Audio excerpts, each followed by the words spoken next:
Hello, everybody, and welcome back to another day of Gloomhaven.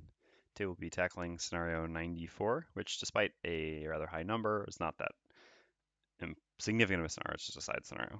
I mean, I guess I won't go much into it past that, but yeah. So nothing too spoilery here, even though the number is quite high. Ah, crap. I forgot to change the title of the stream again before starting. At some point I'll get used to this.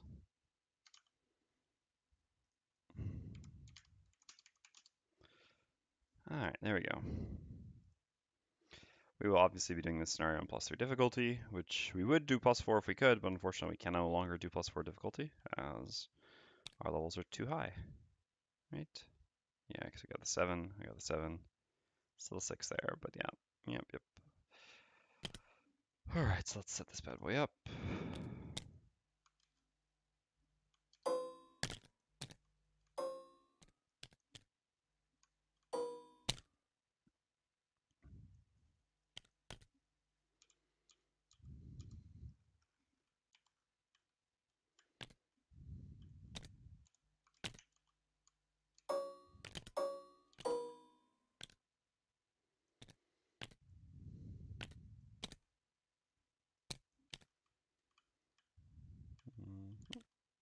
The gold chest is there. So what else do we have? 3 logs, 4 nests. Because vermlings live in nests. You heard it here first. These kind of traps? Ah, man, if only. Didn't actually do that on purpose, it was just TTS being laggy. I guess I could have used the wrong type of trap, but I suppose I'm a bit of a perfectionist in that regard. Alright. One of these logs actually starts right in here. So need 2 of these traps to start. And all of us have jumped now, so these traps are not a problem. The beauty of the Cragheart is getting level 7.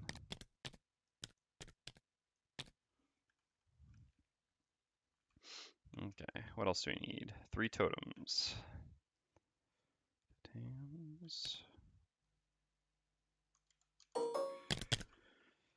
Alright, and for monsters, we've got the 2 types of vermlings, hounds and cave bears. Hounds. So we need actually cave bears and vermling shaman. Vermling shaman are quite annoying. Cave bears are strong, but less annoying. Actually, cave bears near hounds is fitting, right? So just need cave bear. The first room has hounds, scouts. We'll put shaman over here, and bears over here, just so we don't confuse the 2 vermlings by sitting them next to each other.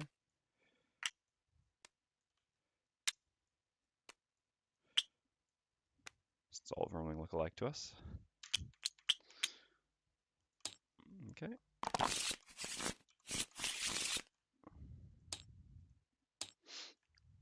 Good afternoon, Nisio.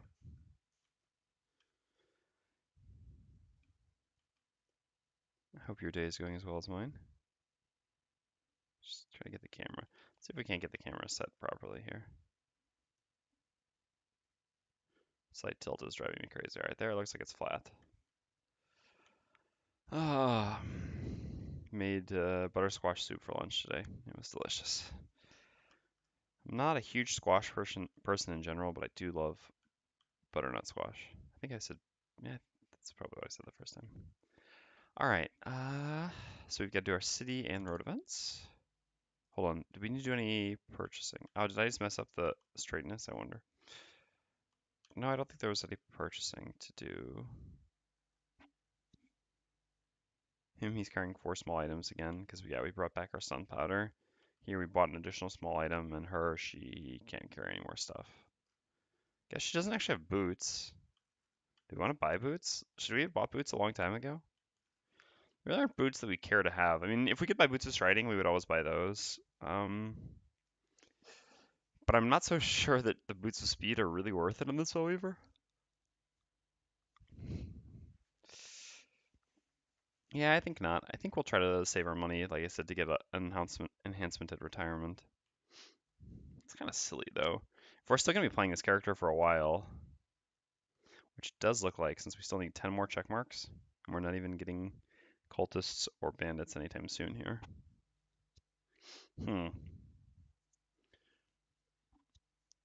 Well, regardless, we should do our city event first, and then we'll make a decision. I guess we'll just say, we'll leave it up to fate. If we gain 1 reputation with the city event, we'll buy Boots of Speed. If we don't, then we will not.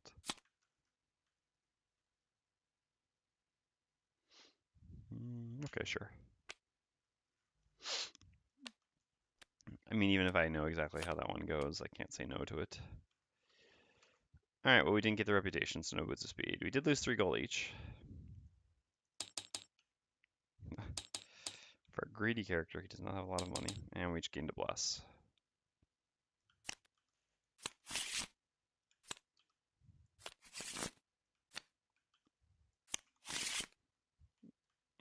Okay.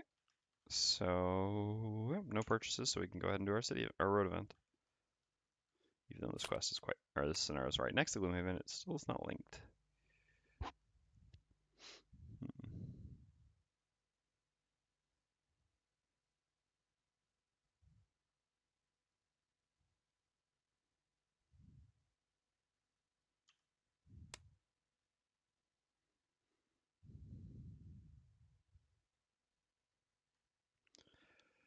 Alright, so this is one that I hadn't done before.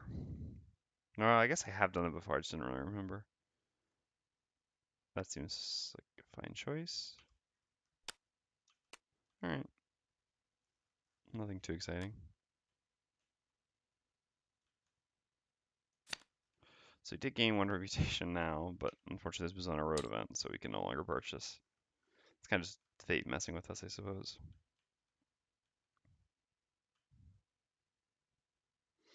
Okay, so, oops, switch this back. Alright. Battle goals.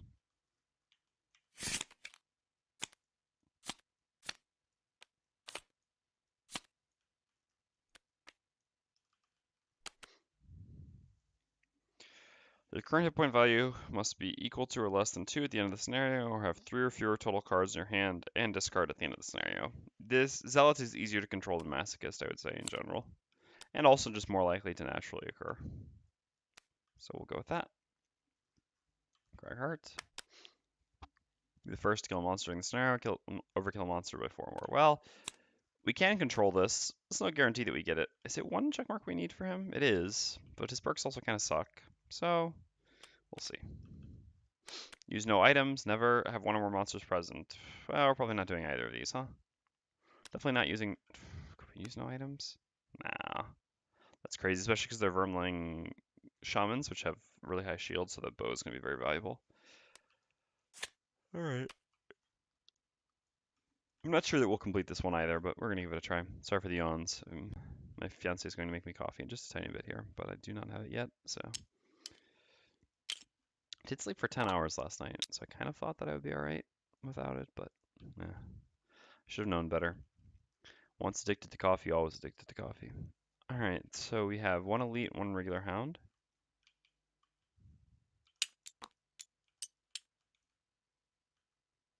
Oh, don't tell me the elite hound things are going to bug out? Alright, good.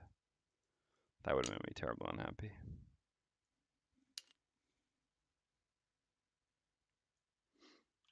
And then for scouts, we have 1 elite, 2 elite scouts, 3 regular scouts. Okay.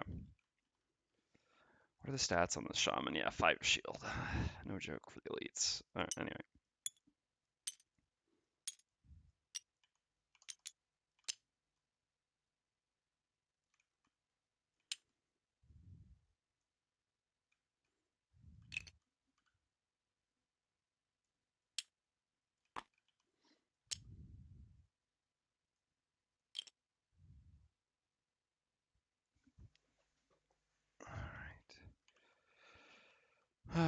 So we just gotta see their healths. So hounds is 15 either way. Scouts 11 and 15.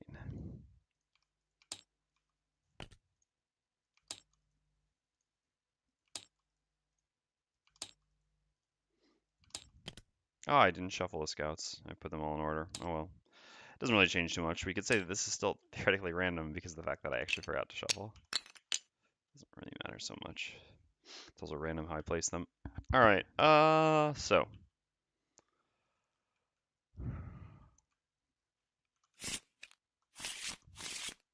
what's our plan here? I think our normal decks are fine. Let's lie them out and look. This is going to need to be put like more over here so it doesn't get in the way.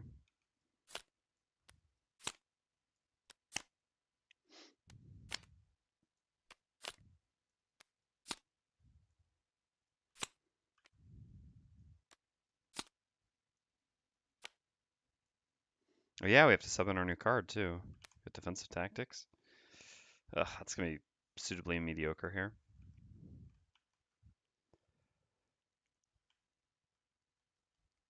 There are a lot of traps too. I'm sorry for the yawns. 1 second. I'm just going to pester Jessica.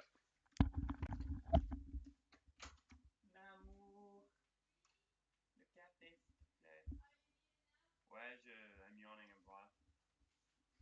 Sorry.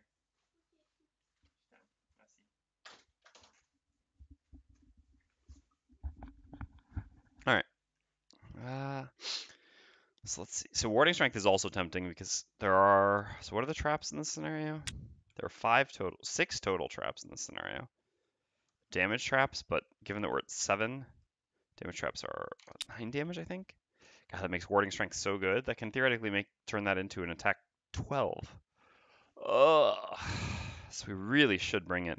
I mean, I know the Cragheart can bring Crater as well, and the Cragheart should bring Crater as well, but it's so hard to have enough cards. I mean, to have enough slots for all the cards we want, basically. We really want both of these. I suppose we can cut Spare Dagger for defensive tactics. We don't use Spare Dagger that frequently. The argument for taking it, though, is to have more ranged attacks. And there are certainly situations in which we're going to want that.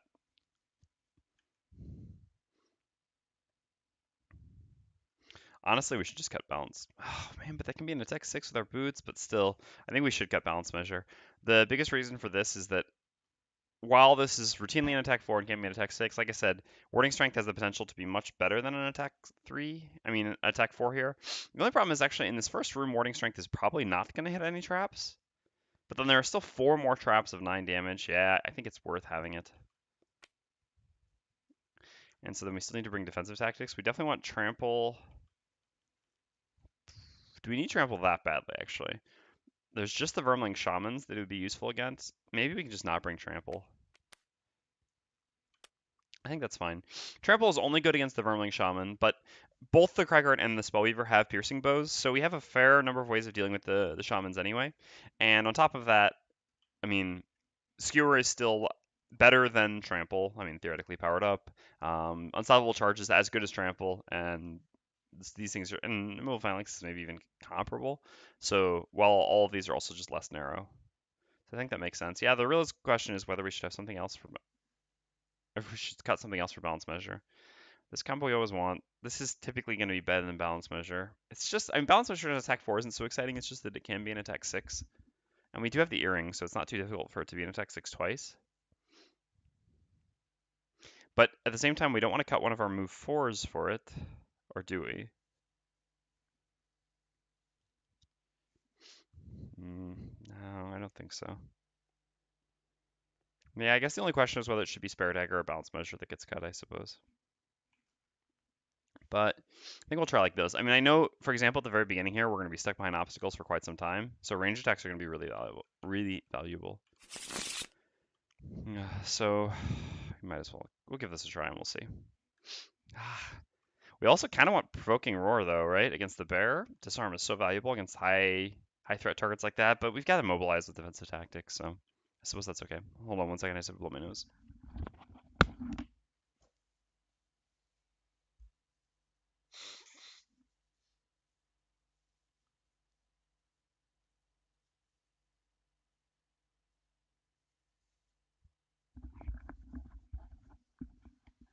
All right, I'm back. So next up is the Cragheart.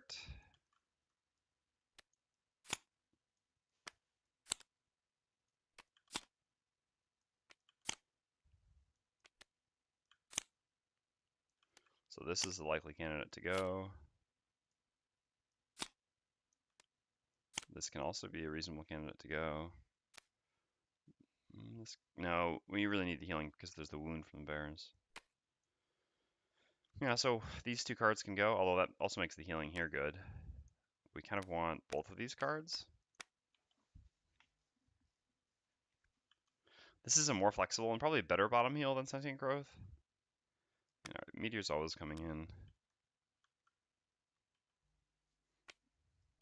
And Crater's always coming in. So the question is just whether we should still have Sentient Growth. Hello, Prototype. I'm not so sure that we should. So for Sentient Growth we could cut Heaving Swing, Earth and Clod. I think definitely never Heaving Swing, because it's just so good with their Tornado still. And also with the obstacles, for the same reason Ring Crater is good. So the real question would be just Earth and Clod. How many bottom actions that we know are bottom actions do we have? I mean, not many, right? Blunt Force is always a bottom action. Heaving Swing is always a bottom action. Meteor is always a bottom action.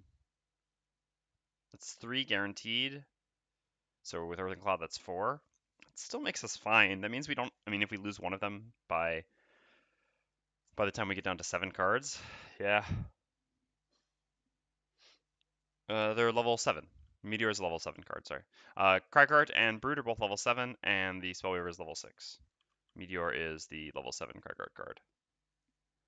Not to be confused with the absurdly powerful level 9 Cragheart card, Blind Destruction. Alright. Yeah, let's go like this. Always hurts a little bit to cut a higher level card, but, I mean, the card we took leveling up, but.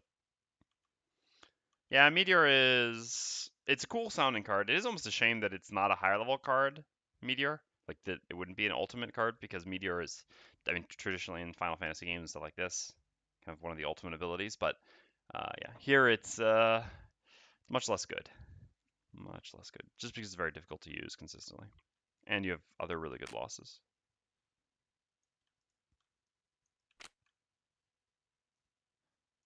Boom. And the Spellweaver's deck remains the same. So we just have this question of whether we should have Fire Orbs in here or not. I think our answer is generally no. But we lack movement by cutting Fire Orbs. Fire Orbs is just decent on both halves, is the reasonable argument for keeping it, right? The top loss can still be okay, even if it's not near as exciting as it was level 1. And a move 3 is still just fine for us, since we only have this move 4 for most of the scenario, but still, and then this, which we sometimes want to be able to use the top of in order to power up Living Torch. So it's basically whether we want a little more movement or a little more initiative, because Frost Armor basically just provides us a 20 initiative, move 2. I suppose we'll take Fire Orbs once more. We'll see how it goes. If we really feel the lack of the initiative, thank you very much, Noel. Sorry, just my fiance bringing me coffee. If we really feel the lack of the initiative in this scenario, we'll try to pay attention to it, and we can potentially swap out Fire Orbs for Frost Armor going forward. All right, so how do we set up this little spot here? Well, with some rocks, quite clearly. So from here we have range 4. 1, 2, 3. Yeah, so from here we can place some decent rocks. A rock there is so immensely valuable, right? It does 8 damage with just that one rock. So even though it doesn't impede much progress, we're always going to place one there. My solo campaign with Brood and Tank is going pretty well. I did 2 side snares, 93 and 70. Those items are pretty good. Okay. Alright. So let's just do the Cragheart stuff real quick.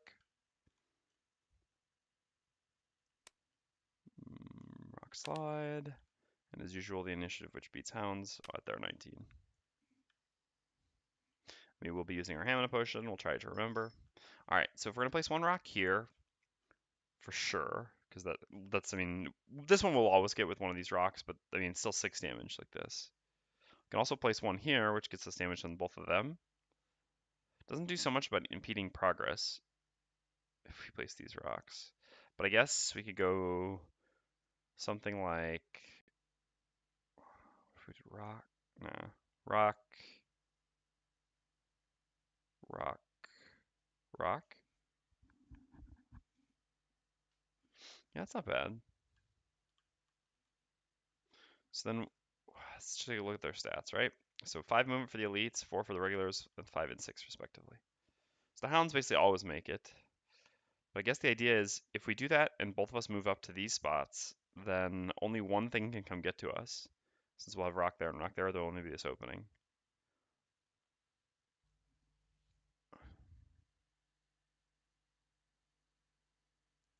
It's better than to do rock, rock, rock, actually. This way we only need to move 2 to get to here, and the brute can more easily make it onto the log, since this requires 3 movement. Otherwise we'd have to use our boots here. Yeah, that works. Okay.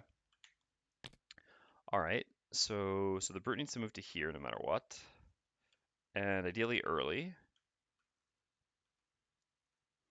But would also need to make a ranged attack. But this is overall kind of awkward. But I suppose defensive tactics is, well, I guess both of these are kind of the same. Just if we think 26 or 27 is better. Does the immobilize change much? This hits for 5, these hits for 4. I guess theoretically immobilizing a hound negates a little bit of incoming damage. Yeah, sure, why not? It also just does more damage. We're getting 1 more damage. Theoretically more than that because of our modifiers by hitting 2 targets for 2 rather than 1 target for 3. Alright, and so then we need to do a large enough move. Guess we can create wind. It's a decent chance. From here. Oh, we'll be here, so we won't be able to skewer 2 things ever. Unless the Cragheart moves, and then we move, but that doesn't work ever, because then someone else has to fill this. I guess it could be the Spellweaver. Maybe better to wait a turn before creating the wind. Which uses. I guess we don't actually have to use a move 4 chump, we just have to use at least a move 4. But we want to keep our ranged attack, so yeah, we'll just use this then. Gives us more flexibility. Alright. So as for the Spellweaver, what is she doing? Well, I mean, we probably know, right? Actually, we're not in a hurry really to play Cold Fire because we're going to block up the path. There shouldn't be many things approaching us. So it's probably actually better to try to get to use the flashing burst combo first and then the cold fire combo second. The reason for this is in the beginning, like I said, we don't really care about stun. Now, all right, there's a caveat with this, right? Scouts have a 3 out of 8 to flip range attacks. If they flip range attacks, there's nothing we can do about it though. I mean, if we stun them the turn that they flip range attacks, that's great, but we can never know which turn it is going to be that they flip range attacks. So we can't really, and because we have to cold fire a turn in advance, we can't really control that.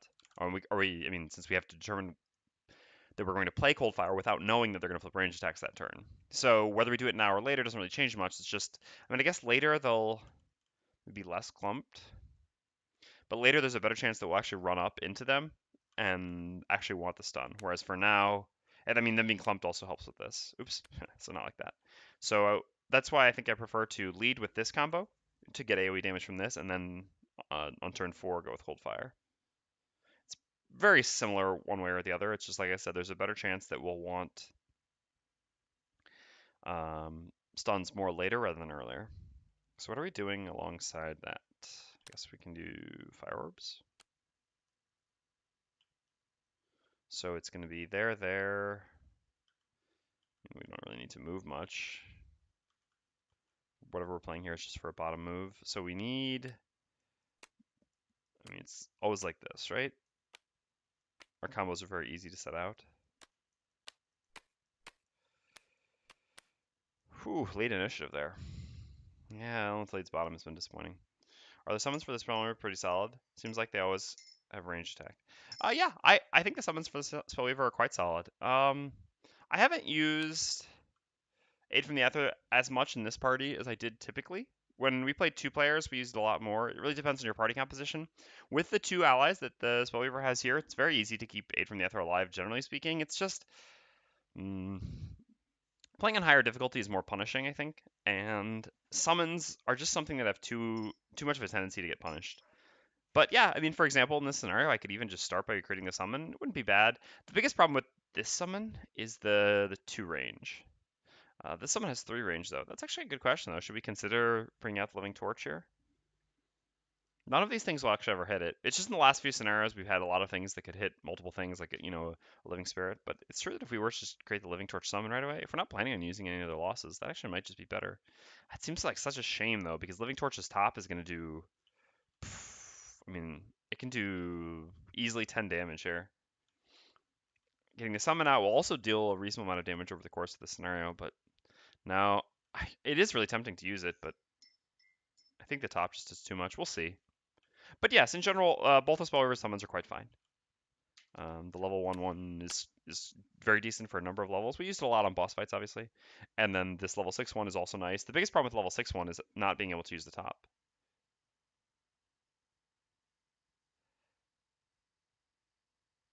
There are a number of classes with a number of summons.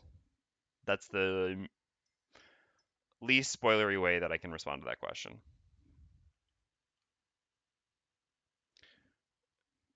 There are at least 2 more classes in the game, so not referring to one specifically, that have more summons than the Spellweaver does. That's, yeah.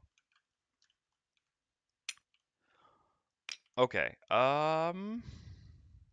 so where we start doesn't really matter so much. So you go there, you go there, you go... but actually, you going... No, but then we can move there next turn. Yeah, this is fine. Yep, okay. Looks good. Let's go.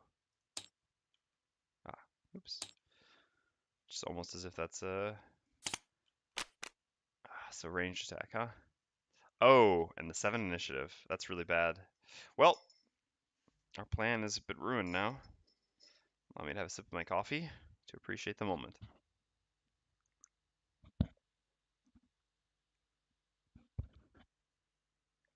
Because the hounds are going before the Cragheart, we're not going to be able to set up the obstacles the way we want to. So we're going to have to audible. Alright. So the Elite Hound has 6 movement, correct? Yes, and the regular has 5. So 1, 2, 3, 4. I guess technically it does make sense for him to go here. Since this way, because it's muddle all adjacent enemies? Yeah. Because from here he can go to either of these spaces, but then it's a pretty clear choice to go adjacent to 2 people, so that he muddles both of them. Even though they do, this is an ambiguous choice. This is not a monster AI choice.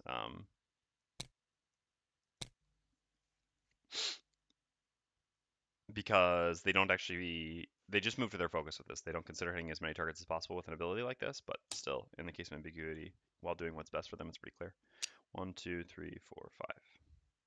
Or 4, 5, whatever. Anyway, adjacent to the Cragheart.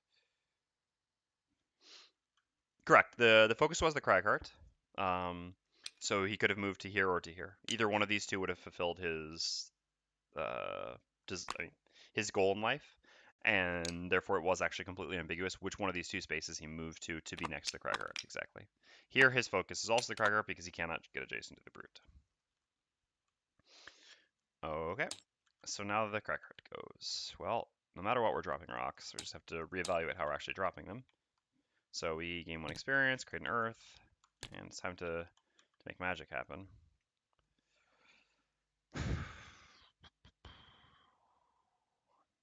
Well, we can still drop this one, and we still should, right? Fortunately, we can't drop one there no matter what. We're certainly incentivized to drop one here.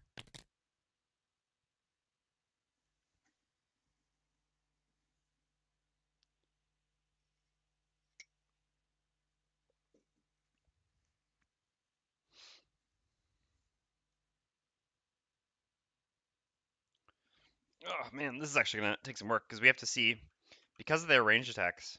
All right, they have -1 move with 3 range on their attacks, so 4 movement for the elites. So let's see how they would go normally.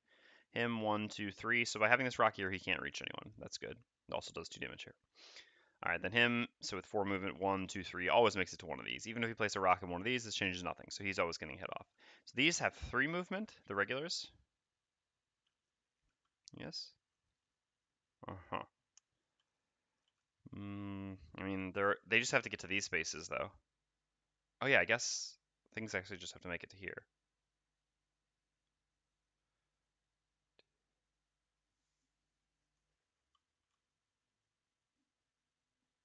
So what's actually going to happen, interesting.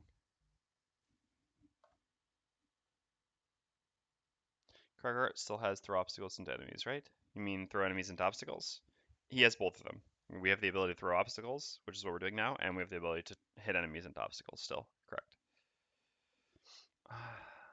So we want to place one, because actually the elites are gonna, yeah, it's gonna be 1, 2, 3, go here and attack, and then this one's gonna just gonna go here and attack. And then after that, it would take 1, 2, 3, 4 movement to get to here for any of them, and none of them will be able to do that. So we should just place an obstacle in one of these two spaces to prevent one of them from attacking. Was there an advantage to which one of these spaces we place it in? No, it doesn't really change anything, I think. This just gives us a slightly easier path. I'm not really sure that it changes much. Like I said. All right, so 2 damage here.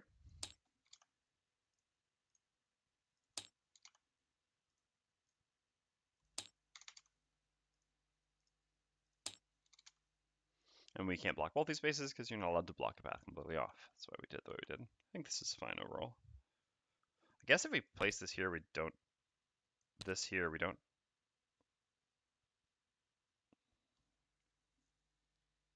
Ah, this isn't actually going to stop. Placing this there doesn't actually stop anything. Because this one will just walk up to here because it has enough movement. Since this is 1 and this is 2, if it was the other way around, it would be better. Oh well.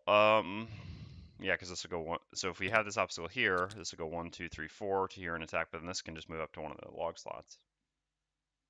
So that actually doesn't change anything here, except now they would go like this.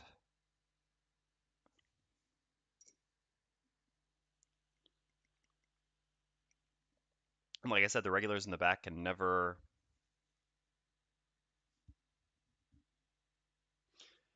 reach because they would need. Oh no, because as long as these 2 spots are taken. But normally these 2 will just move up to those 2 spots if we don't place any obstacles there. So they'll always be taken anyway. I think it's still kind of annoying that you can't block enemies off. I mean, I get it from a game balance. Yeah, unfortunately it would just make it too easy to break the game. And throwing rocks is already quite powerful. It does certainly create some annoyances in some small corridor-like rooms, though. So if we don't place anything there, the 2 elites just move to here, which, like I said, this means that neither of these get to attack anything, if I'm not mistaken, with just 3 movement. Yes, because they can move to here, but these spots will be taken. So there's actually no reason to place a rock there in either of these spots, because it doesn't change anything, since the other one will just, I mean, I guess it causes it to move up more, which theoretically makes AoE better. That is something, I suppose. Not sure how much of something that actually is, though. Otherwise, we could just place a rock here to get more damage on this. Or a rock here to get more damage on this. This rock is actually pretty annoying for us. Well, it also prevents more melee enemies from flooding us. I mean, prevents the elites from flooding us. The following turn. It gives us less flexibility where we move. No, this is actually maybe more useful. Alright, let's do it like that. Plus, the hounds are more difficult for us to kill than the scouts because the scouts don't have retaliate, whereas the hounds do. Alright, let's do that. And then is the bottom of kinetic assault. We shall do nothing.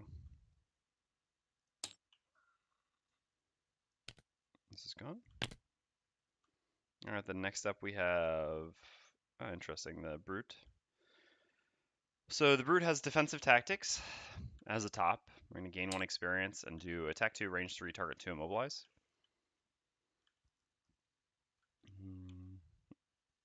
So we have to move first, actually, to do this, because we don't actually have enough range to hit this one. If we hit this, we're going to get disadvantaged and retaliate. I guess we have disadvantage anyway, we're going to be retaliated. So I'm actually going to move first, using the bottom of Fatal Advance to move here. Should we use a Hammond Potion for this? No, I don't think so.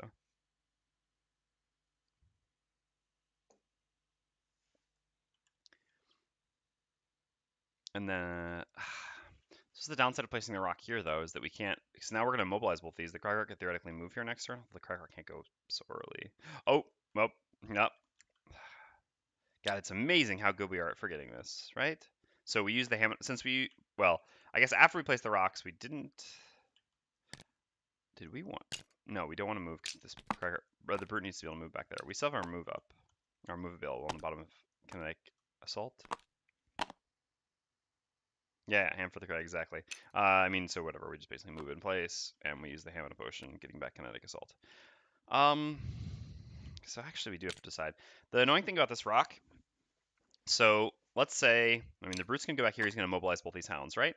Well, unfortunately we can't get away from both of them, but we can get away from one of them by doing something like this, right? Or if this rock's not here, we can go like this. The advantage of being able to do this is we move away from the elite. The elite hits for 2 harder than the regular. But, like I said, this could make a difference in terms of the elites being here. One of them would be able to move up, maybe. No, actually, so in the end, I think I do prefer this. The reason being that it's possible that these elites, I mean, that these are going to get to move up and attack us because we leave this one of these spaces open. But at the same time, it's not even sure that that happens. Whereas here, we're going to most likely be able to avoid at least 2 extra attack guaranteed from one of the hounds by moving away from the elite while it's immobilized. All right. So we'll use defensive tactics, like I said. We're muddled, so these are disadvantaged attacks. So attack 2 on 4 and then 6. Immobilize. Ugh, no damage. And 3 damage. Disadvantage is kind of rough.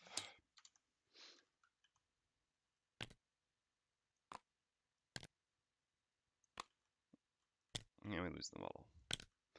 Alright, Spellweaver's up next. We're going to use Flashing Burst. We're going to target down the Elite. The Elite has the same amount of health as the regular. I mean, max health. Now at this point it has 1 more because we got a -2, but still. Same amount of total health, but hits for 2 more, so we should always focus on Elite Hounds. Obviously with the exception of if we're exclusively melee. But here we're making a ranged attack, so make an attack 3, range 3, using the top of Flashing Burst, creating a light, targeting the Elite Hound. What a start! Okay, and then the scouts go. 1, 2, 3, 4. This one goes here. And then this one will move up like this. This one will move like this. They can't go any further because they don't have enough movement to make it onto their log. So it'll just be 1 and 3 both attacking the Cragheart. Their attacks are at -1 on normally 4, so 2 attack 3s on the Cragheart. 2 damage, take it. 2 damage, take it. It set both their healths higher. Nope, forgot to increase the Brute's max health. Okay. And that's the end of the round.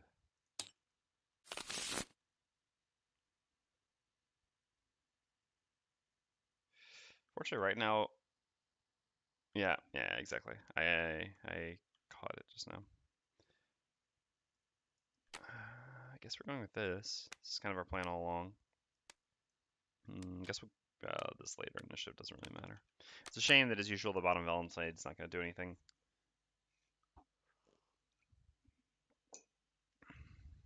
Yep. Our goal is basically just to probably move up here late and hit one of them. This way we get a total of 8 damage from 4 from the attack and then splash. But if they move up first, we can potentially get even more splash, which is why going late is actually fine, even though, again, it makes the bottom Valentine do nothing.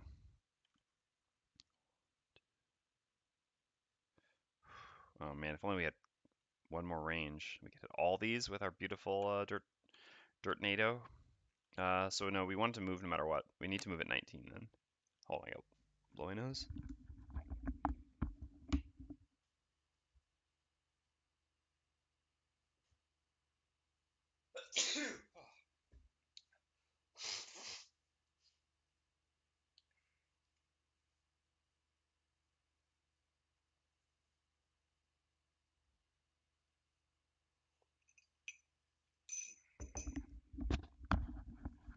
Yeah, it's really tempting to try to go for a dirt tornado here because we have the earth, but the goal of immobilizing him and placing the rock over here was allowing us to move down here. And if he does one of his 2 19s, I really don't want to take an attack 7 if I can avoid it. So better to go at 19, which is again when his attack, the attack 7, the 2 out of 7 attack 7 for the dogs is move, and then what as an attack? I mean, yeah, I guess just a massive boulder splashing on them. Seems fine. Could also knock the hound. Interesting. That's actually got to be the best plan. It does make it easier for them to come in and hit us, though. I guess so then it doesn't really change much. But I guess them all running up makes our splash damage better. That's not that bad of a thing. We can actually But if we do this, we lose the bottom of Heaving Swing for Dirt Tornado. Or for Mass... Yeah, no, for Dirt Tornado. That's the worst part. This could be nice, though, because if we smash him back into this rock and then move up here, we actually don't get attacked by either hound.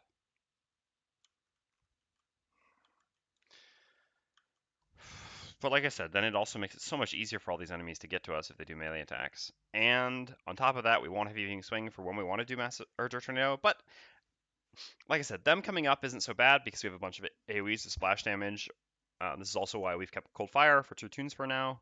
If we do have a bunch of them near us, we'll be able to get a very good Cold Fire.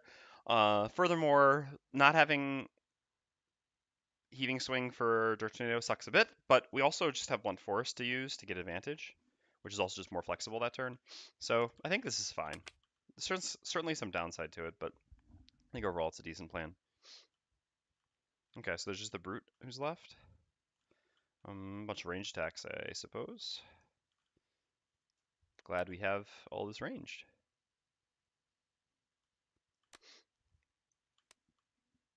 Okay, let's go.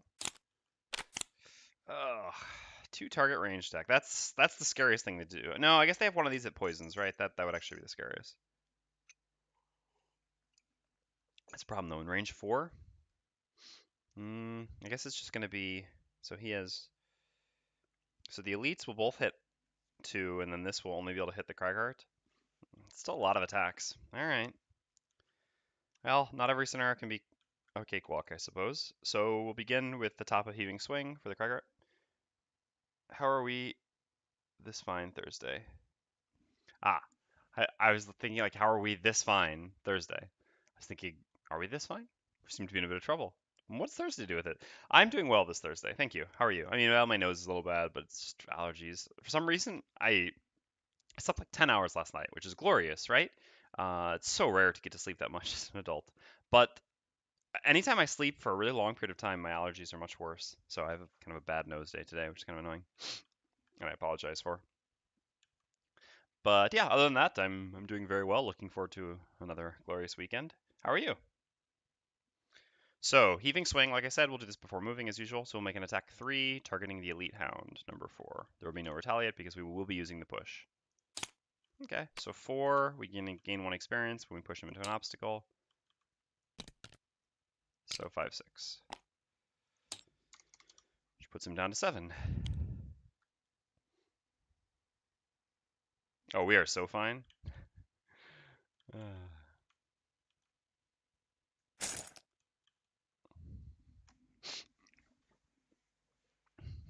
And then we can move with the bottom of Kinetic. We're just going to move up here. We could Hammer Potion it for initiative again, but we wouldn't gain an additional turn. And we still got, 23, 21, 29, 26 for initiative. So I think we can give away the 19 now. Although the 19 is very significant against the Hounds. And they've played 2 cards now that are not the 19s. And now they're at 1 out of 3 to see a 19 next time. Which is a little rough, but... Okay. Anyway, next up we have the Brute. So we're always gaining 2 experience because we're always making 2 attack 3s here. Better to try to kill the elite first, I suppose, as usual. So we'll start with our top attack 3 on hound number 4, the elite. Okay, he takes 3, he's down to 4. We'll use our bottom attack now. Come on, +1. Beautiful, perfect. Just the way we drew it up. So we killed him off. Failed battle goal. Oh, I wasn't thinking about it. Yeah, if I had remembered this, I may have split my damage. I'm not even sure if I would have.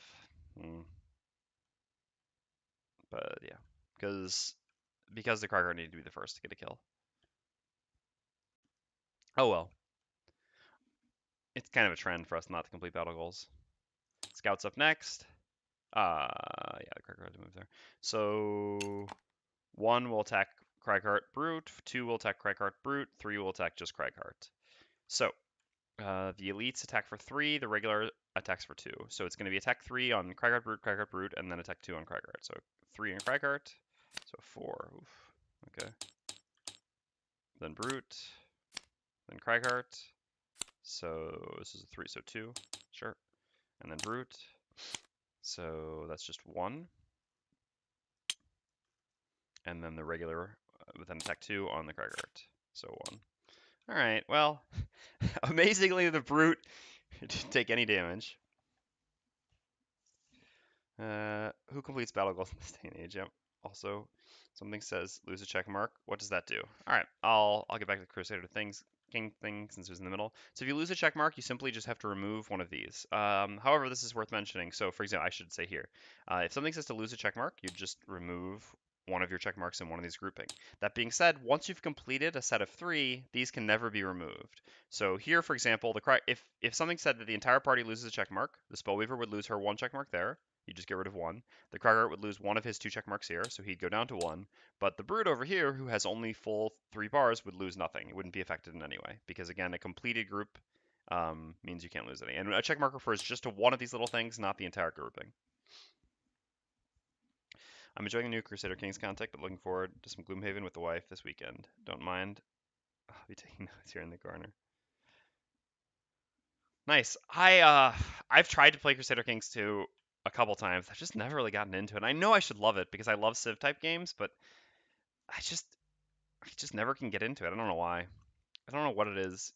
I'm not sure if it's the pacing. I mean, slow paced things are really my jam. There's just something about it that's just never really done it for me. Even though I have the game and some amount of the DLC. But obviously I respect the game. I think it's pretty cool. And I respect people who play it.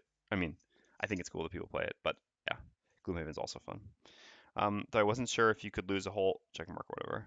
Probably the brutally unforgiving harsh UI for such a deep game. Yeah, to be honest, you might be hitting the nail on the head there. I think the UI is a big part of it because it seems like there's so much in the game, but it's so difficult for me to interact with the game in the ways that I want to. Yeah, that's a good point.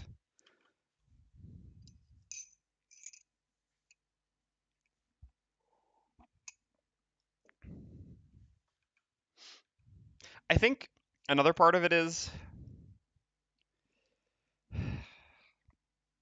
it's weird to describe it like this, but it feels difficult, I suppose, when you're not used to playing the game, coming to terms with the idea that you're not playing a character so much. I mean, playing a kingdom, it makes sense. You do things like this in Civ or whatever, but in Crusader Kings, you still kind of are your character to some extent. You're like the king because you don't control everyone in the kingdom. You basically control them from the king's perspective. And so, but then when your king, or I mean, whatever your lord dies, then you're like no longer that person. You're his heir. So the way that this transfers is always a little bit. It just feels strange to me. I have difficulty forming an attachment to the process because it's so disjointed because of the way that it's not truly like third person omniscient. It's third person limited, but it's third person limited, which jumps from one character to the next character in succession each time. Are there ways to get perks other than leveling or with battle goals? Yes, it is possible to get some check marks from road and city events. Okay, the Hound goes and is immobilized. And then it is the Spellweaver's turn. So attack 4, range 3.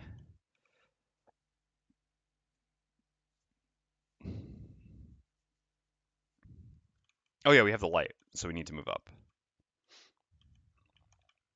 Oh yeah. Oh yeah. I get that. You have to try and play more like an RP, even if you end up jumping around. Anyway, glad to see more go ahead. Streaming thing. No problem. Because it seems like you always miss one perk if you're level 9. Oh, I'm talking about like that. Um, oh yeah, there is another way to get perks. Sorry, I should mention that. There's something called lineages. Um, Basically, every time you retire a character, whoever is playing that character gets for each time they start a new character gets an additional perk for free at the beginning. Oops, I checkmarked the wrong one here. Gets an additional perk for free at the beginning um, for every character they've already retired. So if you've retired 2 characters, you start with 2 perks immediately when you start a new character. This being said, how lineages works when playing solo is that kind of each spot has each. I mean, you're kind of like multiple personalities or something like that, and each of your personalities has a lineage. So for example, here, just because it's me playing all 3 doesn't mean, for example, if I retire all 3 of these and then I start another character, I'm going to get 3 perks. Like the Brute is now 1 lineage, like there's 1 person playing here, 1 person playing here, and 1 person playing here, even though like I'm the one who's playing all of it. Yeah, that's campaign specific, correct. But yeah, so in a solo, again, like whichever character replaces the brute will get one free. Whichever character replaces the Cragheart will get one free, etc. And then each of those are independent of each other.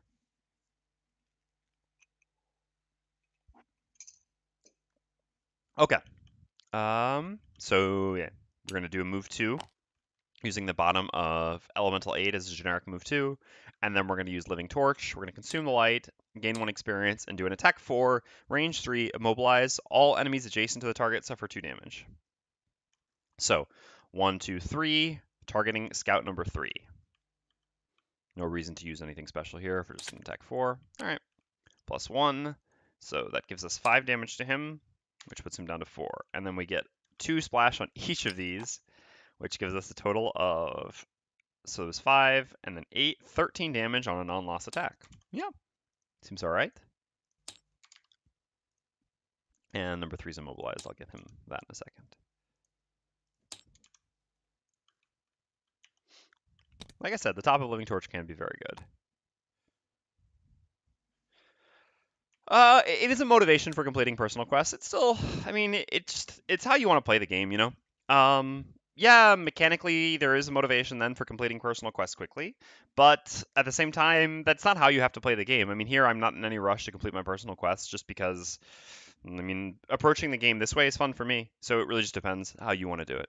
By playing a character longer, you also are stronger with that character because you get more enhancements. And then in the future, if you ever play that character again, you'll have more enhancements. You get to play with higher level cards that you might not otherwise see. So it just depends how you want to approach it. But there's certainly nothing wrong with trying to retire quickly to get more perks and to see more classes. Okay, let's end this round. Fortunately, we put ourselves in a rather precarious position here. The problem is that we are now on the very front with the Spellweaver. And typically when we do this turn, we need to go at 44 initiative. I still think we're going to do this. We're just going to have to try to have an ally come up and help us out a little bit earlier. There shouldn't be too much of an issue. So, I think, yeah, we need to get someone in front of the Spellweaver so that she can safely do her thing. Now, we could consider audibling and doing something like Engulf plus use the bottom of Mana Bolt as a generic move too in order to go much earlier and get ourselves out of this rather sticky situation while still creating one element and then use a potion to create the other element. But this first room is really not too threatening for me. The following rooms are much more difficult when we start having to deal with the shamans. So I'd rather just have someone else go earlier, and it's not too difficult for the brute to move up here and use provoking roar, which at a initiative 17, which should typically go before the Spellweaver isn't any danger. And the fact that the brute's going to be moving up here also isn't too big of an issue because we'll be getting one shield from Mobile Phalanx, and the following turn we'll be stunning most things in the room with, or most remaining things in the room with Cold Fire. So overall, this works out quite well. All right, and the Cragheart wants to do Massive Boulder now to create Earth so that we can then hit with Dirt Tornado the following turn. So we're going to go here, and we should actually use Blunt Force here. The reason being, we want Blunt Force when we use Dirt Tornado, but we're going to use Dirt Tornado next turn. So we'll have the strength in here for this Massive Boulder, as well as next turn for Dirt Tornado. This is what makes Blunt Force so very good. And we'll get to move just to right here and hit the one in the center, doing a ton of splash damage, and then the following turn, just destroy whatever's remaining with Dirt Tornado. Okay, this looks good. Let's go. 40, 26. Yeah, so the Spellweaver would have been in trouble if our allies weren't so kind and willing to help her. If Antares was playing here and he was the Spellweaver, he would be in a much worse spot. All right, we're going to go at the bottom of Leaping Cleave as a move 4 jump, creating wind. We're creating wind here because we're planning on skewering next turn, obviously. Since we're going to skewer, we want to... I mean, it doesn't really change too much. Yeah, so we don't want to be here because we can never get a skewer line. This gives us the flexibility of not needing to move by going here or going here, except the Cragheart needs to move there, so we should actually go here. The one in the center is going to be dead, but theoretically something else maybe move up into the center. Actually, that's not even sure. It's probably just going to be something else moving to here. We might not even get to skewer 2 things. But even then, it doesn't really change anything. If we're here and here, then there's 1, 2, 3 spots they can attack from. If we're here and here, then there's 1, 2, 3 spots they can attack from. So, oops. I should have blocked that down. So I think it still makes sense to move to here with Leaving Cleave. And then, like I said, we're going to use the top I guess the advantage of being here is that everything attacks us, and we have the one extra shield this turn. Whereas if we go here, one thing will attack the Cragheart. Yeah, right. Yeah, and the Cragheart's actually missing a lot more health than we are. The Cragheart's at 11, we're at 22. We've got all our defensive items still up, basically, and we're getting one shield this round. So yeah, it actually does make more sense to move to here. Should we attack the Hound? The Hound's going to be a little bit annoying. This Retaliate makes it difficult for us to deal with. But at the end of the day, I think we're not going to attack him. I think it's better to not take Retaliate. We'll try to figure something out to deal with him at some point here. I mean, 2 Retaliate, I guess it's only 2 damage, but we're also not going to really kill him the following turn anyway, so I don't think it changes much if we hit him for 4 here. All right, so we'll move to the center then, even though it's going to make Skewer a little bit worse, but there's not even a guarantee that Skewer would be able to hit 2 targets, and worst case scenario, we can always just move next turn. So we'll use the top of a mole phalanx to do an attack 4, shield oneself, so we'll have 1 shield this round, and we'll attack number 2, I guess, whichever one's weaker makes the most sense. Even though we do have a lot of AoE here. Could hit 2 targets with Battle Axe, but just to get an extra attack 4, it doesn't really seem worthwhile.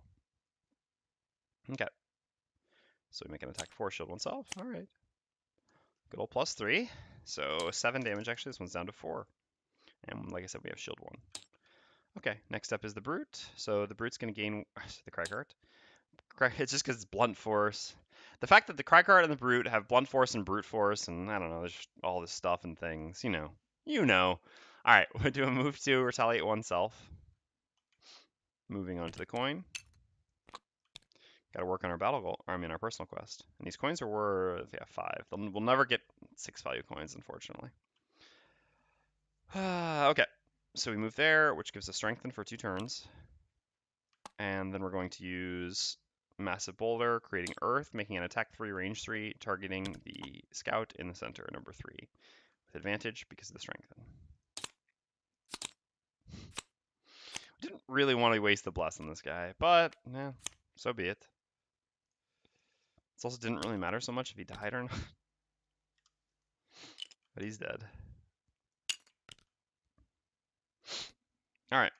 And then we get 1 splash damage on all adjacents.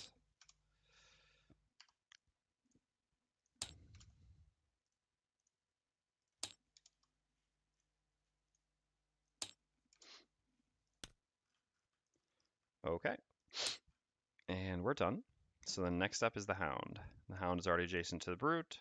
Makes an attack 3 on the Brute. So 2, the Brute has 1 shield from mole phalanx, so 1. So we just get 1 shield here and take no damage. Just shrugging it off, tank style. Okay, the scouts have -1 attack, so the elites will attack for 3, the regulars will attack for 2. Both the elites are already adjacent, so it's just on one of them to move up to here. I think they actually can make it because they have +1 move here, right? Yeah, 5 movement. So 1, 2, 3, 4. This one won't move at all. Which is actually a little bit unfortunate. We'd much rather be here because it can't find focus now. So all of these will attack the Brute, like I said. Is this not locked? Now it is. There we go. Sure, I locked everything. Anyway, -1 attack on a 4 is a 3. So like I said, 3 is from the 2 elites and then 2 from the regular. So 3, 3, 2, all in the Brute. So 3. Okay, so we have the helmet, so it's still just 3. 1 from mobile phalanx makes it a 2. We have to use this one, so 1. We'll just take the 1 damage rather than using our shield. I guess there's a decent chance we do want a long rest sometime soon here. So we'll just use the shield as well. Okay, and then another 3 from the other one. So a 4. Okay, so we block 1 with a mole phalanx and take 3.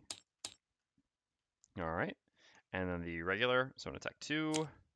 Block 1 with that, so we take 1. Mole phalanx is nice. Focus on the Spellweaver and move closer. Oh, you're right, he can. Yeah, I forgot that there is actually this path around. Yeah, you're right. He can actually. I was thinking that we'd blocked more of the stuff off with rocks, but in the end we didn't. So Isio is right. He does focus over here and actually does move up, which is good for me. Which is a little bit unfortunate for him. All right, and so then we get to go. So we're going to begin by using Engulf. Huh. So like I said, typically we would prefer to... Typically we want to attack with Engulf first, so that if we flip Ice, we can create some other element with Reviving Ether, but there's no other element that matters here. Light and Dark don't matter at all.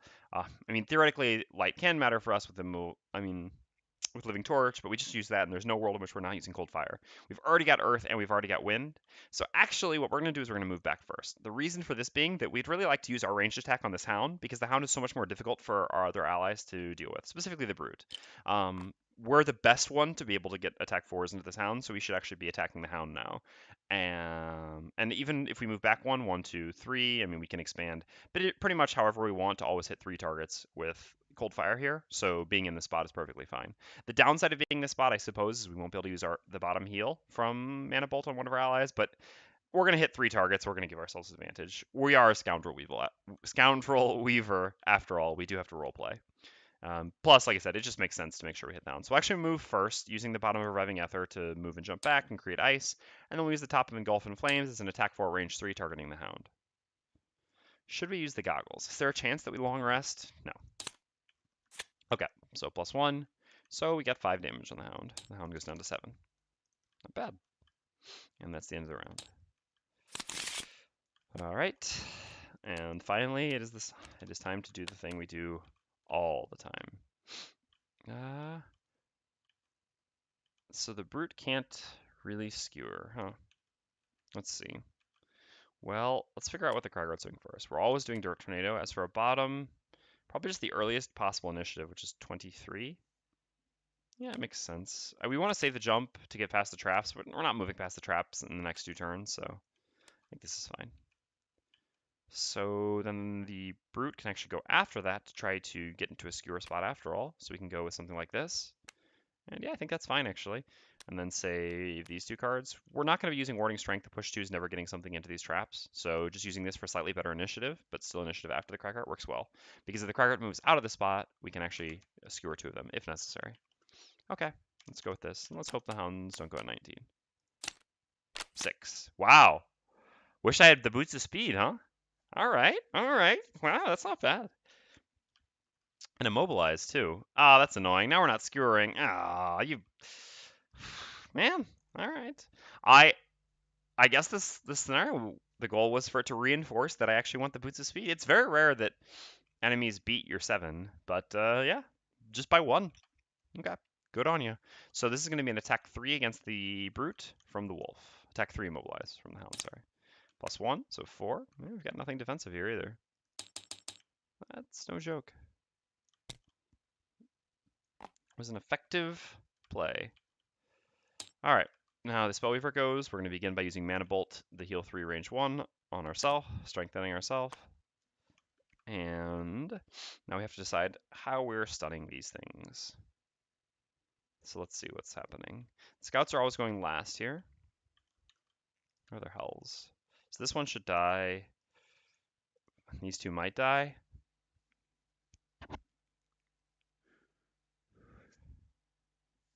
Hounds do that every time to me. They somehow have a way of flipping the worst possible initiative for me at the. Yeah, I mean, it's funny because I'm not generally annoyed by hounds, but it's true that their initiatives are so all over the place, that they really do have an uncanny knack for really messing with your plans. I mean, that's the second time in this scenario they've really messed with things by going to 7 early on and moving up, and then this one. All right, so let's see. He's going to make an attack 2 with advantage, hitting everything here, like I said, which should kill this. So this just leaves the Brute to hit something else. Brute can't move, so it's always hitting one of these 2. If we hit this dies. So that leaves these 2 as attackers. Otherwise he can hit this, and this won't die. So the point is we can always stun these 3, or these 3. These 3, I guess, makes the least sense. No, not any less sense, does it?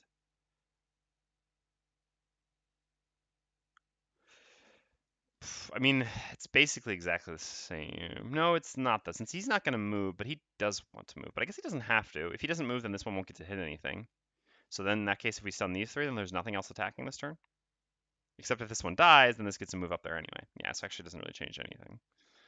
So it really doesn't change anything who we stun. Like I said, hitting the Hound has some value.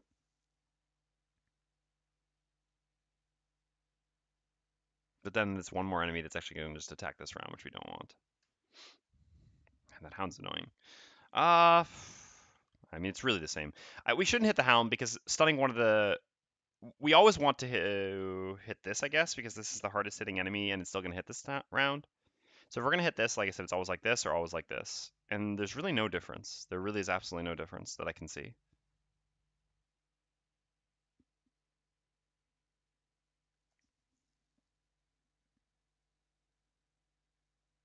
I guess the difference is if we, no, there is a small difference.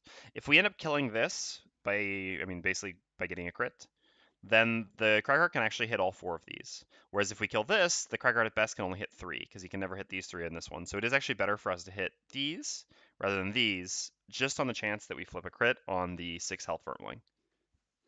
All right, so let's do these 3 Vermlings with Cold Fire. We're consuming ice and fire, using the top of Cold Fire to do an attack 3, range 3, stun, doing scouts 1, 2, and 5 in that order.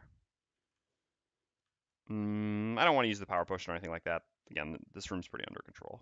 So 1, so 5 damage on 1, 4 damage on 2, and 5. All right, and we created a fire, which we'll definitely take. So he's down to 1. Here it was 5 as well. Oops, why do we have... Yeah, it was 5 here as well. So he's down to 7.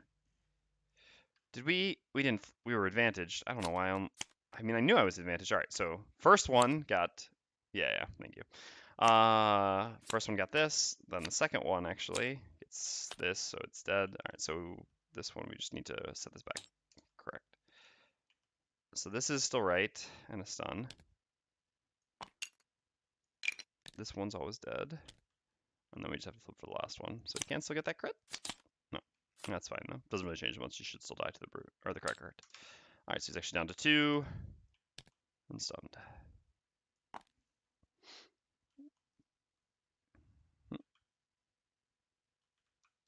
Okay. So we're done. So then next up is the Cragheart.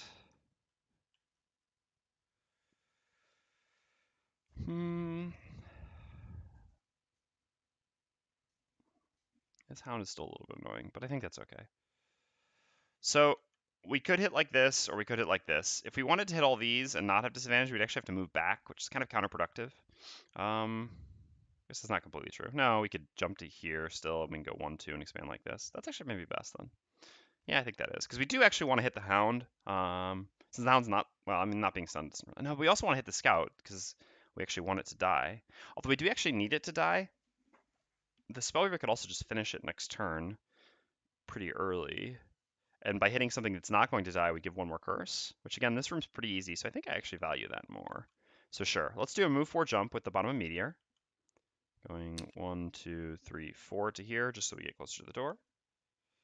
And then we're going to use the top of Curse NATO, consume Earth, gain 1 experience. So this gives us an attack 2, muddle, curse, advantage. And like I said, we can either hit all of these or hit all of these. I'm going to choose to hit all of these, again, because I would rather try to hit things that don't die so that I do give curses. Because it shouldn't be too difficult for us to kill this next turn before it goes, hopefully. All right, so for order, we'll do 1, 4, 6. So each of these is an attack 2 advantage curse muddle. 1, 4. Ambiguous, so we take the first. So let's go start applying these things now. So we got 4 here. This puts it down to 3. I'm not going to place the muddle because it's already stunned. So then here we got +1 and immobilize. Yes, because so in this case we had a +1 immobilize and a crit. Now, as it turns out, of course, the crit is actually better than the +1 immobilize because immobilizing him does absolutely nothing, as the brute can't move. But rules is written, this is ambiguous, so we are forced to take the +1 immobilize, which means our attack does 3 damage. And he is immobilized and muddled. Now, of course, I'll give all the curses at the end. And I've got the Hound still. Oof. Well, that wasn't pretty. Not what we were hoping to get against him. He's actually kind of the most important target, too. And the muddle can actually matter. And we drop 3 curses into their deck.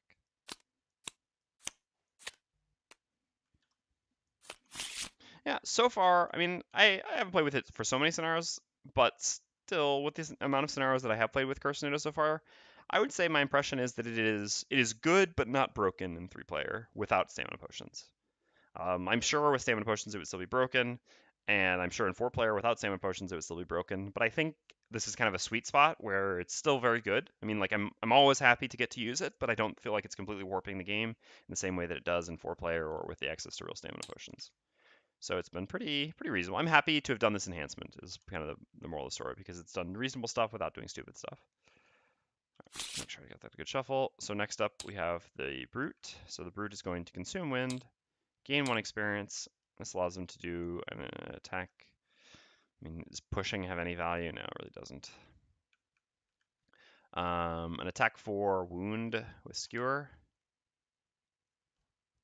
Pierce 1 as well. Yeah, I guess we're gonna kill this one off. That way it doesn't attack us. Seems better. So we'll attack the regular one, number 4 down here with skewer. So this is again an attack. We could use the you could use the compass and like make it move here, but this is just silly. We'd be taking retaliate. And again, the compass with these, the value of the traps, and the threat of these. I mean, the fact that the compass can literally just execute a Vermling Shaman if he's within 2 hexes of a trap is such a big deal that I absolutely prefer not to waste the compass for something like this. Our Cragheart wanted to put bless on those heals of his. We wish he'd stop playing so often.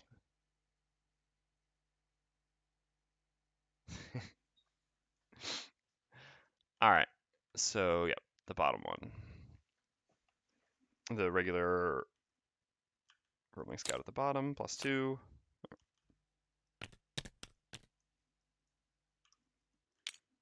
So this one's dead. We already gained our experience, right? Yes, we did. Okay, and then as the bottom action of Warding Strength, we could play the loss, but let's be real. No reason to do that. So we're done, and the scouts lose their stuns. Alright, short rest for the Spellweaver. Alright. I mean, yeah, we do need some healing, without a doubt, but I mean, I can't reroll on short rests, and I'm honestly not that unhappy about losing Elemental Aid.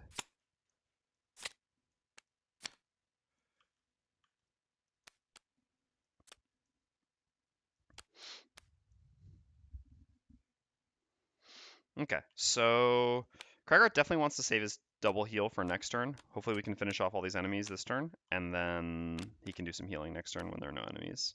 And this combo of 2 cards works out quite well. I mean, it's an attack through range 3, which isn't super exciting, but that's all we need to kill off this scout if we end up going before it, which is good. Oops, we should not have our strengthen anymore. And this gives us 26 initiative, which is also, again, decent. So it's a fine turn for the Cragheart. Brute, well, only 2 cards to play. His turn's a little bit worse just because of the bad initiative, but it'll still be alright. So what do we want to do then? So this one should die. So we kind of want to kill this one with a Spellweaver, I suppose.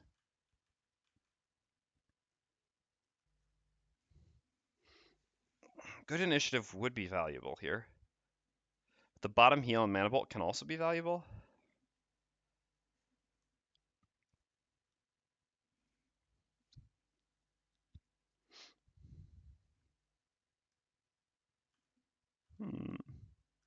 I think actually what I want to do here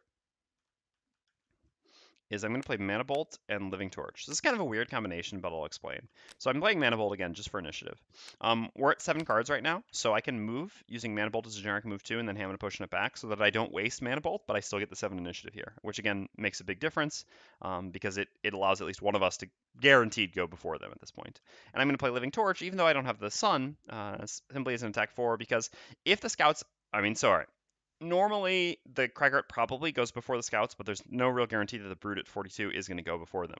So if the Cragheart goes before and then the scouts go and then the Brute goes, this will allow me to kill one of the scouts. Otherwise, if the scouts end up going after the Brute and the Cragheart, I can actually immobilize the Hound so that the Brute can move away and presumably kill the other scout. Again, if the Hound goes after as well. Who knows how valuable this will actually be, but I don't think that I'm necessarily going to need the splash damage from Living Torch anytime soon, and the Immobilize has a possibility of doing something here. Otherwise, worst case scenario, I'm just getting an attack which is +1 higher, which is not the worst thing either, because the scout that I'm going to be attacking has 3 health. This way, even if I get a -1, admittedly I'm advantaged, but even if I get a -1, I still kill him. So overall, I don't lose much, and it gives me a reasonable upside. 92-26. Unfortunately, the Brute's going after the Hound, so there's nothing we could really do about this. But the scouts aren't moving, so this does give us some more flexibility. Let's see. All right, well, the Spellweaver goes first.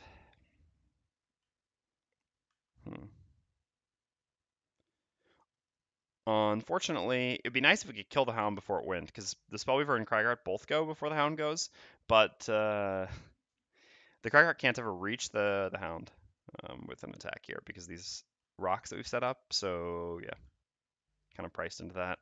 So accordingly,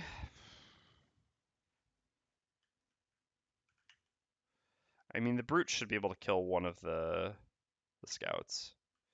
So we're just going to attack the Hound. The Immobilize isn't going to do anything, but again, I mean, it's possible that we can get a +2. We do have advantage. In that case, the Hound dies. Even if we don't, it's easier for us to damage the Hound than anyone else. And even if the Brute fails to kill the Scout, he can still just move away from the Scout, so the Scout won't hurt him. So there's very little risk to this. All right, so we'll make our attack 4, range 3, Immobilize with the top of Living Torch, targeting Hound number 6. And we have advantage still from the strengthen from last turn. Ah, there we go. There we got it. Oh, stupid advantage. God, why do I put advantage in my cards? It's a terrible effect. Terrible. Wasted 2 of my blesses in this first room. How silly. Okay, and so then we're going to make a generic move 2 with the bottom of Mana Bolt. We're going to move to here. Because this coin is calling our name. Yeah, this does put us a little bit further away from the door than if we just went to here. We don't want to go to here because if the Brute somehow fails at killing this, we don't want to be exposed to its non-move attack. This. I mean, what, 1, 2, 3, 4, 5. 1, 2, yeah. It is 1 further away just because this, but 1 further away, but we get a coin. Scoundrel Weaver knows what she chooses. All right. So then next up, we have the Cragheart. So the Cragheart has Crater as an attack 3, range 3. We'll attack the one at 2 health. The Brute has an attack 5, so attack 5 is safer against a 3, whereas attack 3 is safer against a 2. This just makes more sense. So attack 3 against Vermling Scout number 5, using the top of Crater. Okay. Well, nice modifier gone. Scout dead. Do we count on the Brute's ability to kill the Scout is the question, because these coins would be really nice for us. I think we do. The Brute's gonna kill him. Alright, this will suck if he doesn't, but we've got faith. What could possibly go wrong? I did want to ham Mana Bolt, you're right. Yep. I had declared that, so I think it's pretty clear. This is basically my entire justification for my turn. If anything, knowing now that I killed one of them might change things to make me not, but I was supposed to. Good catch, thank you. I'm so bad at remembering the hand potions. It's just difficult because the hand potions are at the end of the turn, although it's not that difficult. It's kind of just an excuse, to be honest. God, this is tough. These 2 coins are quite valuable.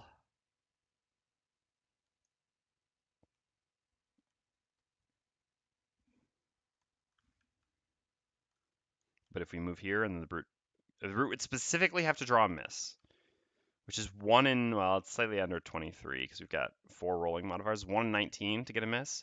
But even if we get a miss, if we get one of the disarm or one of the 2 stuns, then it's actually fine as well. So, yeah, I mean, we're well on, I mean, we're probably like, what, 4% or something for this to go badly?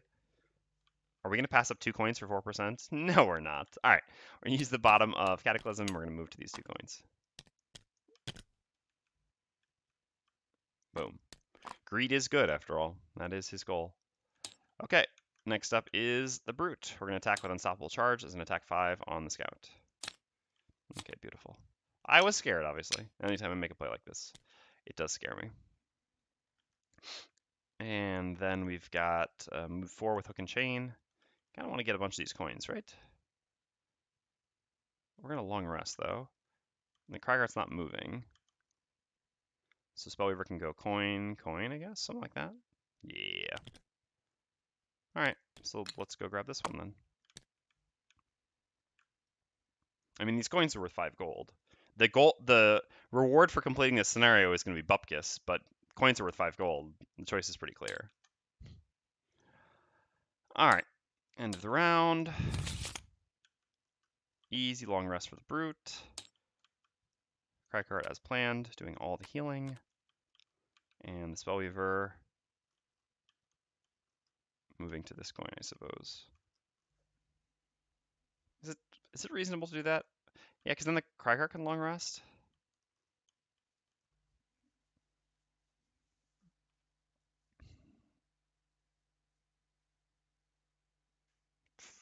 not so reasonable, right? 1, 2, 3, 4, 6.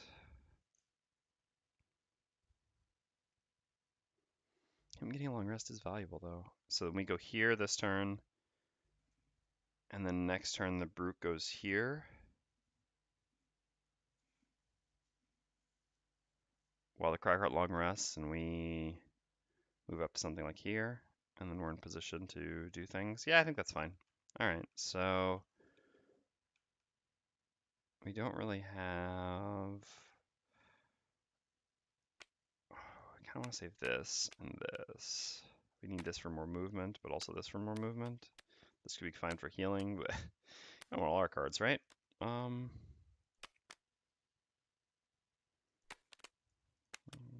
this for now.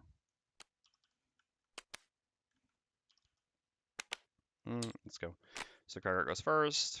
We're gonna do top heal and bottom heal. So we get a heal 4 and heal 2, and the heal 4 gives a bless. Guess we'll do the heal 4 on ourselves. Well, yeah, because we have the strengthen, so the bless is more valuable for us. We'll do a heal 4 on ourselves and heal 2 on the brute. And so bless into our deck. You see, Antares, I also enhanced my healing with bless. I believe in your party member. Alright, and then as the Spellweaver, we're just going to move on to this coin.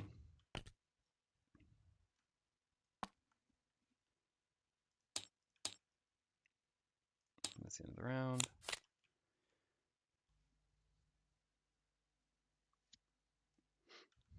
So, as the Spellweaver, then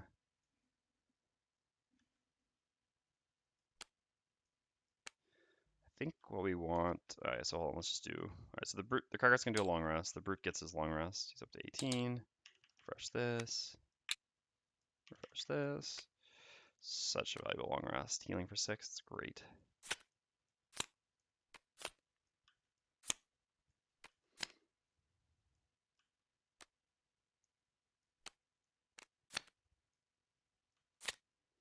You're definitely getting rid of Spare Dagger here. We really wanted all those range attacks for the beginning. We will still value range attacks, but we've got a number of them, so this is better. I mean, this is fine. All right, so how do we want to do this with the Spellweaver is the question. So the Brute's going to grab just this coin here. So what's the throwaway turn for the Brute look like?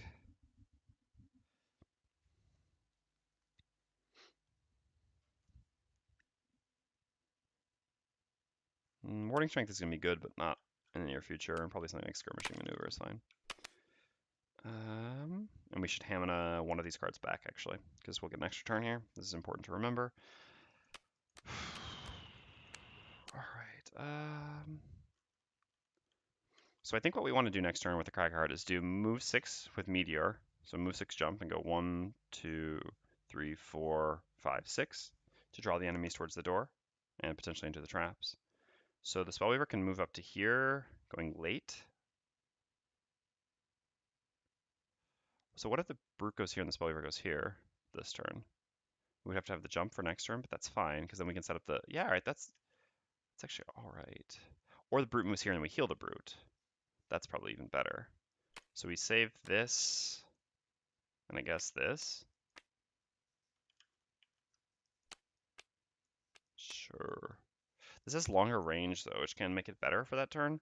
It's also a weaker attack, but I mean, an attack 1 that we can actually hit something with versus an attack 3 that we're not very likely to hit things with, because if the, I mean, I guess it depends how much we move up, but if we hit multiple targets as well, this is basically as good as this. I mean, it takes 2 targets essentially for this to be as good as hitting with Flashing Burst, except of course the shield from the Shamans changes things a little bit, but actually I still think I prefer this. So let's just play these 2 cards here. So we're just going to stay where we are, because with our move 4 jump, we can still get, easily behind the traps, which is where we're going to fight in this choke here. And this allows us to, oh yeah, we want to go after the Brute though. Let's be clear. That might mean we need to change. Yep. All right, well then I guess that makes that decision for us, because we need to go after the Brute so the Brute can move next to us. Then we can heal him with Mana Bolt. Okay. So long rest. Here we go. So the Brute just uses one of these as generic move 2. Which card do we want back? I guess we want Skirmishing Maneuver back, probably. Warding Strength is going to be valuable, but not for a little bit. And yes, Brute has Stamina. Thank you. So we'll use Skirmishing Maneuver to move and grab this coin. As a generic move too. Ah, gosh darn it. I was supposed to lock it down. I swear I thought I must have been trying to, I must have tried to lock it down and actually unlock the terrain underneath. That's how it got unlocked. All right, so we'll move there with Skirmishing Maneuver. We'll use a charge of ham, a slice of ham, and get Skirmishing Maneuver back. And the Spellweaver will go and use the bottom of Mana Bolt to put a heal 3 on the Brute, which also strengthens him. Okay, and then we're done. So we go very late, move up and attack something, creating one of the elements for Cold Fire the following turn. Obviously we have to get Cold Fire back, which is always the risk, but that's how we're going to do it. So we get our long rest. Where was the goal to take only long rest when you need it, huh?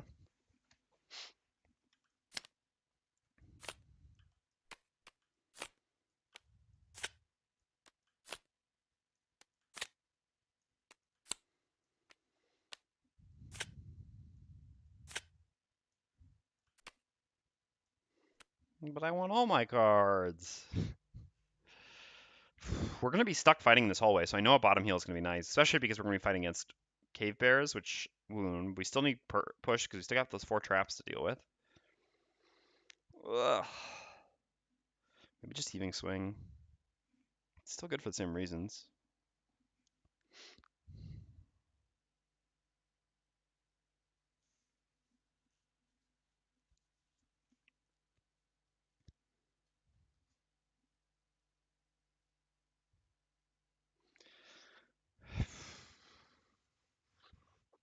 There's not a single card we want to lose. I mean, Massive Boulder is almost the least useful card, but that's crazy talk.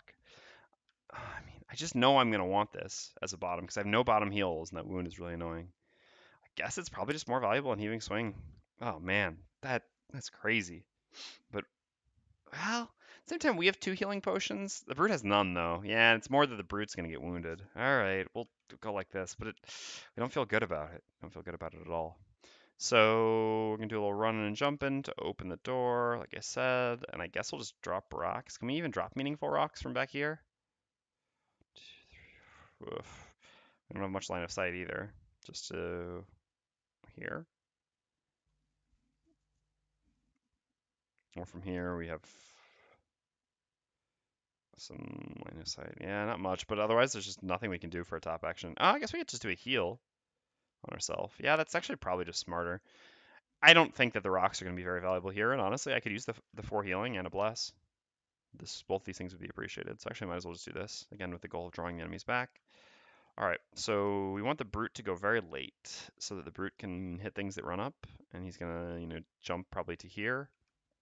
We can create wind this turn because the enemy should run up enough that we'll be able to skewer next turn. We also need to make ranged attacks, so we need to do our latest move. That is actually our latest move that can get there. Okay then. Fortunately, we don't have late range attack or late move at this point. That's the downside of not having grab and go, I suppose.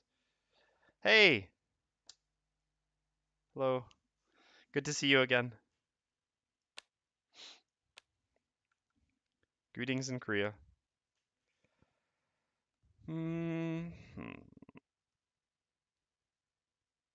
Hook and Chain has a huge upside if we can actually pull an enemy into the trap, but from here we have range 1, 2, not super likely, but it is possible. Maybe it's better just to save it though, to be safe. Because it's going to be so good at some point. If we can wait one more turn to use it, it's probably better. So in that case, we need to use Defensive Tactics as our ranged attack, which is also not great, but yeah. So much less likely we get 2 targets. But it's more, if we end up not getting to attack anything, I'd rather lost Defensive Tactics here than lost Hook and Chain. I mean, not lost, but have wasted. It's not going to be a lost card.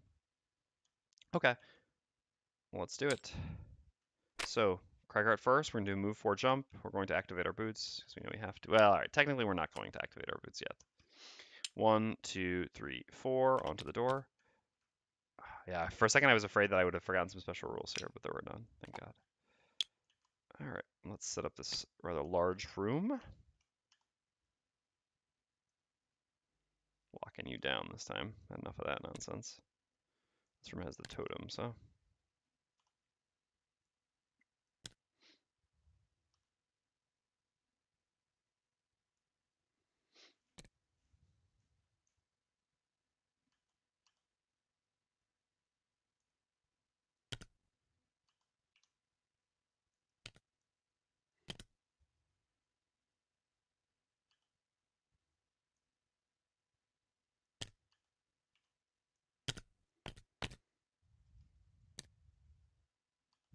It's funny how, so the traps are a resource basically for us in each scenario when we bring push like this.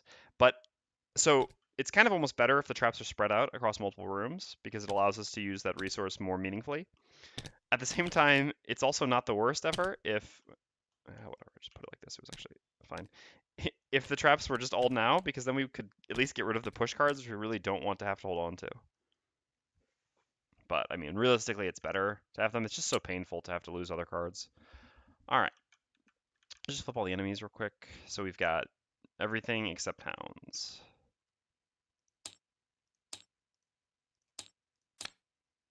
Two-target curse, huh?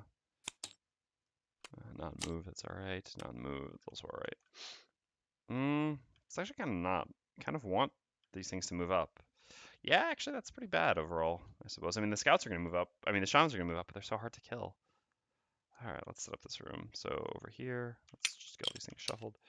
Got regular scout. It's 11 health. And behind him, a regular shaman, which has 7 health.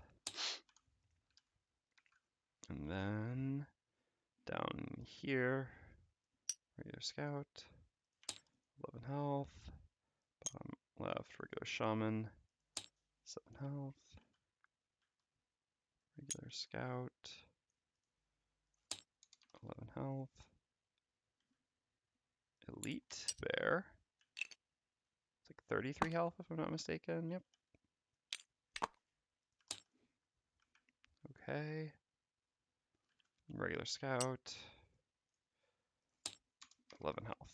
Is that everything? Is that an elite scout or shaman in this room? Okay, that's nice at least. 1, 2, 3, 4, 5, 6, 7. 1, 2, 3, 4, 5, 6, 7. Yep. All right. So what's gonna happen? +1 move on the shaman, so 4 movement. So if we go back, we're back here, for example. Yeah, I mean, he can easily go there, and then this one, 1, 2, 3, 4. How much range do they have? 4. Yeah, so they both hit the Cragheart. So I guess it doesn't change much whether we use the boots now or not. Although, realistically, we want to use the boots now. Because, first of all, it'll draw the enemies up further, although the attacks our allies are doing are pretty crappy. But more significantly, we don't have another jump. So if we don't use the boots now, we're going to be stuck on the outside of these traps. So we will use our boots to go all the way back. And then we'll use the top of Rumbling Advance, creating Earth, doing heal 4, bless on ourselves.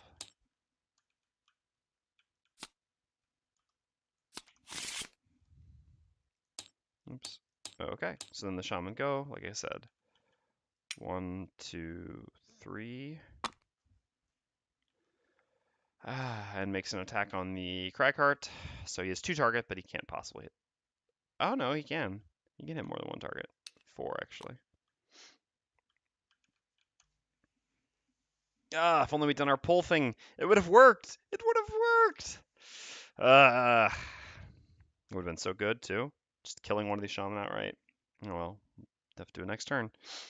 So yeah, -1 attack at 4 range with 2 targets. 1, 2, 3, 4. Yes. So Cragheart and then Brute. Each is -1 on a 4, so 3. But curse. So attack 3 curse on the Cragheart, then attack 3 curse on the Brute. So I'll give the curses afterwards. Oops, we put the cards in the wrong places again. Quite good at doing that. So let's put you back up. 2, 3. And then on the Brute, same thing. I'll just use this for now. I'm not going to use that. So take 2. Okay, and a couple curses. I hate Shaman.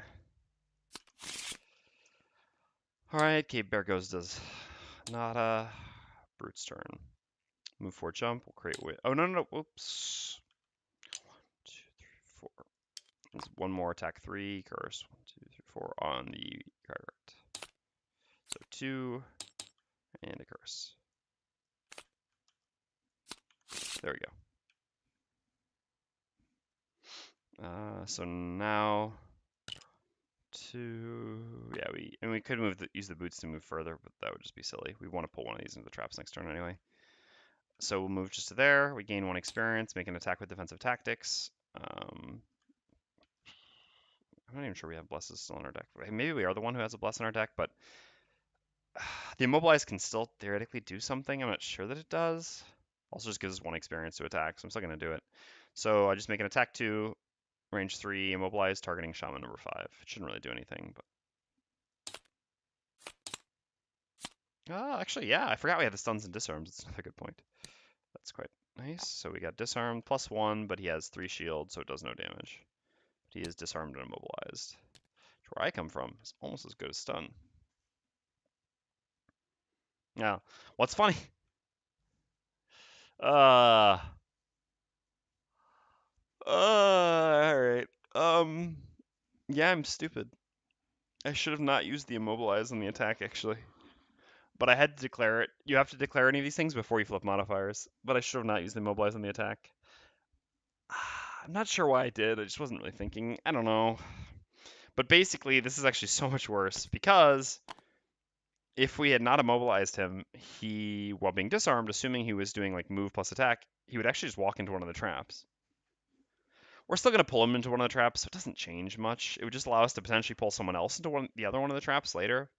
I don't know. It was a mistake, though, I think. I think we can say that. Scouts go.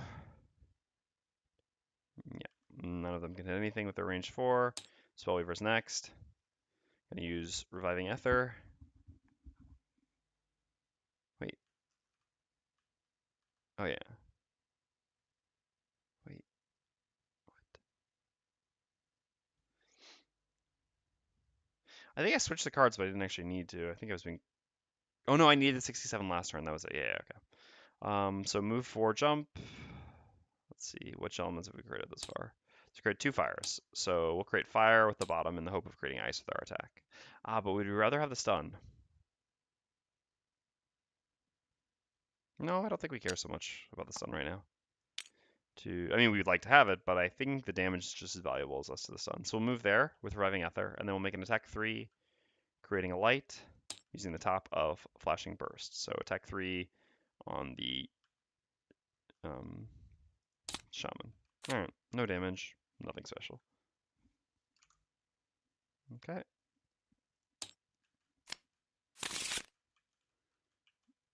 So short rest. He's not cold fire. Oh my goodness. Well, this scenario just got a lot harder.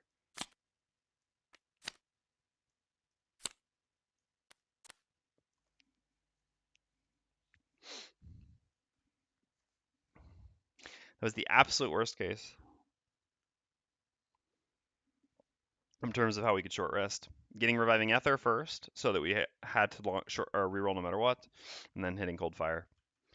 On some scenarios, there would be consideration for not rerolling when you hit Reviving Ether, theoretically, but not in such a long scenario, especially early on. We still need Reviving Ether for the elemental creation. Once we have Chromatic Explosion, it's a little bit different. All right, well, what do we do in a world where we can never cast Cold Fire?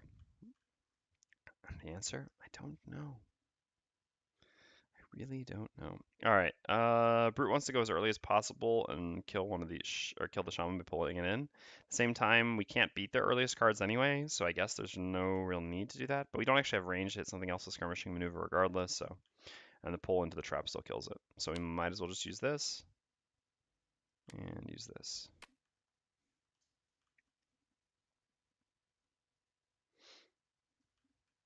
As for the Cragheart, we do have Earth. Dirt Tornado, however, not looking very impressive against these targets. Could try to go late and use a Dirt Tornado. I think that's probably an alright idea. How good would throwing down the rocks be? Can we throw any meaningful rocks here? So we can put one here.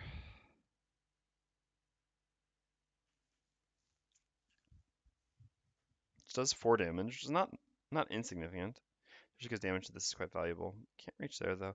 And yeah, this is the only rock which really does anything. I think it's better to wait to get a bit more range into the room in order to before we throw the rocks. Could use Crater to push.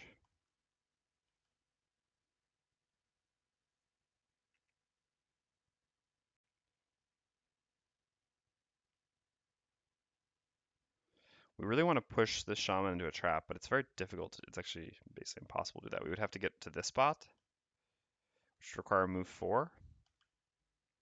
This is theoretically possible, but we just don't have the initiative nor the jump to actually make it realistic is the issue.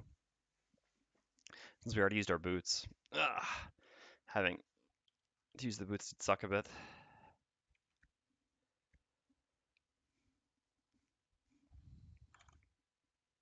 I need to restart my chat app. Just give me a second. Sorry. As usual, it's deciding to be silly.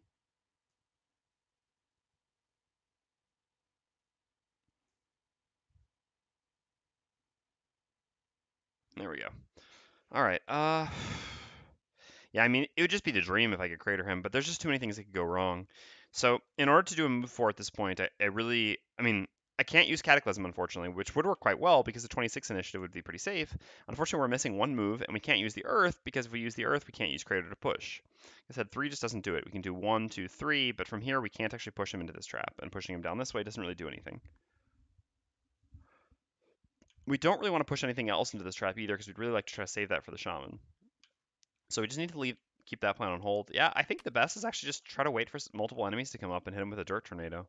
And I guess we can use Blunt Force here, just to give ourselves strengthen when attacking. Seems alright. Yes, Shamans do have a quick disarm. At 8. Ah, I see. Which is a justification for going... Well, we can't actually go before the Brute while also going before 17.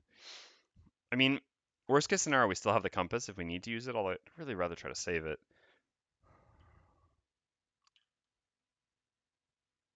Yeah, I mean, I don't know what the quick disarm will change much. If they do the quick disarm, then the Brute's going to get disarmed. We're not going to pull one of them to the trap. This would be worst case, but I don't know there's really a way of playing around that other than going later on the Brute. I mean, we go after the Cragheart with the Brute, but then, yeah, I mean, again, like I said, the initiative just doesn't change much. We could just do something like Skewer. We have the win now, too. Yeah, it was silly actually to create the win because, well, I guess we didn't know that we would for sure be pulling something in here. Yeah, that's an interesting consideration, I suppose. We could try to have the Brute go after the Cragheart, but I think there's enough downside to it. Then the Cragheart actually does nothing, and the biggest problem is if we make the Cragheart go early, then none of the enemies are really going to move up, and if none of the enemies move up, the Cragheart's just not going to hit anything with his attack either. So we would basically be giving up the Cragheart's turn completely just to play around a 1 out of 7 for the Shamans. Now, admittedly, in the Gripeaway fashion, what could possibly go wrong? If we do try to play around them not getting it, that's probably what they're going to get, but I still don't think it is actually worth distorting our plans so much. I think this is still fine. Alright, so what's the Spellweaver actually doing? I don't even know what to do with the Spellweaver who doesn't have Cold Fire. It's just a weird life. I mean, play Inferno, but sadly we can't do that either.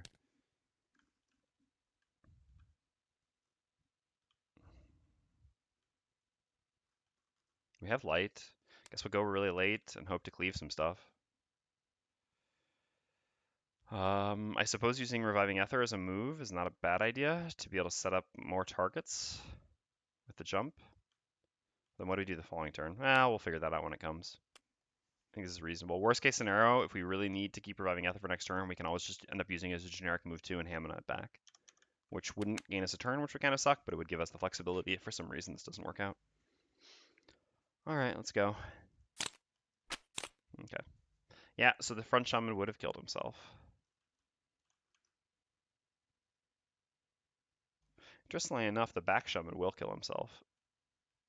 Oh man, if only we'd gone later. Should we have played around this 23? I just didn't remember the 23 well enough. All right, well anyway. No, it's actually going to work out because the cave bear is going to run into the trap. Yeah, so it wouldn't have changed anything. Okay. So, cave bear first.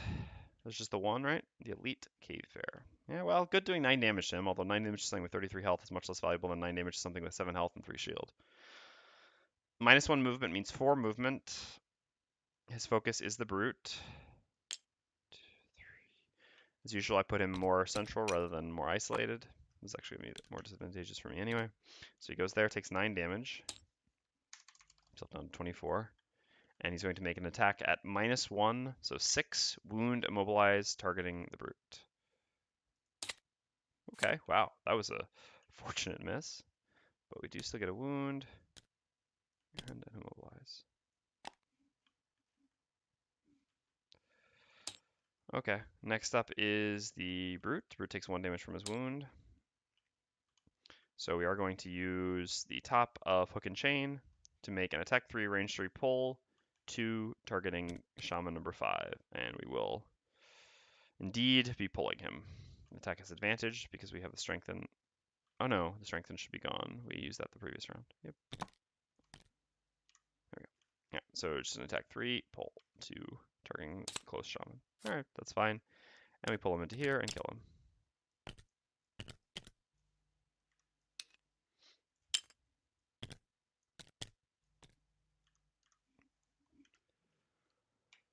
And we lose the immobilize and cannot move. We could consider using the bottom of Immobile Phalanx getting this set up, but that's just silly.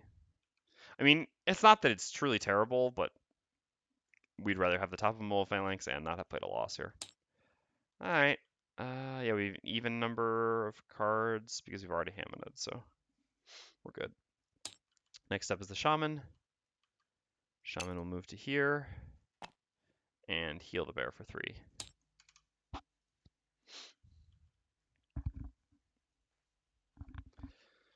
And then we have the Cragheart. Man, these scouts do not want to move up and get AoE'd. Like, come on. Admittedly, none of them would move anymore, but still, have some consideration for the little guy. All right, we're going to use Blunt Force, gain 1 experience, do a move to retaliate oneself. We're going to move back to here to lose disadvantage on him, also to entice these enemies to move up a little bit at some point. We get Strengthen, and we're going to attack both the enemies with Dirt Tornado, consuming the earth, gaining 1 experience. So this is an attack 2 advantage, curse, muddle. We'll do 2 and then 6. Yeah, I don't think using any items still. Wow, that's some variance. I did shuffle his deck after I put the curse in, right? I hope so. There we go, and there we go. So this gives us a 4 on him. A muddle, and they'll get a curse. We'll do the shaman as well real quick. Wow, that is some variance. So we get 1 damage on the shaman, which is 3 shield. The muddle, and they get another curse.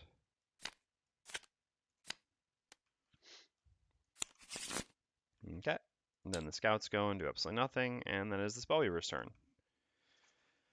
So the Spellweaver's turn is very obvious. We attack the bear, which immobilizes the bear, which is decent because then the brute can potentially run away, and does 2 direct damage to the shaman, which is better than attacking the shaman directly since it has 3 shield, and our attack would only deal 1 damage. So we'll begin by using the top of Living Torch. We will consume the light, gain 1 experience, and do an attack 4, range 3, immobilize, splash damage, targeting bear number 2. Gaggles.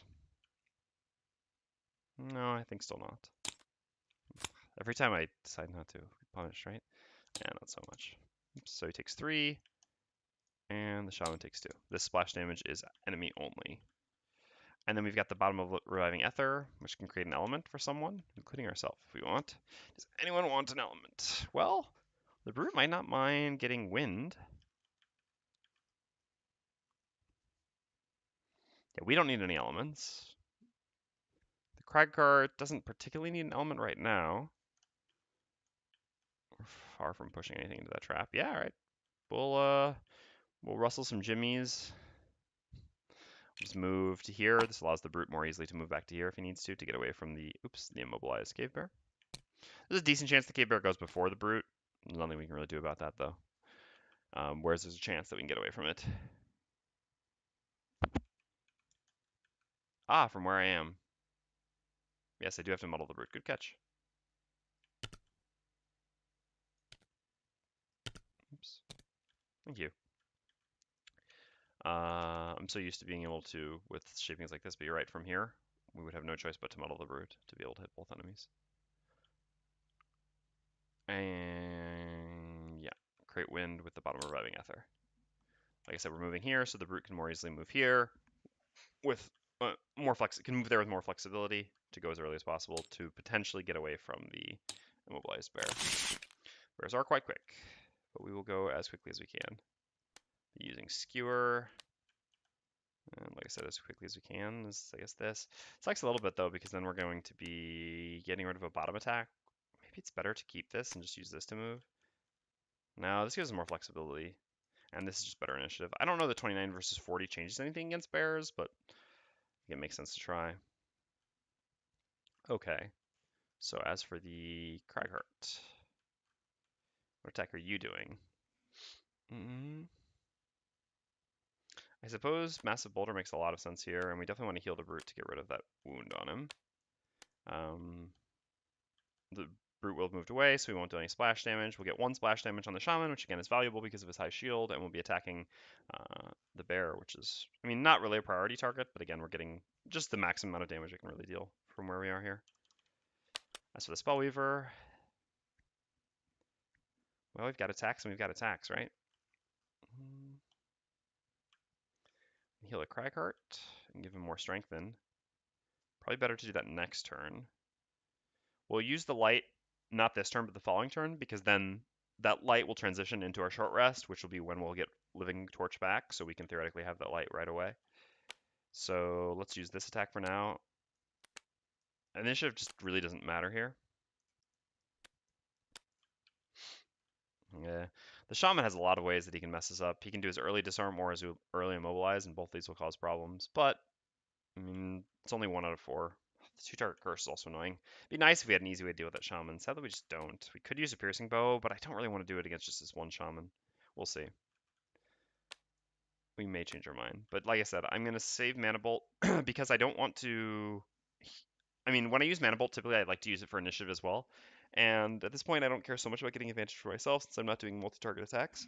So I'd rather heal someone who can actually use the healing. And if I'm going to heal, for example, the Cragheart, I'd like to actually have the strengthen matter. Whereas right now the Cragheart has strengthen, so unless I went after the Cragheart, which I could do, but I can also just wait 1 more turn and strengthen the Cragheart the following turn, which also seems fine. Okay, let's go. Nah, there's the disarm. Oh, that sucks. That's our skewer. Shamans. I hate shamans. Well, at least he's going after the brute, although he wasn't moving anyway. Ah, immobilized for nothing! Living Torch died for this? At least the scouts are finally moving up. Alright, Shaman goes first. Has disadvantage already, so has no reason to move away.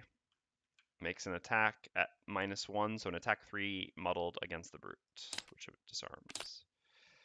Yeah, it was never the damage which was significant. The damage has already been done in the form of this stupid disarm. Alright. So now it's the brute's turn. The brute takes 1 from his wound, and we can just do whichever card we want as a generic move too, since it really doesn't matter. I mean, I guess we could have more movement if we use skirmishing maneuver. We don't really care about having more movement. So we're just going to move back to here with one of our cards as a generic move too. Why can't I? There we go. And we lose the muddle and the disarm. I guess technically the disarm was less bad for us than the immobilize would have been. Kind of. Alright, then the cave bear goes and does nothing. Then it's the brute or the Cragheart's turn. We're just gonna do Earthing Cloud first so we don't forget. We heal the brute for 2, which removes his wound. Then we're going to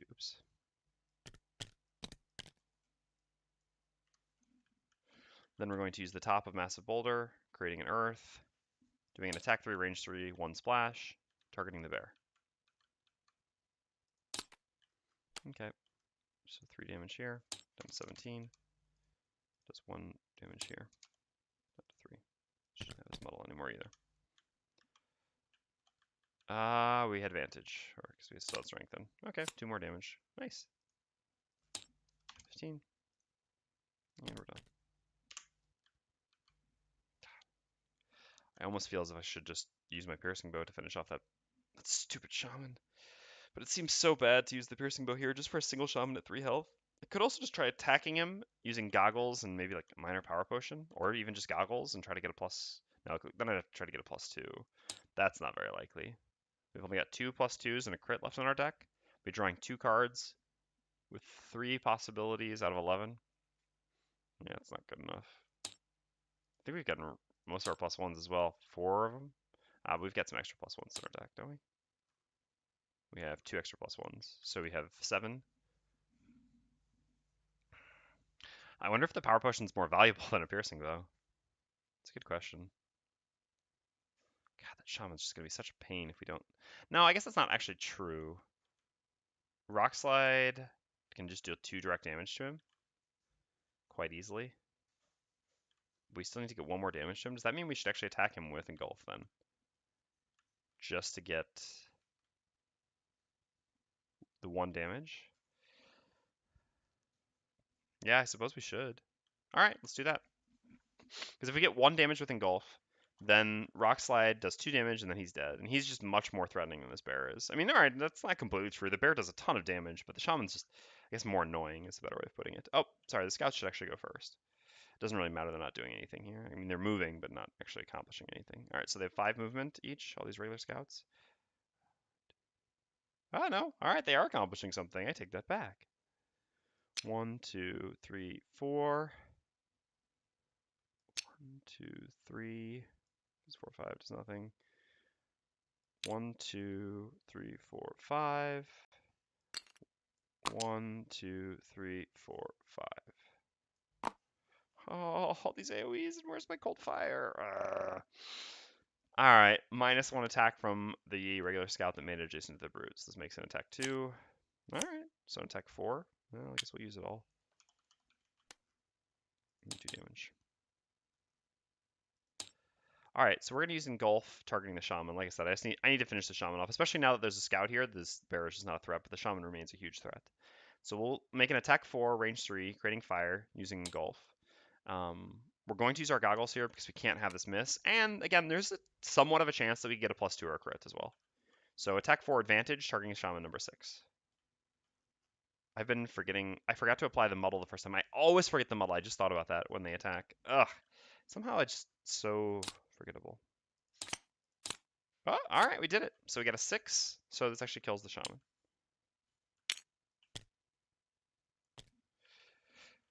That was nice. And we've got ice and fire, just like that. No cold fire. Ah. Oh, it hurts so badly. Stamina potions, why have you forsaken me? All right. Well, the shaman's dead. That's the most important thing. Now we can kind of casually deal with these enemies, which means playing these cards. Get strengthened on the Cragheart. Cragheart doesn't need to use Rock Slide anymore because the shaman is dead. He has Earth, but only this could be pushed into this now.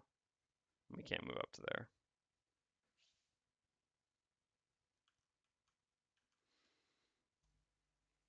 I mean, this is the only attack we can make without moving up, so I guess it should always just be Greater.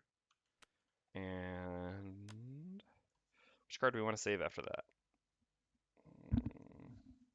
I guess we'll use one of these 2 to attack. I don't necessarily know which one, so I'll just get rid of Cataclysm for now. I don't need that much movement, and I'm not using a loss attack in this room. Alright, and the Brute's turn is going to be pretty boring. Just making an attack 5, but that's fine.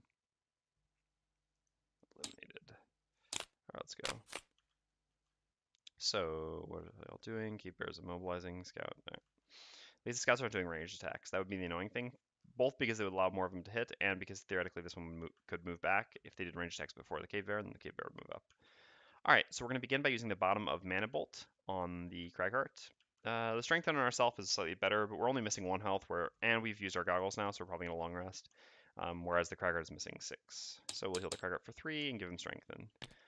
Here I'm just valuing 3 health on an ally, more than 1 additional turn of strengthen. And then we'll use Flashing Burst, creating a light, make an attack 3, range 3, and we'll target the bear. We're just going to focus the bear down, even though it has more health, because if we focus the scout, which is attacking, it allows the bear to start attacking. Whereas if we focus the bear first, then we can kill the scout that's in front, and then it's just another scout that replaces him, rather than a much scarier enemy. So make an attack 3, range 3 with flashing burst, targeting the elite cave bear. Okay, perfectly fine. And it's down to 12. And we're done, and the cave bear goes and does nothing because he cannot find focus. And then it is the Cragheart's turn. So the Cragheart, we're going to gain experience here. So we're going to gain 1 experience. We're going to consume the earth on Crater to add push. We're just going to push the bear. It's not that big of a deal that we push him. It's going to make it more difficult for us to focus. It will make it more difficult for us to focus him. But experience. Is 1 experience worth it? Yes.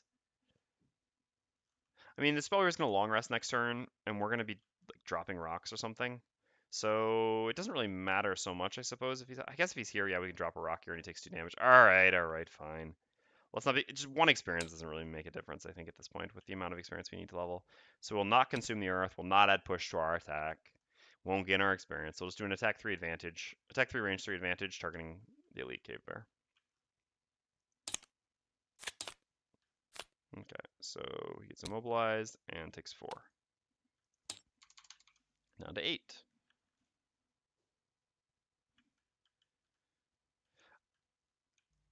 You're right, actually. I had never actually thought of it like that. I had always considered that, but I mean, it makes absolute sense. I'd always considered that if you add it, you needed to use it. Is that actually not in the rule? I guess it shouldn't be. I mean, it just adds an additional effect, but you can still ignore the additional effect, just like you would any other additional effect, just like if the push line was on there. I assume. Let me double check that with elemental infusions, though. I'm curious as if I hadn't read at some point that, but I'm probably just making that up. Where are elemental infusions? 23, 24.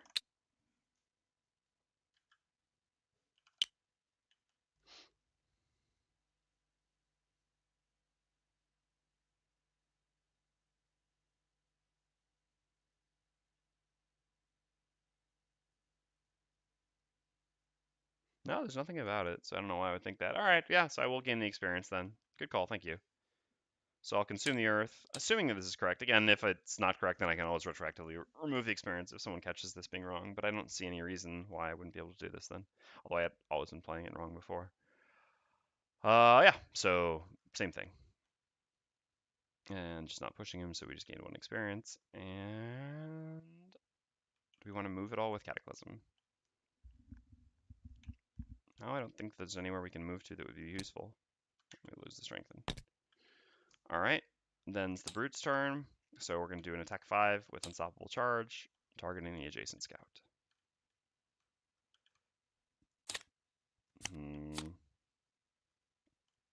Stupid Shaman.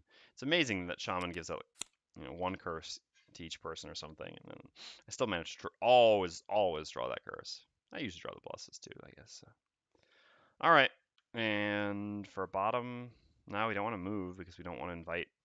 Well, if we move back 1, we would actually at least draw 1 more enemy up, which would make it easier to do AoEs, I suppose. Now, even right now, we hit 3 with an AoE, so it doesn't actually change anything. Now we'll just stay where we are. Okay. So we're done. Scouts go. Only the adjacent scout gets to make an attack. Makes an attack 3 on the brute. So 2. So 1. Okay. So like I said, I'm going to just long rest on the Spellweaver now. We're really in no rush. I mean, they can get ranged attacks. I guess they have a reasonable chance of getting a ranged attack now, right? Yeah. They're at 50% to draw a ranged attack. Oh god. I pressed the wrong button. I was trying to press the long... I mean, in my head I was up here pressing this. So there's definitely a reason for this, the brute to long rest, which is that we refresh all these items and we heal 2. I mean, again, we're healing effectively 6 by long resting, and honestly, heal 6 for a turn is fine, even considering the possibility of them doing ranged attacks. Spellweaver, it's a little bit different. We heal 1. We get our goggles back, but the goggles don't mean so much right now. We'll have another chance to do it. Yeah, I think the Spellweaver shouldn't long rest. Spellweaver has value in long resting by being able to choose which card to lose, but at this point, it actually doesn't matter because we already lost Cold Fire. We've got no reason to live anyway. And then we lose Mana Bolt, but yeah.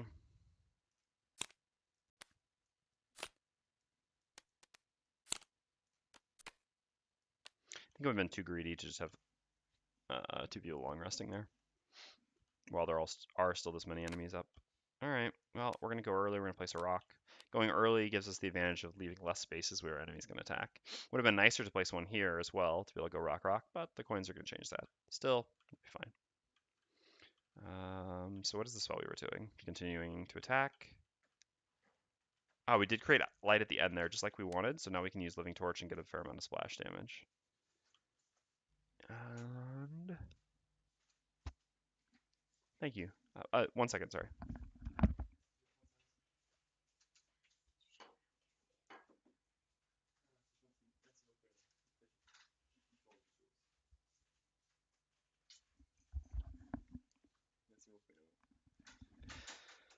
Sorry about that. My fiance just dropped me off a tiny little snack. Without any prompting. Very sweet. Alright, so we're always going to do Living Torch here. We're going to attack the bear, which splashes onto 2 of these. So that's nice. Is there any difference from what other card we use? Not so much. We don't want to use this. That way we can short rest and not have to reroll if we lose it.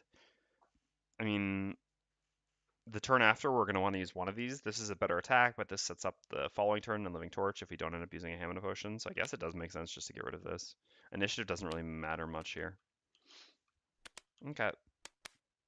Let's go. Well, still no range attack, although it's kind of annoying actually, because it's gonna, I mean, it's an attack 5 and it's gonna block the heal from the long rest, so it's pretty much negating our long rest, them doing this, but I mean, it's also negating their turn, so it's still fine. Better than them doing ranged attack still. Alright, well, Cragheart goes first. We're gonna gain 1 experience, create earth, and drop rocks. So, 1, 2, 3. Yeah, we can't reach there, unfortunately. So we can drop a rock here no matter what. And then we'll just drop some rocks in the back since we can't get them anywhere else meaningful. 4 damage isn't the most exciting turn ever, but I mean, they're not doing much either, so it's okay. 9 and 6.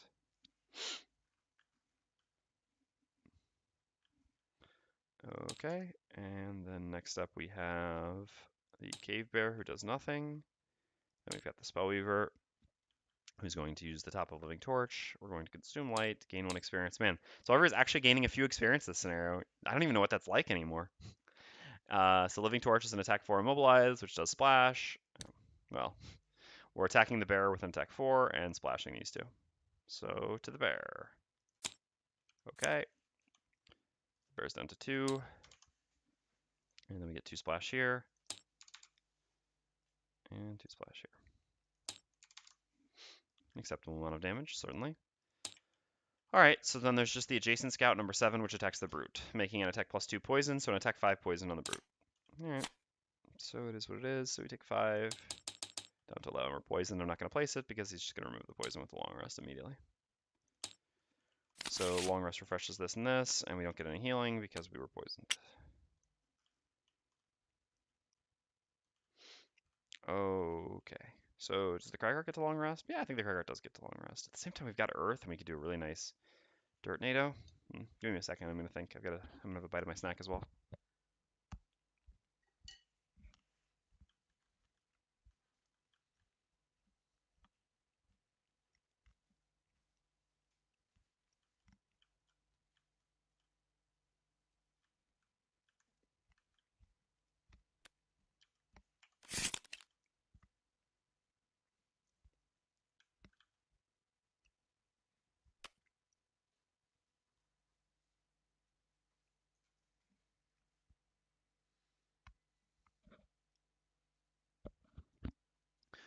All right. So I decided to short rest in the end, simply because it's just too risky to try to keep milking the situation. At this point, they're now up to. Oh no, they reshuffled. Oh.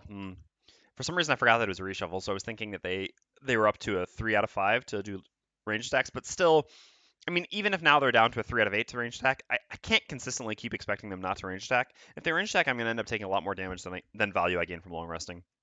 I think I'll have a chance to long rest after clearing out these rooms, because I obviously would really like to have my boots back.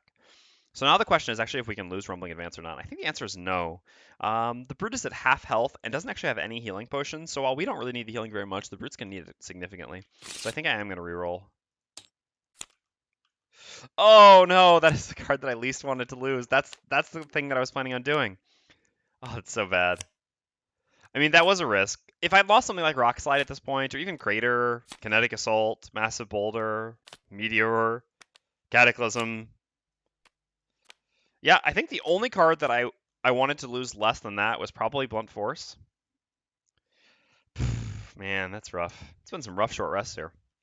Trying to increase the difficulty of +3 for sure. All right. Well, Massive Boulder is still fine here. It kills the bear and does 2 splash. Definitely not as good as what our other turn was going to be, but can't complain too much.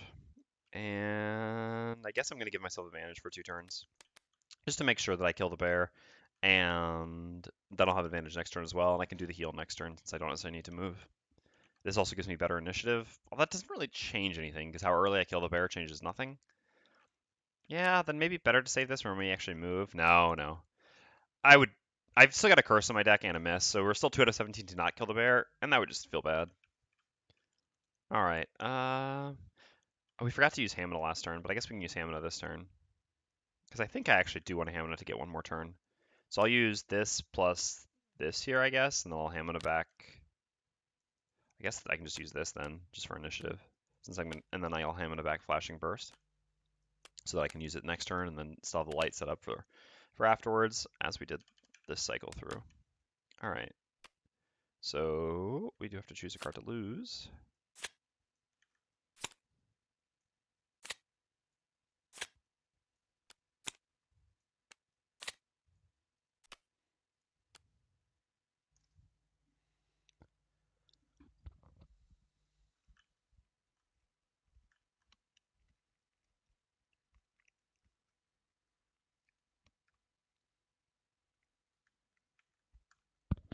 Sorry, I was just having another bite of my snack. I think we're gonna get rid of Warding Strength. Ended up being a bit of a bust, but I mean, yeah, there's still this trap here, and we can still kill something with it. Well, we could also do a move 4 jump at some point and just do that. Maybe it's better to save it a little bit longer. One more rest cycle.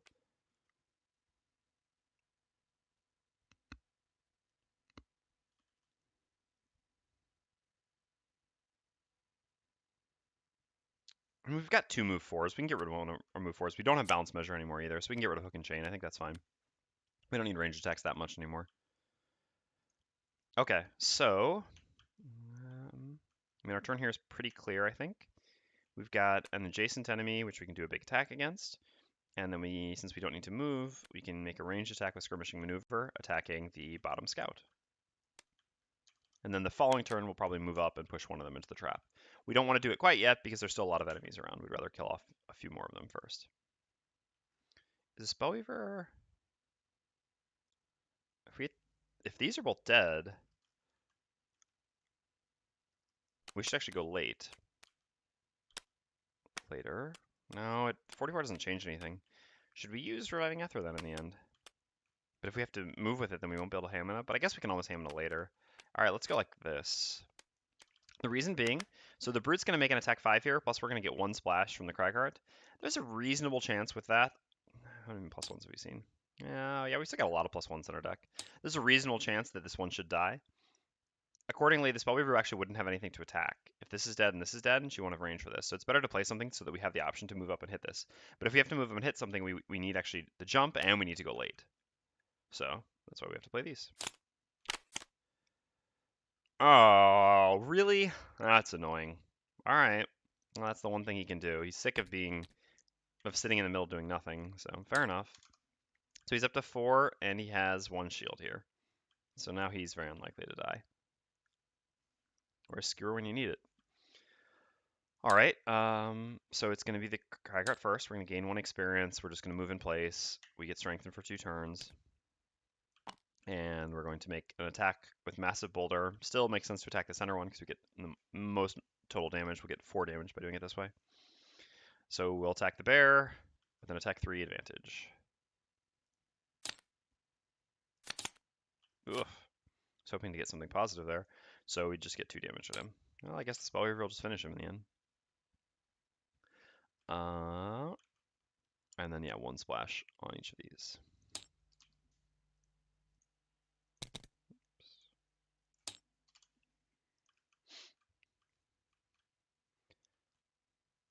And we create a new Earth. All right, next up is the Brute. So we're going to use Unstoppable Charge, gain 1 experience, and we do an attack 5, targeting Scout number 7, the adjacent one. Jeez. All right, this scenario is going to be difficult to finish if we just miss/curse so many of our attacks. This is getting pretty rough. All right, in that case, we're going to use Skirmishing Maneuver to attack the bear. The bear has 2 health left and 1 shield, so an attack 3 should kill this. And then that leaves the Spellweaver to be able to do an attack 4 on something with a bit more health, which just makes more sense. So attack 3 with Skirmishing Maneuver, gaining 1 experience, targeting the bear. All right. Ugh, only that had come before. So the bear is down. Okay, and then the scouts go. So just the scout adjacent to the brute gets to attack. Attack +1, so attack 4 on the brute. Yeah, well, they've got a ton of those. Well, I guess only 4. You're right, it is actually twice on the attack 5. I mean, that's leaving a lot of damage on the table. This is one way you can lose a scenario which would otherwise... I mean, like, the scenario is still pretty easy. We're not really under pressure. There's just the possibility of losing to the clock. And the amount of damage you end up leaving behind from nulls on big attacks like this is a big deal. All right, so next up we have the Spellweaver. I guess in the end we don't really need to go anywhere. So we can just attack this one first. We'll attack it with Engulf, creating fire, making an attack 4, targeting Vermling Scout number 7. Okay, down to 1. And then should we move up?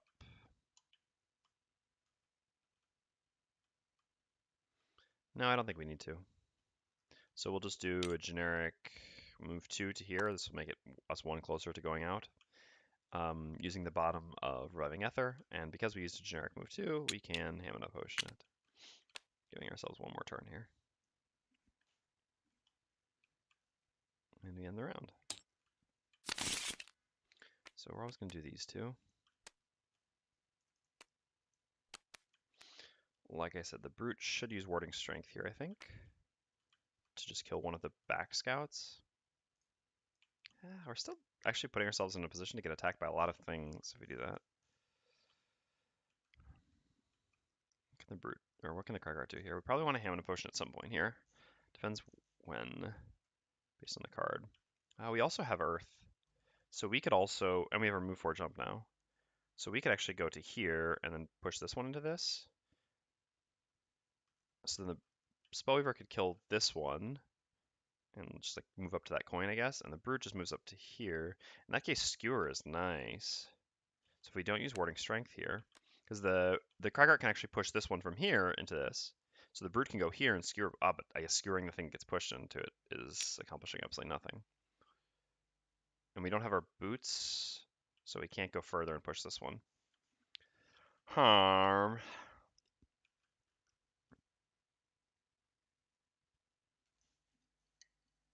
Let's have a bite real quick while I think.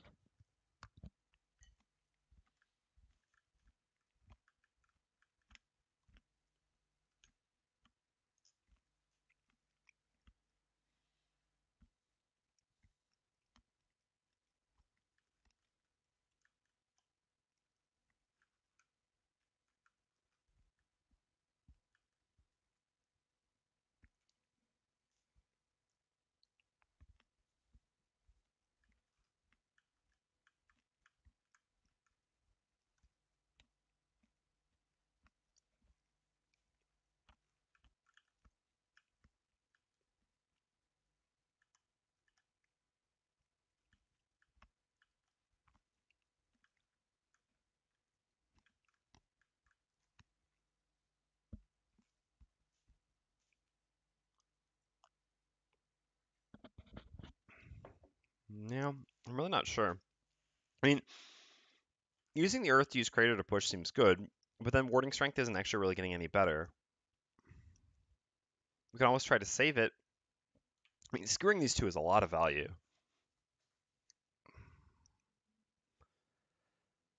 But then the push just does nothing, which means your Earth really doesn't do anything.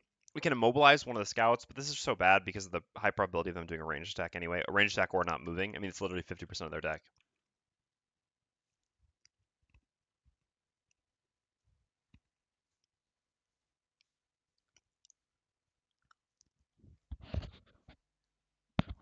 Sorry, it's a piece of chocolate with coffee and small chopped up coffee beans in it, and the coffee beans are actually getting in my teeth. I apologize for that.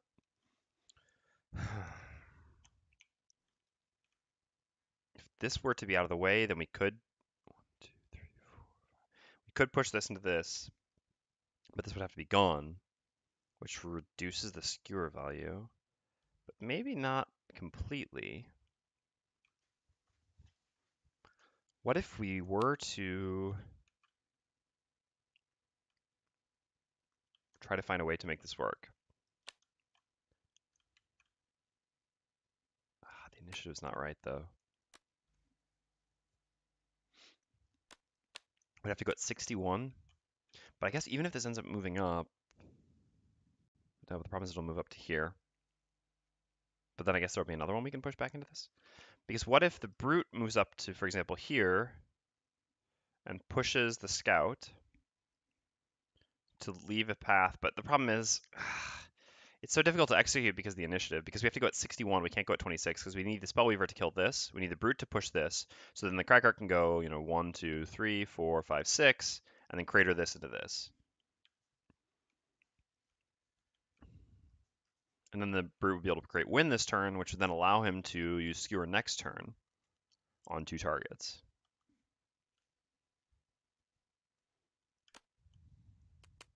I think no matter what, the brute should play this. I guess we can just try this. If the initiative ends up working out, if they end up going after the 61 and they don't move or something like this. Oh yeah, you're right. He can't move 6 and push. I'm just so desperate for a way to make this work. But yeah, I already. It's funny I already knew this because I talked about this already earlier. But all right. I mean, I guess we're just gonna do this and we're gonna push one in and kill it like that. Can actually the brute?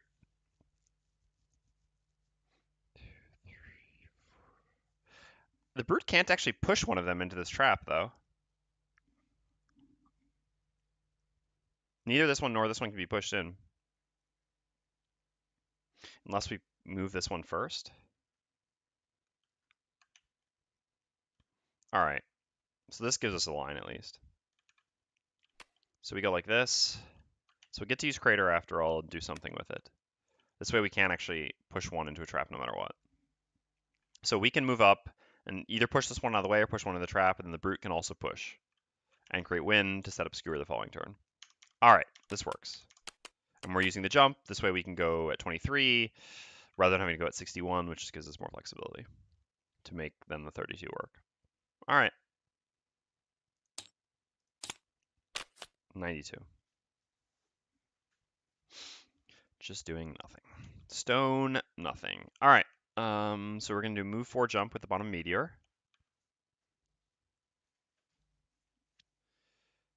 1, 2, 3 to here.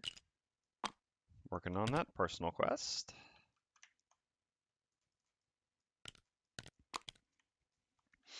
And then we're going to attack this one with Crater.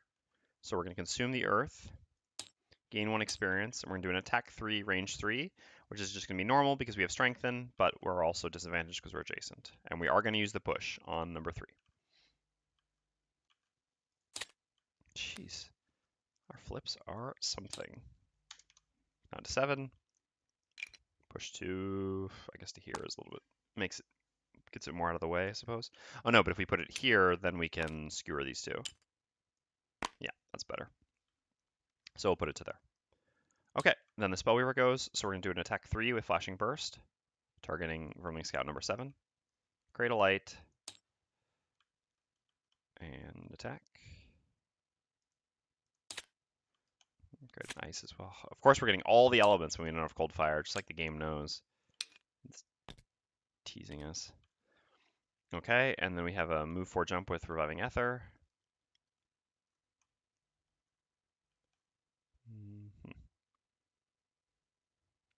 I guess we're just gonna move to this coin.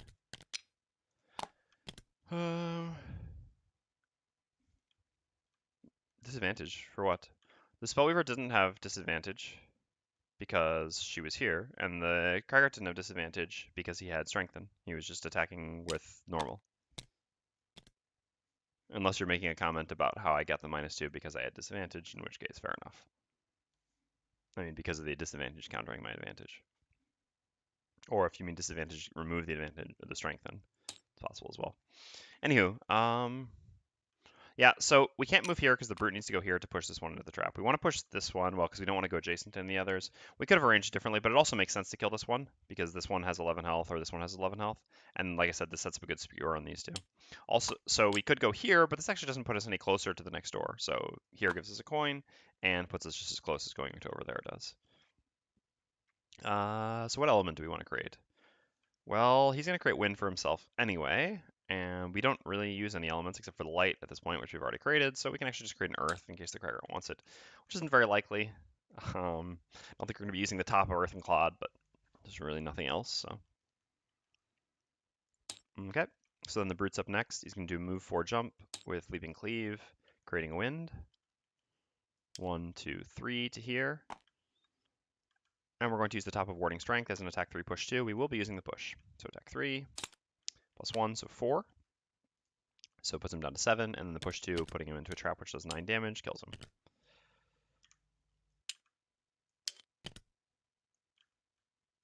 Okay.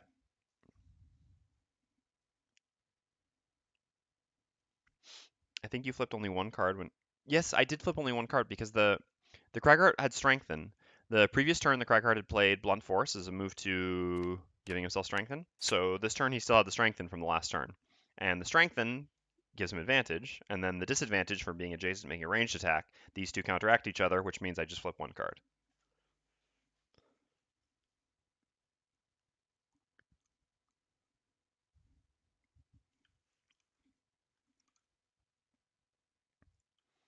Alright. So then the scouts go and do nothing. Now it is skewering time. Going with the best initiative to make sure we hit them before they do anything. Also allows us to do a move 2 anyway, which gets us in a position to skewer and moves us towards the door.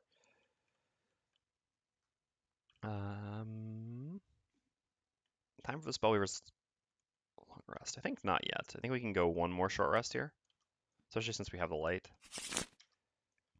Oh yeah, I mean, we're not going to be stupid. It's not like we needed it that badly, but oh man, getting crushed.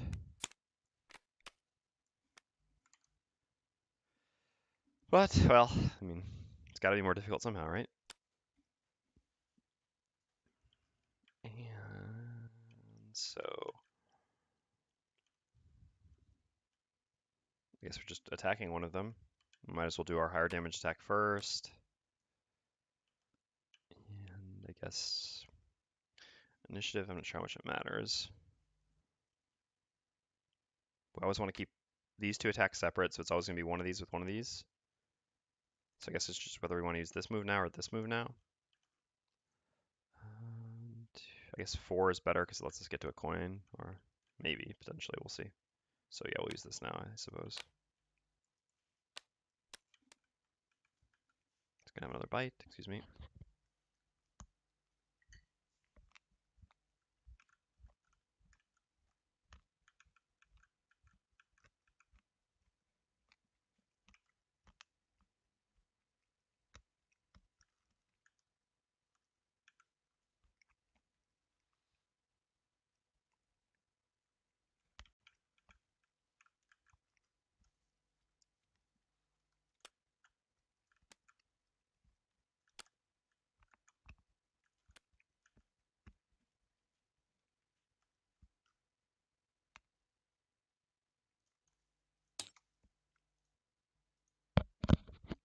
All right, thank you. Sorry about that. So for the Cragheart, what we're going to do is we're just going to use Earth and Clod plus Rock Slide. Rock Slide is fine here. Well, sorry. Rock Slide does 4 damage by letting us place an obstacle here or here, theoretically, although most likely here because it's less in our way, which does 2 damage to each of them, so 4. 4 is as good as we can really do with anything. I mean, yeah, this is 4 plus a modifier flip, which is slightly better, but by doing this, which allows us not to move, we can then use the bottom of Earth and Clod to get a heal 2 on the Cragheart, and then we have the flexibility to move next turn if we want to. So overall, this seems fine. All right, let's go. There's the ranged attack finally. So first up is the Brute. We're going to do a generic move 2 at the bottom of Immobile Phalanx. Going to here. We do not need to Hamina Potion because we have an even number. We may consider Hamina Potion next turn for the Cragheart. And then we're going to consume the Wind, gaining 1 experience, which gives us an attack 4 wound on both of them. The other thing is that the Rock Slide, by doing 2 damage to this one, we should kill it because we've got an attack 4 wound, which is 5, and then Rock Slide is 7. So this is good enough anyway. All right, so attack 4 wound on 3 and then 6 in that order. So 3, so 5 damage and wound. Oh, disarm. All right, not bad. And 4 damage and wound. It's really nice. So this goes down to 2, takes a wound, and this takes 4 damage, down to 7, takes a wound, and takes a disarm. Okay, and so did we gain our experience? We did, yes. And so we're done. So then it is the Cragheart's turn. Well, just so we don't forget, we're going to use the bottom of Earth and Clod and do a heal 2 on the Brute, putting him up to 13. And then we're going to gain 1 experience and create an Earth, and we're going to drop some more rocks. So like I said, 1, 2, 3, 4 to here. It's 2 damage each of them. I'll place that in a second. I'm just going to place them behind out of the way. 1, 2, 3, just like there. Can't place any more up there.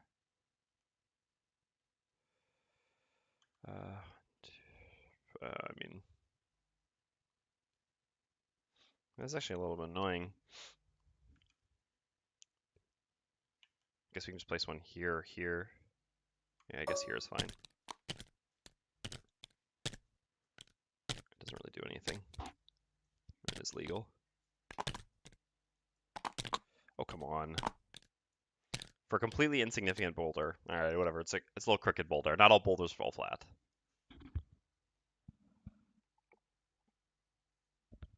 Just trying to add a little bit of realism to the game here.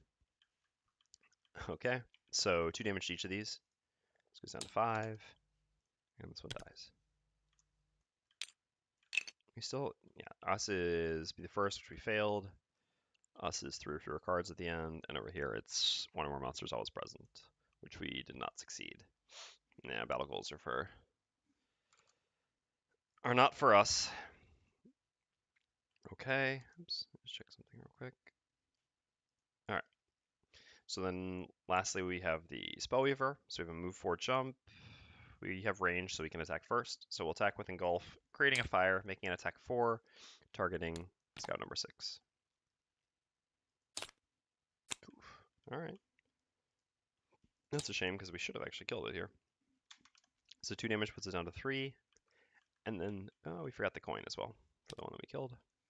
And then we have a move 4 jump with the bottom of Arriving Ether. 1, 2, 3, 4. This puts us close to both the coming rooms, as well as giving us a coin. Scoundrel Weaver Ho. Which element do we create here? So Earth was created. We don't use any elements next turn, so we might as well create Wind, although it really doesn't matter. Let's create Dark, because it's cool. There we go. And then the Scout goes, and it takes 1 damage, going down to 2. It doesn't actually have a move, so it just stays where it is. It's a shame, because it would have moved to here, which would have made a nice little coin stack. Oh well. All right, so we're going to kill it. The Cragheart can move a ton. No, but we want actually generic move, right? So that we can Hamina Potion. Do we want a Hamina Potion? Because otherwise we can actually synchronize 3 long rests. Yeah, we don't want a Hamina Potion. So we can move a ton and do a heal. And the Brute is just going to play his cards, and we'll see, just in case maybe the Spellweaver fails to kill the dude. I guess it'll be us trying to kill him first, because we'll actually have early initiative, which gives us an experience, so not bad. All right, let's go. Oh, trying to steal my money. I don't think so. All right. So the brute goes first at 26. We're going to use defensive tactics, gain 1 experience, and it gives us an attack 2. Doesn't have disarm anymore. So an attack 2, targeting scout number 6. All right, so we killed him.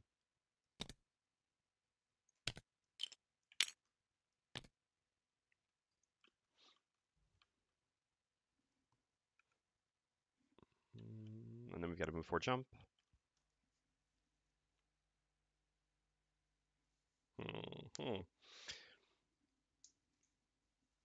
I guess coin priority is Brute or Cragheart, so I guess I should leave the 2 coins to them. Oh man, we're all at 26. Scoundrel Weave actually doesn't even have a choice here. They get to take the coins if they want. Sure. All right, so yeah, we'll move to, I guess, this coin with the Brute.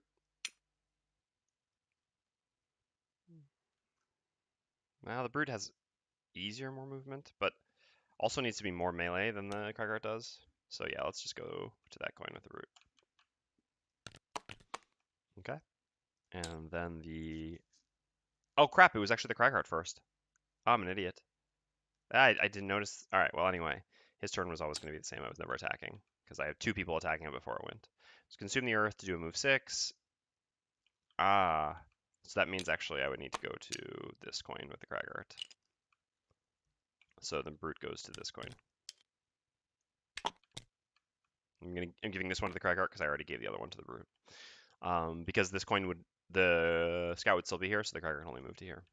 And then we're going to use the top of Rumbling Advance, creating an Earth, and doing a heal 4 on the Brute, and giving him a Bless. Okay, and then it's the Spellweaver's turn, so she's just going to move adjacent to the door. We're going to go like this.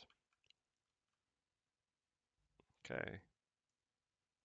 That's the end of the round. So, like I said, we get a beautiful set of synchronized long rests here, which is always satisfying. I don't know why I actually did that.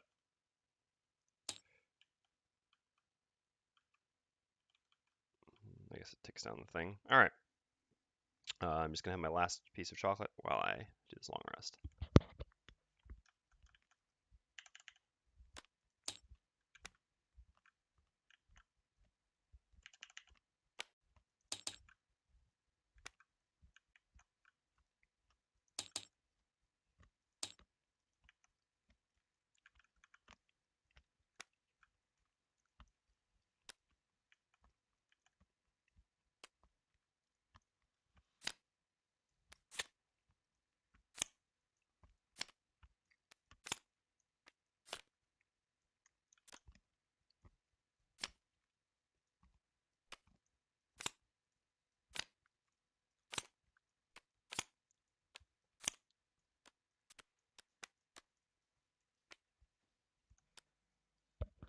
Quick question for anyone in chat.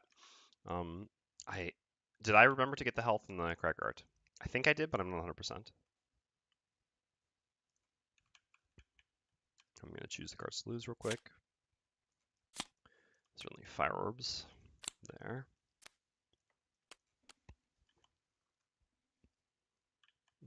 Yeah, we can finally get rid of Warding Strength, because there is only... Well, there are 2 traps still left, but that's fine. We've got the Compass for at least one of them.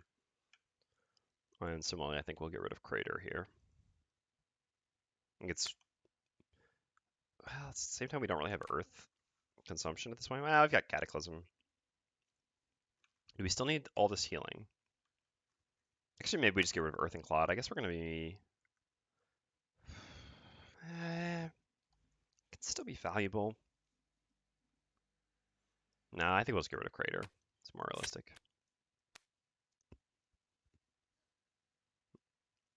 I'm kind of lacking top attacks, though, if we get rid of Crater, right? We've got this. Maybe this. Yeah, actually, we should keep Crater. All right, goodbye, Earth and Cloud. Okay. You healed him. All right, thank you very much.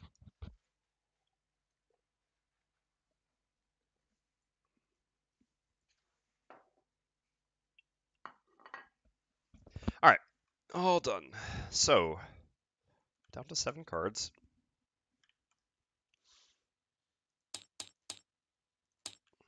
Let's get to it.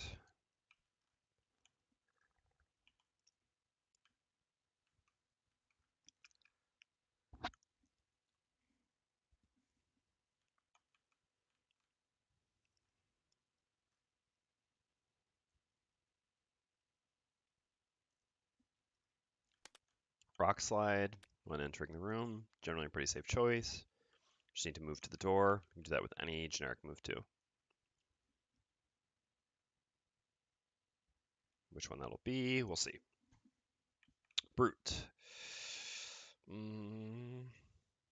Defensive tactics. Going in early as well. Getting a nice little immobilize. Could be alright. So what if we go 2, 3, 4 to there, Cragheart goes to here? Because there are going to be hounds in this room, I remember that much, but it also just kind of, well, 50-50 to expect hounds at least in one more room. I mean, you could have maybe thought they would only be here, but with a 4-room scenario and only 4 enemy types, I mean, alright, well, hounds or cave bears. But, yeah, so the 19 is actually significant, I think. So if we go like this, we go like this. It does use our boots for kind of nothing on the brute, except to be able to have good initiative, but I think having good initiative here is quite valuable. Oops, why am I doing that over here? This way, like I said, we can both get in, drop rocks, and theoretically immobilize some enemies to help hopefully prevent most enemies from attacking us. I guess the thing is immobilizing and dropping rocks is these two kind of don't work well together.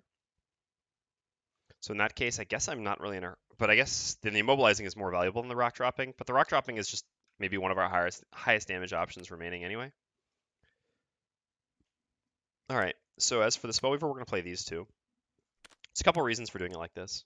First of all, it gives us better initiative, so we can theoretically kill something. Although actually, we still want to go later, because we'd rather not get attacked, but we still want to move in. Anyway, if we need move 4, this gives us the ability to move more and still make our attack 4. Otherwise, we can ideally use this as generic move 2, which allows us... Oh, we don't have any more Hamina. So we need to be very careful. But, yeah. This, I mean, still by playing these two, we can short rest if we want to next turn without running the risk of needing to reroll because we lose Reviving Ether. I guess what we lose is the ability to go very late, but I think 44 should be okay. All right, let's go. So Brutes first, we're going to use the bottom of Immobile Phalanx as a generic move 2. We will use the Hamina Potion for this right away. So we'll get back to our hand. This is a good card, and on top of that, it gives us our best initiative, and we get an additional turn. So 1, 2, plus boots.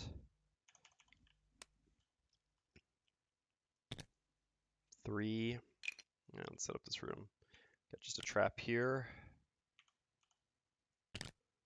And a nest here. Alright, we've got Elite Hound, Regular Hound, Elite Scout. Okay.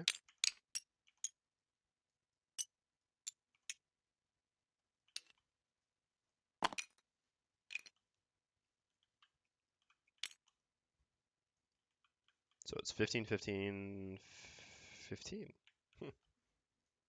It's a nice little clumping of HP bars. Alright, and let's see what they're up to. Yeah, there's the 19, and they're not moving. Alright. The obstacle dropping is not going to be as amazing here, but that's okay. Actually, we can just stop here. We can immobilize the two of them. This way we can drop rocks like this, which will draw them to eventually walk into the trap. Nice. Okay. So we'll just stop here on the door. What's the Spellweaver going to do, though? Well, I mean, I guess she can still jump in here after the rock drop. It's just if the Brute moves up, he's going to take damage from the rock drop, which we don't want. Okay. So we gain 1 experience. We make attack 2, range 3, target 2, immobilize. Targeting both the hounds, 1 and 3 in that order. Middle doesn't matter, so 4 damage and 3 damage. Okay, great.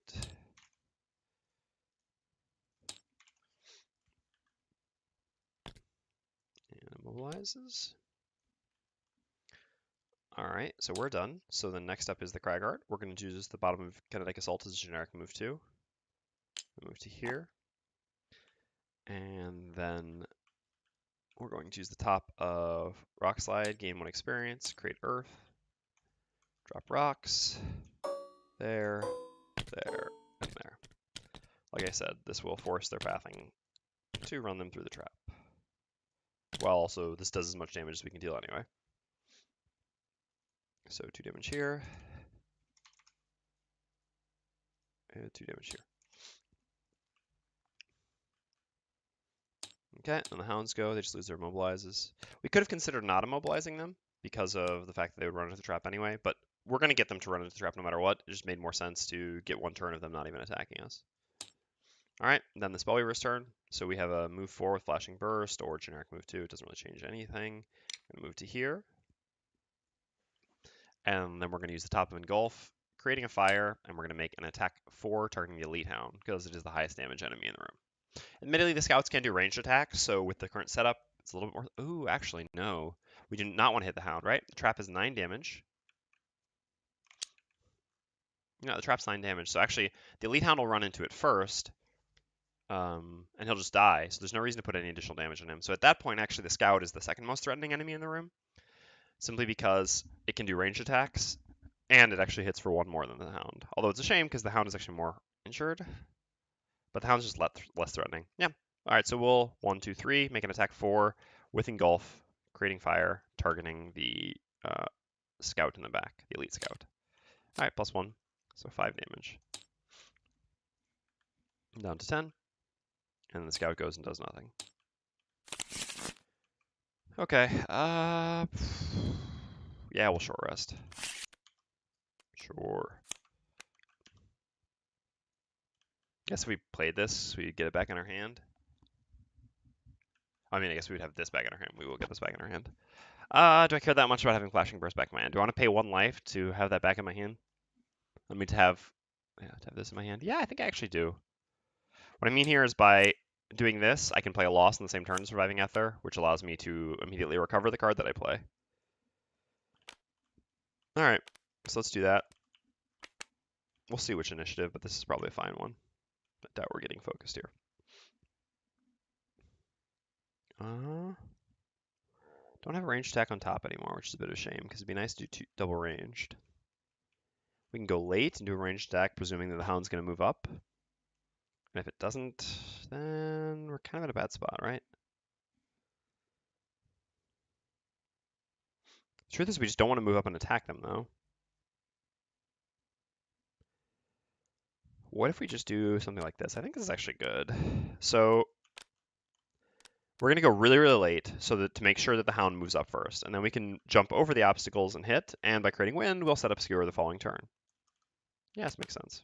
We just need to make sure the Hound moves. Otherwise, we can't really make any effective attacks. We could move here and just Skewer, for example, the regular Hound. This is kind of medium, though. It makes more sense to just go really late, set up the Skewer for the following turn. All right, so the Cragheart wants to move up to here and use a massive boulder that hits all of them. It means we need to go kind of early, which works actually fine, well enough. They can go at the 19 and they ruin this for us. Right, because then the regular Hound will be here. Well, if that happens, that happens. There's nothing we can really do about that, unfortunately, because we don't have the 19 anymore.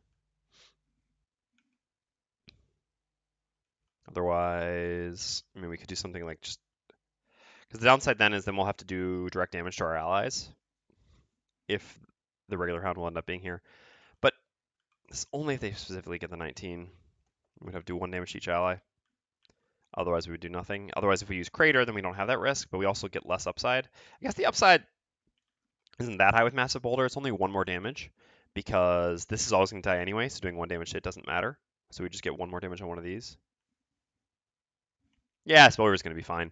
She has 11 life, and she gets attacked by nothing. Currently nothing. So the Elite Hound always dies. So the regular Hound can theoretically make it here, but makes an attack 3, plus at most it's like an attack 3, I think.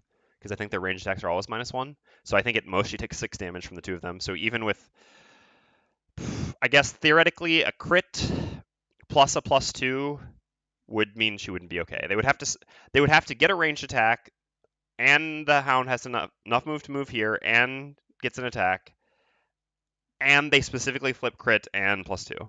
And that is the only way. So yeah, I think that's well under 1%. So I'm not concerned. So should I just use Crater? Yeah, I actually should. So basically, the advantage of using Crater instead of Massive Boulder here is that, like I said, so what I'd really like to do is to move here and then use Massive Boulder, which gets the most splash damage. But the splash damage is a little bit of a trap because this one is going to die in the trap no matter what. So I'm only getting 1 extra damage by using Massive Boulder, so it's only a 4 instead of a 3. Now, obviously a 4 is a lot better than a 3, but the downside is if they get the 19, which is a 1 out of 4 for the Hounds to get, then the regular Hound will actually end up moving here because it is 5 movement, yeah.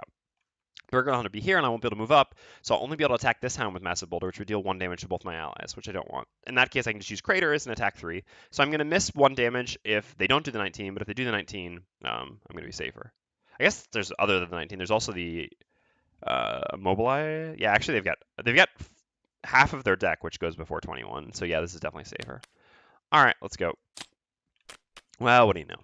But still, only missed out on 1. All right. We're going to use Blunt Force. We're going to gain 1 experience, do a move 2, retaliate 1, going to here. The retaliate may actually matter here. And then we're going to consume the earth, gain 1 experience using Crater. With Crater, we're going to attack 1, 2, 3. We're going to attack the Scout because, again, the Scout is a higher priority. So we make an attack 3. Oh, yeah, we strengthened ourselves with the Blunt Force move. So we make an attack 3 with advantage targeting the Scout. Well, at least we got rid of that curse.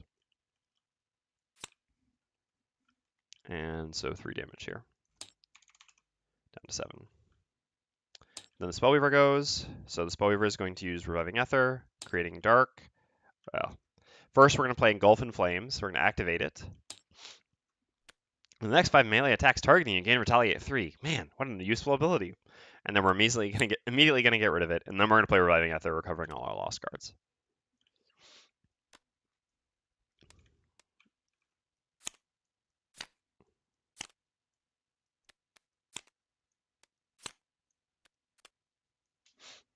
Okay.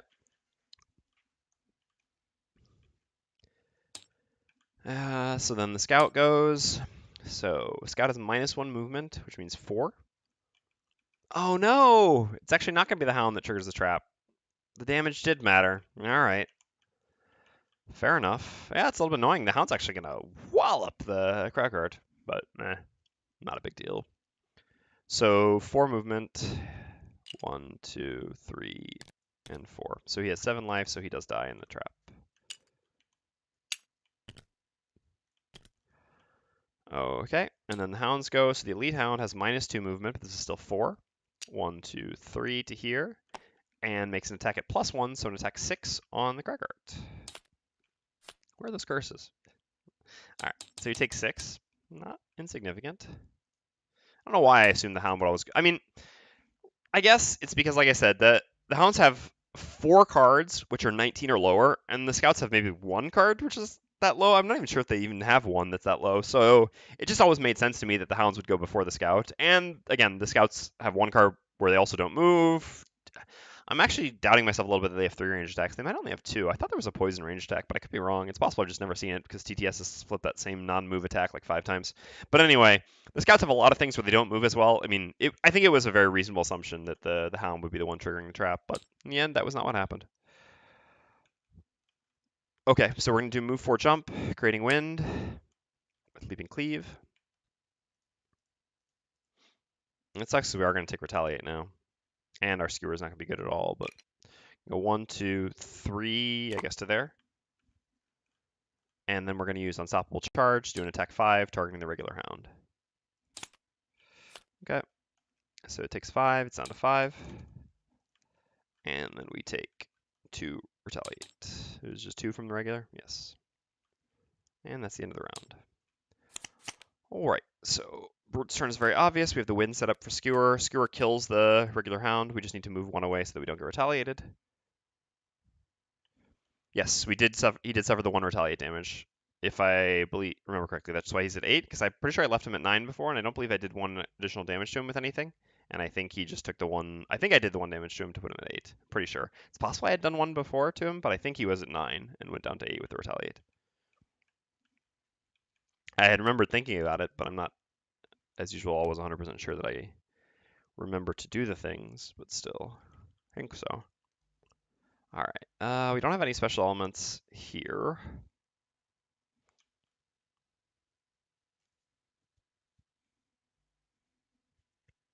But an immobilize takes care of business.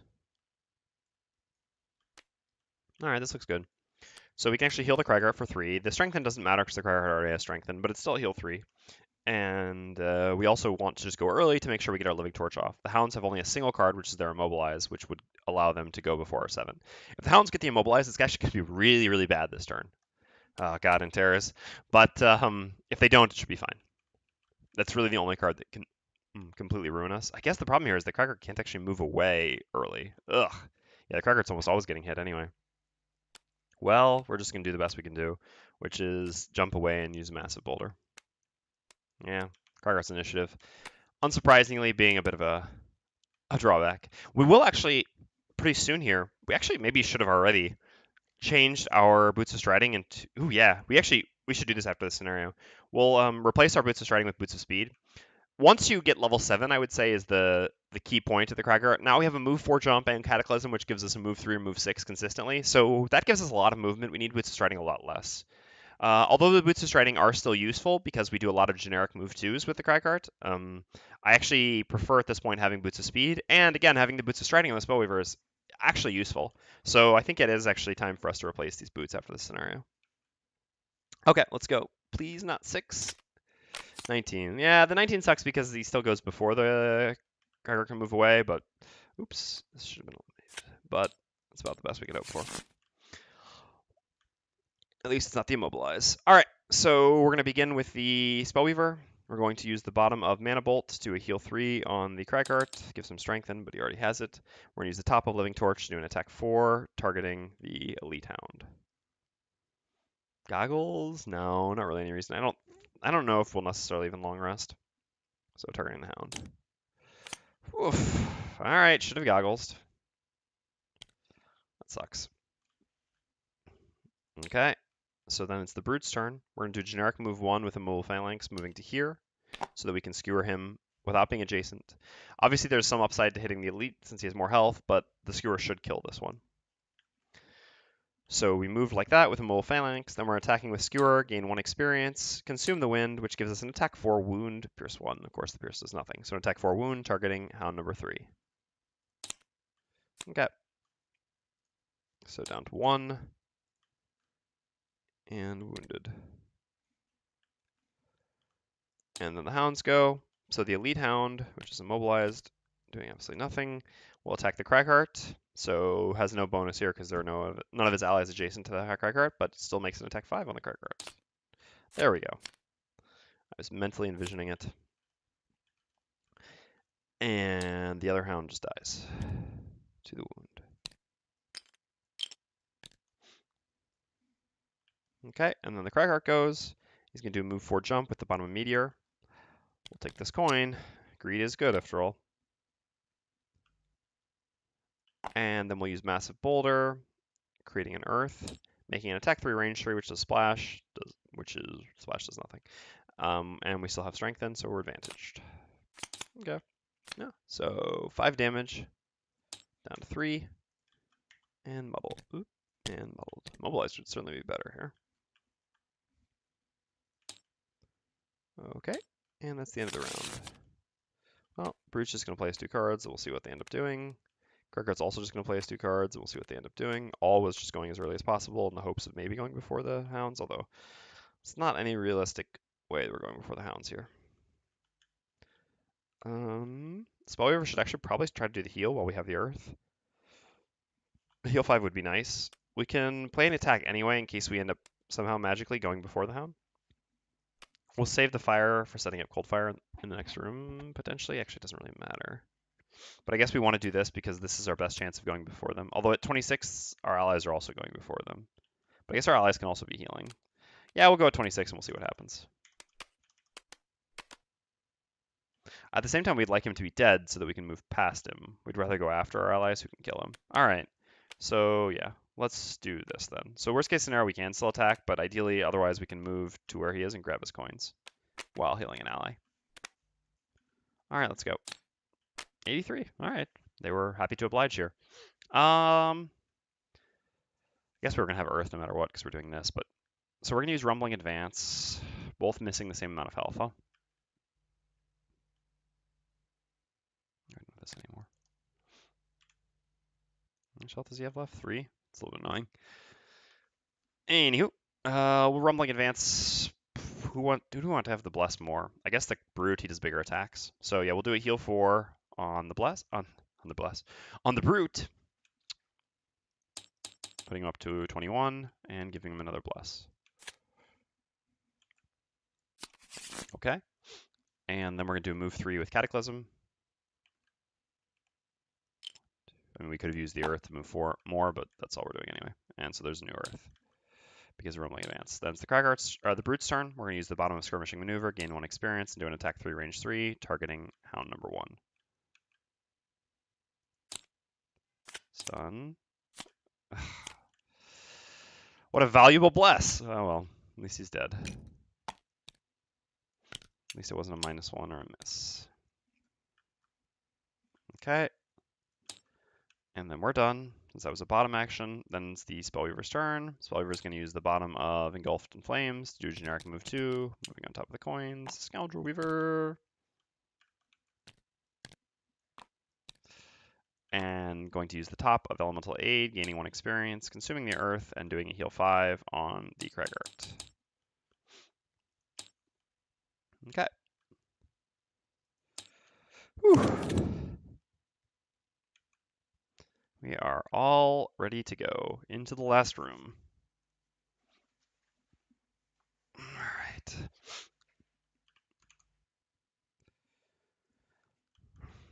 So we have to decide whether we want to long rest or not on 2 of our people. I don't think so.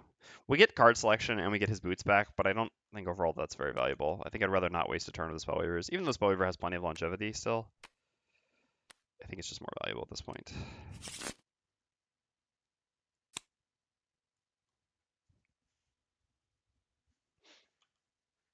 Oh no. Yeah, I think that's actually my most valuable remaining card, so I think I'll reroll on that. All right, that's fine.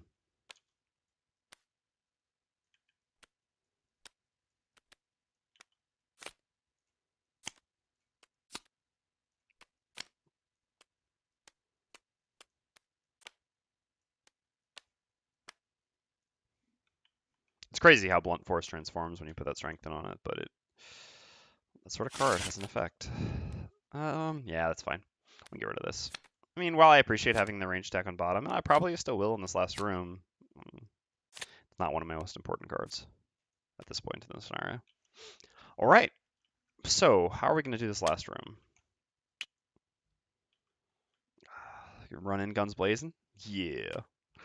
All right, so we can do these 2 things for the Spellweaver. This makes a lot of sense. Probably going late, so we don't take too much risk of getting hit. And Fire Orbs will create fire for us, and then we'll use, if our Goggles plus Fire Orbs combo doesn't get us an ice on the attack, we'll use our Minor Mana Potion to create ice. We can short rest afterwards, and we have Cold Fire in our hand, so we'll always get it back, and we'll be able to Cold Fire the following turn with Mana Bolt. We'll guaranteed get Mana Bolt as well, because if we hit it on a short rest, we'll just reroll, since we have nothing else that we absolutely can't lose in there. Seems pretty good. All right. So her turn is set. We have no Earth for the Cragheart, so we probably want to create Earth so we can do something good with it afterwards. Creating Earth is typically done with Rock Slide. Rock Slide is typically good when we enter a new room. So this seems like a reasonable pairing. The question is what we want to do to go into the room with. So the things we're considering using in the room, I mean, the most likely thing we're almost always going to use in this last room is Cataclysm, right? And when we use Cataclysm, we want to do it with Blunt Force. We actually want to do them the same turn, even though, as usual, we could do Blunt Force the turn before to still have Strength in the following turn. Blunt Force is our best initiative, and we like to pair that with Cataclysm to make sure nothing goes wrong. So this is probably going to be our follow-up turn. And what's going to be our turn after that? I guess it can be no, it can never be a Creator, right? There's only 1 trap left, and we've got the Compass. Although at the same time, we can use the Compass to actually. We probably want Meteor the turn we Cataclysm to make sure that we can hit as many targets as possible. So we actually should use Blunt Force here so that we can have Strengthened Cataclysm next turn with Meteor to get us in the best possible position. So this actually makes sense. Even though we're going to lose 1 turn of the Strengthen, I think this is worth it. And again, we'll only be losing 2 initiative the following turn. All right, so for the Brute...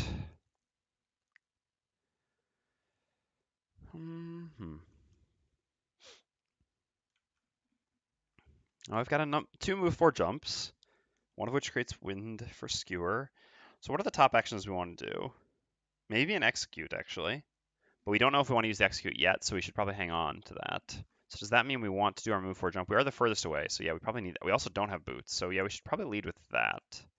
In that case, I guess we should use defensive tactics just to try to make sure that we have enough range to actually hit things. Because we don't have boots, we're only going to be able to go 1, 2, 3, 4. I mean, that's still pretty far. That hits more than half the room.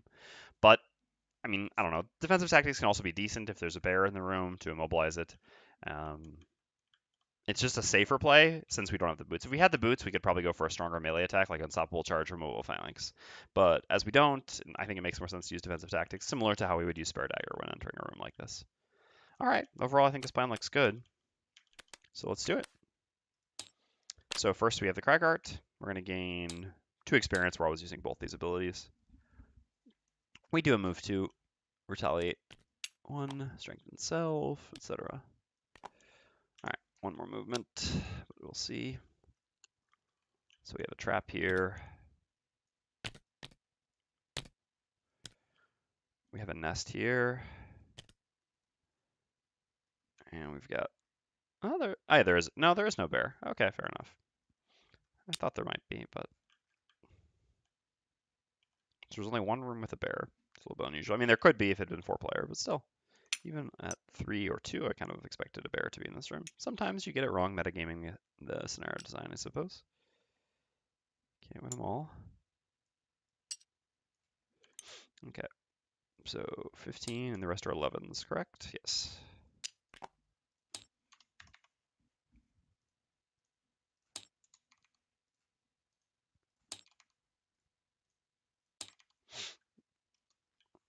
Okay. And we've got an elite and a regular shaman. It's gonna be difficult to ever use that trap for this. Oh no, for this shaman we can. Hold on 1 second. I have to blow my nose.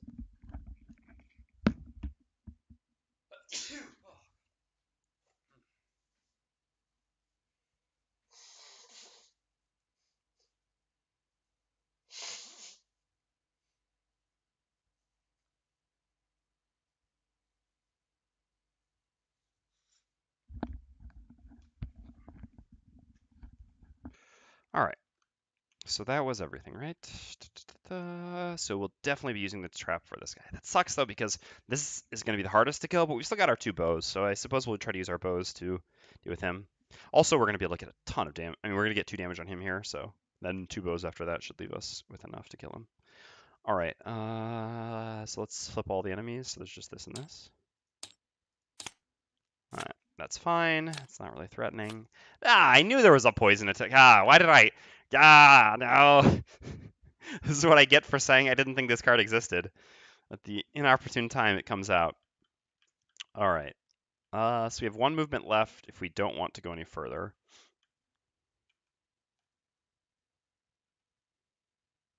I mean, if we don't want to use our boots, sorry. Might as well move all the way up to here. I don't see any reason not to. Let's see if it actually changes anything in terms of enemy targeting. If we stay here, well, we want to, yeah, so here is actually fine because we can still place an obstacle here, which is the most, yeah, we can get all the enemies with obstacles. Although we don't actually have to get this if we're going to always walk into the trap. But, well, I guess doing that actually, it'll heal itself, which wastes heal, so that's not bad. So let's see if their targeting matters. So -2 movement, so they have 2 movement and 3 range for the scouts.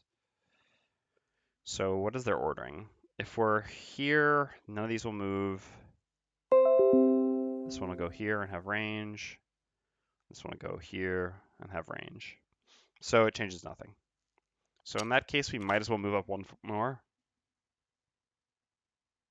Is the elite shaman going to suicide in the trap? If we go here, it would be the regular shaman, which is suicide in the trap, right? And we wouldn't have to use the compass. Does that help us at all? Because the elite shaman has, oh no, 3 movement. No. Oh, if we, no, it would never, unfortunately, it would never make it into the trap to suicide. If we drop a rock here, this will cause this to suicide into the trap.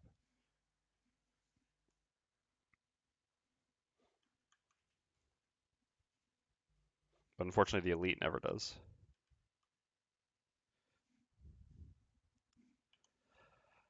So that is an interesting point, though. If we stop here, yeah, he only has 3 movement, unfortunately. They never get higher than 3 movement unless they have their card, which increases it. So he has only 3.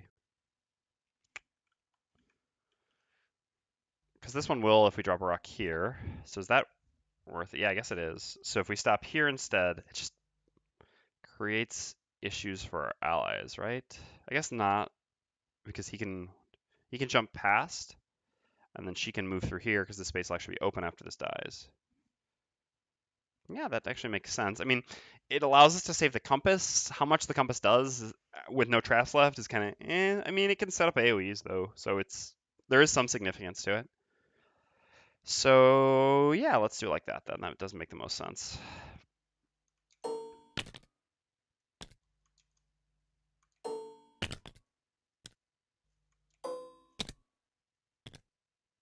Ah yeah, this one also won't attack us since we placed the rock there. So that's nice too. So this way we got damage on everything except this one, and again, the damage on this one doesn't matter since it'll actually suicide before it heals even. So yeah. So this is fine. Alright, so let's do our 2 damage all around.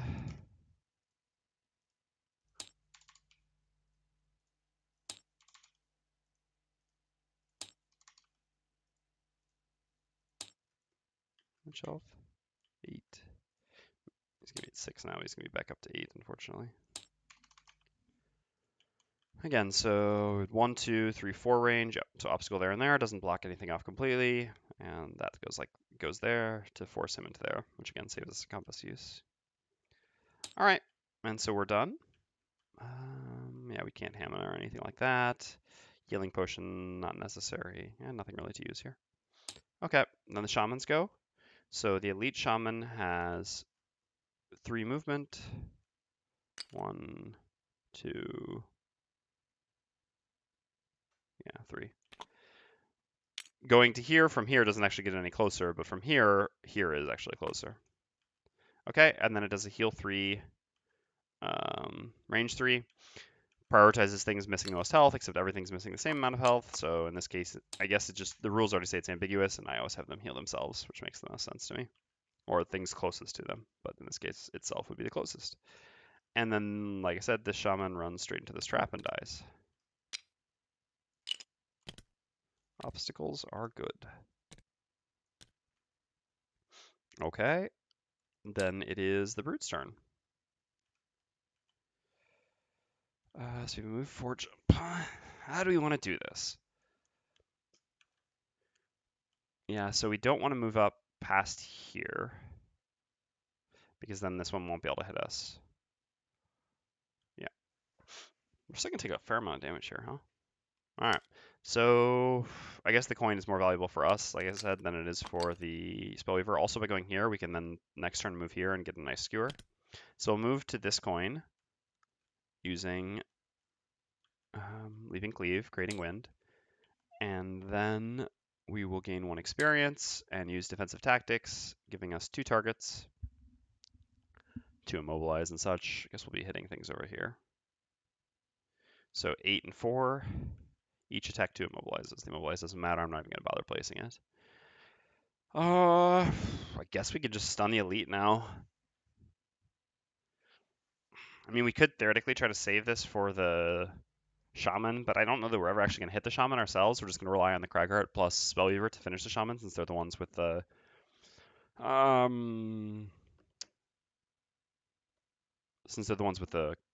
bows. So yeah, we'll use the stun powder on the elite scout here. I mean, it's making an attack 4 poison, so why not? So yeah, so we got an attack 2 stun here. I mean, immobilize as well, but like I said, these don't matter. So attack 2 stun on 8, and then an attack 2 on number 4. Okay, okay. So 2 damage here, down to 11. And stunned. And then 3 damage here, down to 6. Okay, so then the scouts all go. So 1, 2 to here. So hold on. 1, 2, 3, 4. Yep, so its focus is the Cragheart. So I can go to either of these spaces, but as usual with ranged enemies, well, when enemies are performing ranged attacks, in the case of ambiguity, I have them stay further away from enemies. So this one will move to there. Actually, I should do these things in the correct order, though. Because 6 will move before, but again, has -2 movement. Yeah, so it will move like this, but won't go anywhere. Yep, and then this goes here. So let's see. 1, 2, 3, 1, 2, 1, 2. So it'll be 4 will attack the Brute, and then 9 and then 10 will attack the Cragheart. So the attacks are +0 poison. So attack 3 poison on the Brute first. Okay. So 1, 2, take 1, and get poisoned. Just using everything now, like the shield as well, because we still got the earring and we might not want the boots, so might as well use the shield as well. Okay, and so then an attack 3 poison and then an attack 4 poison. Okay, so yeah, I've been really happy with having the Iron Helmet on the Cragheart. I say this almost every scenario too. It just depends on the party composition, but even with a Brute, I guess there are some classes where I wouldn't necessarily want to have it if I had them in the party, but yeah, here I've been pretty happy. Pretty happy. All right, so it's just a 3. We have no mitigation tools, except for our trusty helmet. Let's put this on top because that goes away in 1 turn. All right, and then the next one is an attack 4 because the poison's already there. 5. All right, I got some healing potions.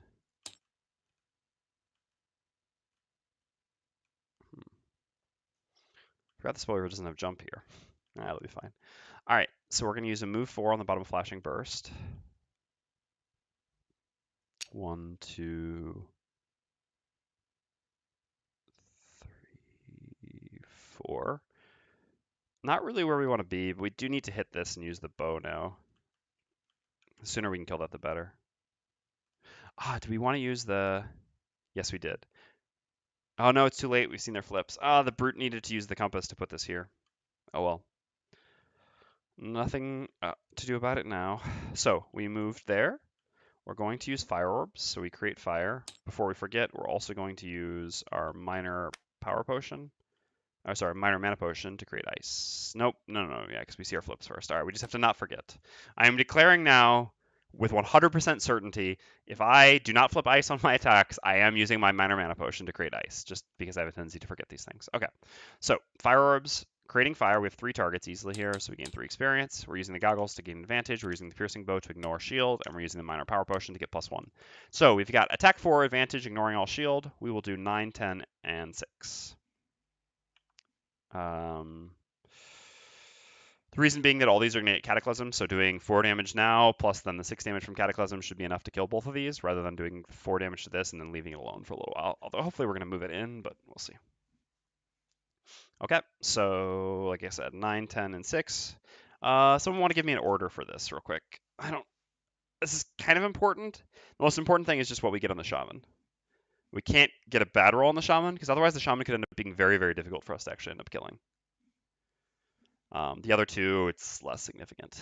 So we've got Elite Shaman 6, Scout 9, Scout 10. Anybody? Just take a sip real quick while I wait.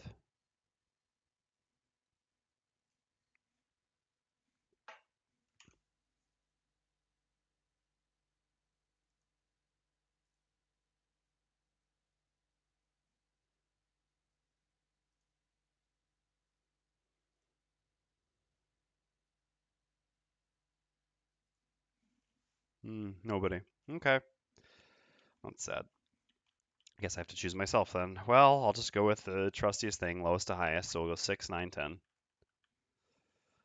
All right, here we go. 6 first. All right, that's good. So this makes our attack a 6 on 6. So it's down to 2, because again, we use the piercing bow, so we ignore all its shield. And then 9 and 10. Nice, we got the ice.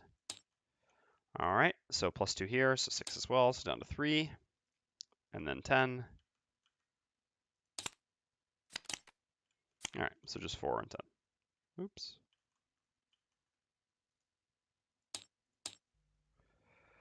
Yeah, 4. Sorry, I was just a bit distracted for a second there. And that's lost. And end the round. All right, short rest for the Spellweaver for sure. Yep. All we care about is Mana Bolt.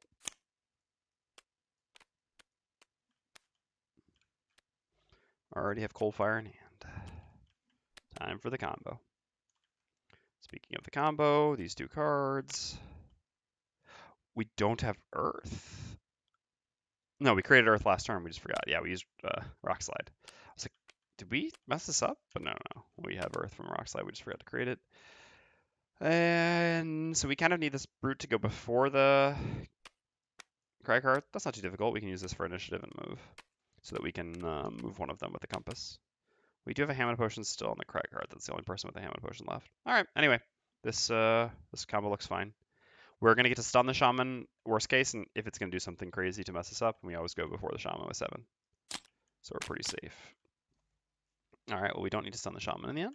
It's just doing heal, and he should die to the Cragheart. Okay, so we're going to start by using the bottom Mana Bolt on ourselves. We heal for 1, and we get strengthened for 2 turns.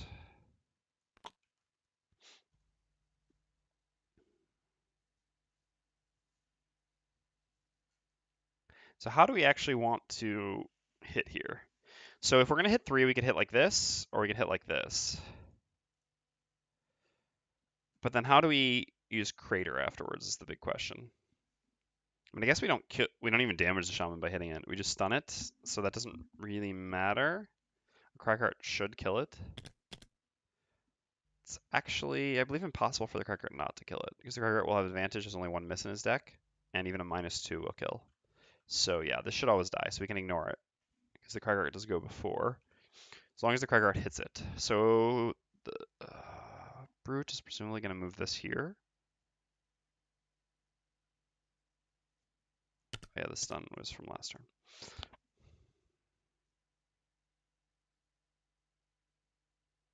What if we moved instead? No, because he has to hit this. So it makes sense. Yeah, I mean, this just sucks because we're going to do a lot of damage to things which are going to die anyway. I mean, all these things should die, basically. Except for this, which will get moved up. We can't even really hit this. So the only things that really matter are like this and this. We can only hit one of them. So is it actually better to just hit these two? Man, the feels when you have a cold fire and it doesn't even matter what you do with it. All right, yeah, let's just hit those two. Because like I said, these things should pretty much all die, even if one of these scouts, like if this one survives, doesn't really matter. And again, in order for this to survive, we would have to get a -2 on our advantaged attack, which is so unlikely. No, even a -2 won't do it because we have the power potion. So our attack is going to be a 7, right? Yeah. So even a -2 kills. So we'd have to get a miss. And like I said, a miss is impossible. So literally all of these will die. All of these, sorry. All these 4 will always die to the Cragheart. Except this one. So yeah, and this will not die. Nor will this die. But we'll stun this using... Oh no, it won't be arranged. Yeah, we'll stun it. Anyway, so we'll hit these two. We'll do 4 and 8. It's not neither advantaged nor disadvantaged. We could have moved in the end, but it's actually the same thing in terms of advantage disadvantage, except here we get strengthened for 1 more turn. We also gained 1 healing. We're not really in anyone's way here. So we'll do 4 and then 8. So each of these is just an attack 3 stun, consuming fire and ice using cold fire. So the lower and then the higher. All right, each 4s. This goes down to 2, and this goes down to 7. And, oops, that's not what we want. They're both stunned. Okay, so we're done. So then next up is the Brute. So first things first, we're not going to forget to use our compass. So we're going to use the compass on the Brute. And we're going to use that just to move this to here, just to put it in the Cataclysm. Okay, and then we're going to use the bottom of Mobile Phalanx as a generic move too, moving here. We don't want to move onto the chest yet, because if we loot, because the goal for the scenario is kill all enemies and loot the treasure tile. But as long as we don't loot the treasure tile, we can actually loot all the coins that all these enemies drop without like risking the scenario just ending. So we don't want to step onto the chest yet. So we'll just move to there. And the skewered extra damage doesn't matter, because again, this should always die. So you go here. There aren't any curses. I'm not wrong about this, am I? No, there are no curses left. So yeah, it will always die. So we'll just move a generic move, use a generic move to move to that hex. And then we'll use Skewer, consuming the wind, gaining 1 experience. So we get an attack 4, wound, targeting number 8.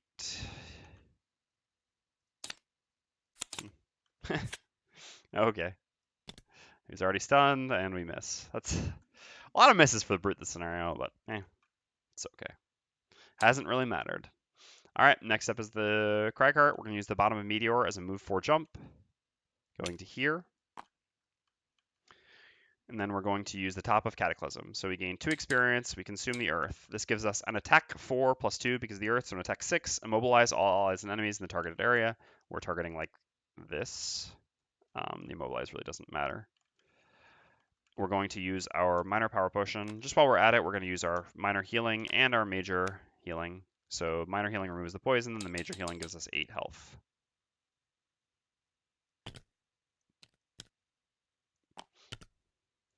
Oops. Tableau went to sleep. Okay. Is there anything else? Oh, yes. We're going to use the piercing bow to ignore all shield. And I'm just going to declare this now on which one I'm using it, just so that I don't forget while doing it through.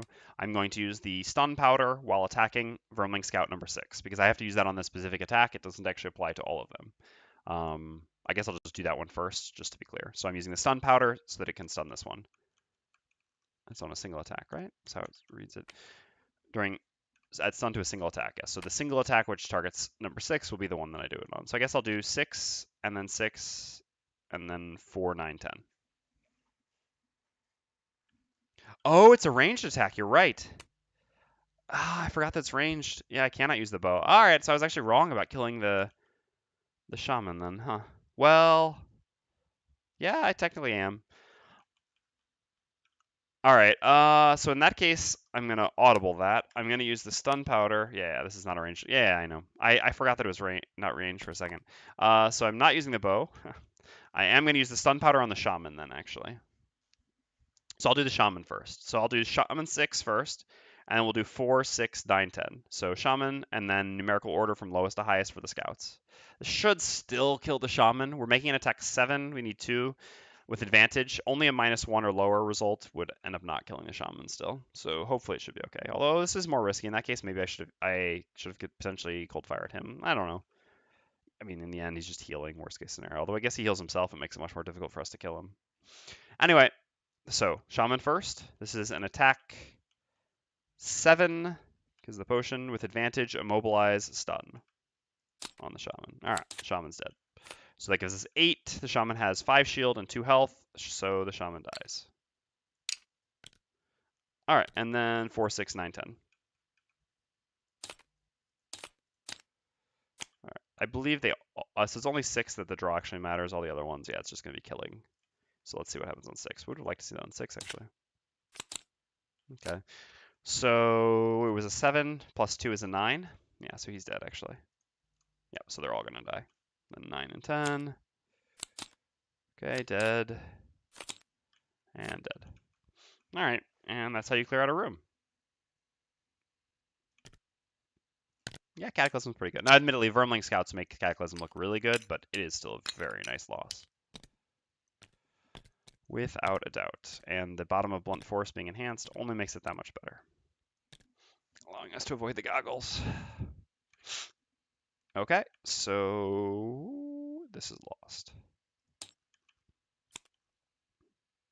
Shaman's eliminated. Then the scout goes. The only scout remaining is this one. Goes down to 6. Why did I remove the wound? Right, that's gone as well.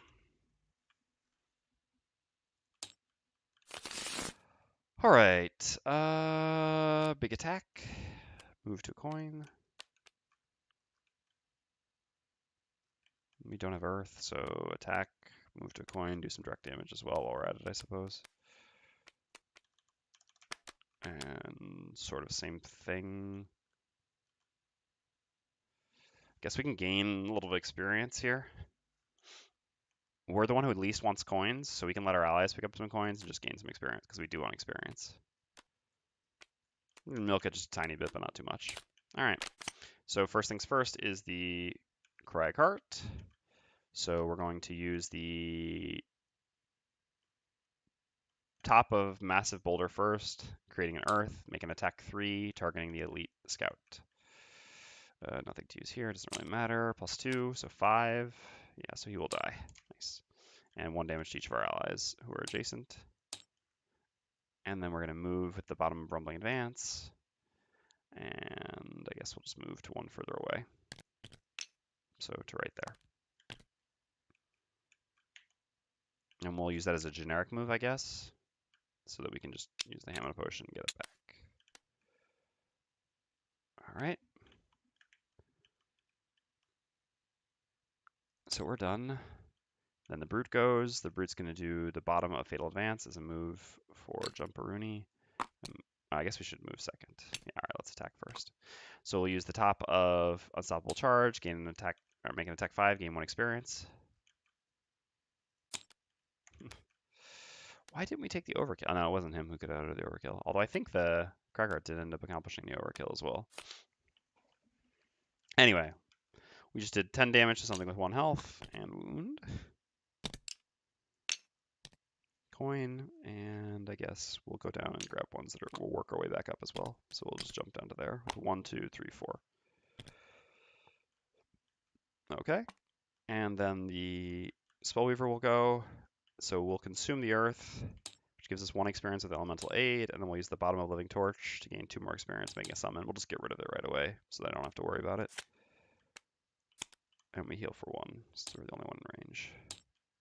So let's see, the Brute needs to have 3 or fewer total cards at the end. So we need to get rid of some cards. That's easy to do though. We're gonna make sure, we're gonna at least get this battle goal, since we can control this one while I pick up coins. Round, so short rest for the Brute. Yeah, we can't get rid of that one as a loss, so. Alright. I'm just gonna play these two. Technically, I could short rest and get Rock Slide back to get more experience, but I don't care. Well, I guess I technically do. I do. If I'm just doing these things, I'll do it right.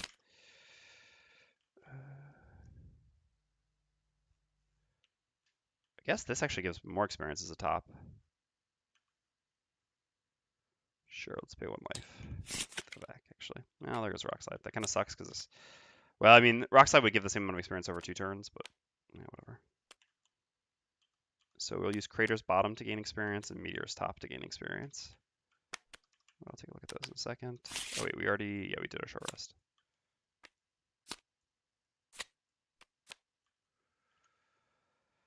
So how many? We need 2 turns of picking up coins still, and then the Spellweaver can move on to the chest. I guess the Spellweaver can also pick up a coin. Or more than a coin, huh? Yeah, let's pay 1 life. All right.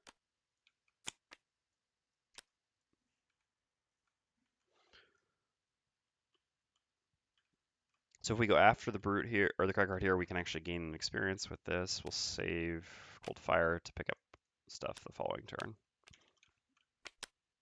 So he's doing this. Are we actually going to have a space where we can place that, though? No, we're never going to be able to place that, right? Yeah, it was stupid to get Meteor back, huh? Unless we save it for the following turn. Great Earth with this turn, then. Yeah, we should just kept Rock Slide. Oh, well. As for here, use this to pick something up. And we have nothing on top that does anything. We'll save this just in case. Play this, and we'll... Oh, we won't be able to short rest, but that's okay because we'll play a loss next turn. All right, this works. Let's go. Cragheart goes first. We're going to use Crater. We don't have Earth to make this good. So we should have used it last turn. Oh, well, 1 experience, move 4 jump. Does 1 damage to the Brute. And we'll move to here. Bring this coin. Then we'll use Rumbling Advance to heal ourselves for 4. I'm not going to grab the Bless because we're never attacking again. Okay, this is lost. Then it's the Brute who goes. Does a move 6 Rooney. Going to here. Gains 1 experience. Loses this card. Grabs the coin. Oh. To get that coin? Can I... you're right. You're right. Yeah, I should have been paying attention. All right, hold on. Let's fix this. minus 1 experience. 1, 2, 3, 4, 5, 6, 7, 8, 9, 10. I can just do it right now. Oh no, I can't. You're right. Yeah. You're right that is definitely the better way to go. All right, so then we just have to do a move. But I won't be able to do it next turn because I didn't use a bigger move this turn, right? So I move, for example, to here. 1, 2, 3, 4, 5, 6, 7, 8, 9. Now, I guess if I go here with the Cragheart instead and then go here with the Brute this turn. It's kind of all open information, so it doesn't really matter. Yeah, and then we can fix that. All right, so we just play those two, one for a generic move, going to here after the Cragheart move to there. Again, this is all open information time because we have no significant things happening. And then the Spellweaver heals herself or something, gains 1 experience with Elemental Aid. And we'll just go to here to get this coin because we have the right to a little bit of money. Okay. So then the short rest from the Brute. We have to wait 1 more turn now. That is the one problem with this. All right, that's fine. Oh no, we'll have 3 cards. Missed 2 experience, but I don't care that much. The Brute's following levels are pretty unimpressive. Yep, because we'll lose a card here, we'll be down to 3 cards. All right, that works. So we can end it here. So that, plus again, the top doesn't matter at all. We do have enough, right? 1, 2, 3, 4, 5, 6, 7, 8. Yep. Yeah, thank you, ECO. All right, short rest here. Oops. Doesn't really matter. I guess it does actually, because we can gain 1 experience with that. Here, Meteor. And this to get out of the way. We have to go after the. No, we can. Nope. Gosh darn it. Oh no.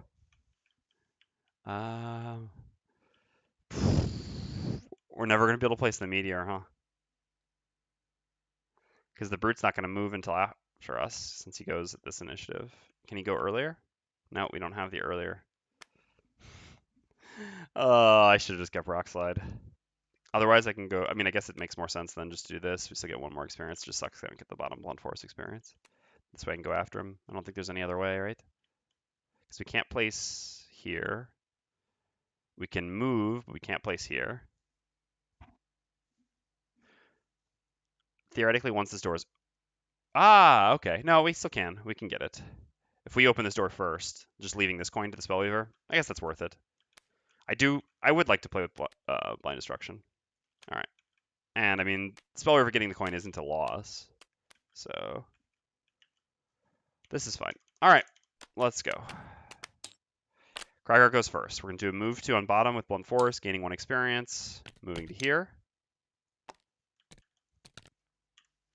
And then we're going to use the top of Meteor, gaining 2 experience, dropping a giant rock here. Does it affect our allies in any way? No. Which also creates an earth. Okay. Then this is lost. Then the Cragheart the Brute goes, gains 1 experience at the bottom of Skewer, doing a move 6. Plus we'll use the earring to refresh items and use boots. That's a move 8. 1, 2, 3, 4, 5, 6, 7, 8. Talk about efficiency. That's lost. Then the Spellweaver goes, consumes the earth, heals herself, gaining 1 experience with the top of Elemental Aid, uses the bottom of Cold Fire to perform a loot 2.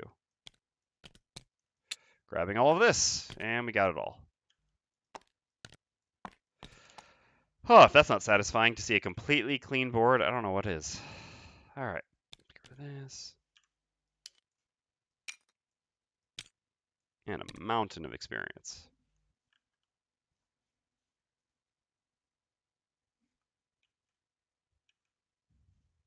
Does it have to place the obstacle all in range 3? Is that how it works? Well, if so, is that in the FAQ? That makes that card so terrible. I mean, well, the action's so terrible. The card's still fine because the bottom.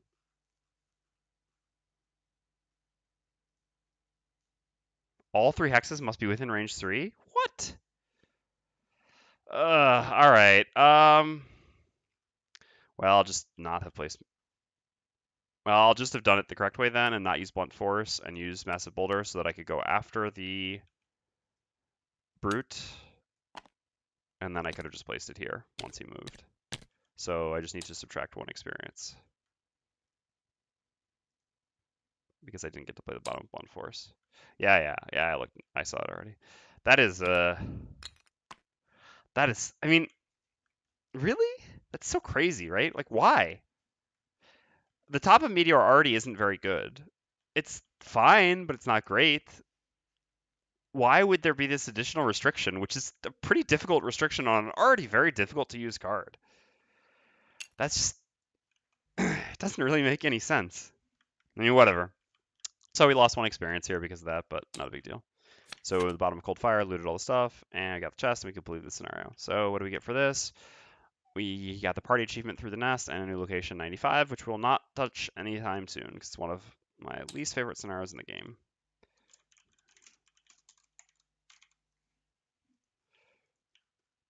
All right, so we need to check mark this one off. And we need to gain 95.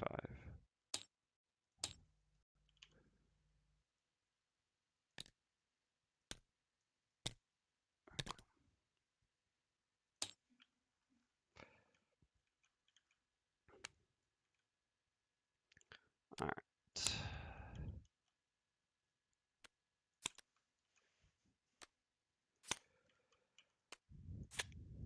Well, I got a mountain of stuff here. 19, 21, even 12 experience for the lowly Spellweaver. And so many coins. Sadly, the money is much less valuable to us now, but it still has some value. So delete all this. Check. Delete all this.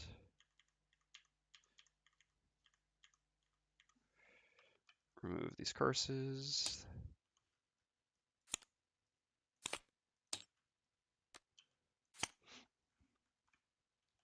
All right.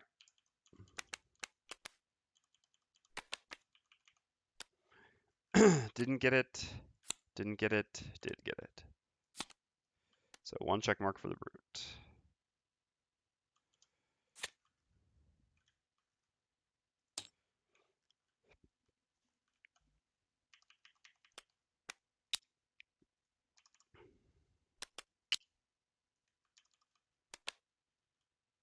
Let's just switch these around, actually, to have our 2 healing potions next to each other. All right, let's go left to right. So 35 gold.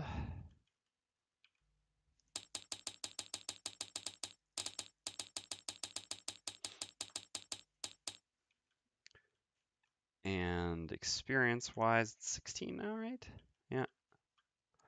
So 30. Did I just get 35, 35? Huh, nice. 35 experience. Still a ways from our level, unfortunately. Actually, not that far. 309, right? Yep. Or 409. Okay.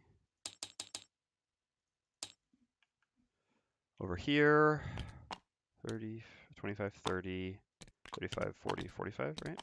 Yes. Which is all the gold we have. But about a fourth of the way are our personal quests, so not bad. With our items now, we're well over half. Okay, and so 21, so 37 experience.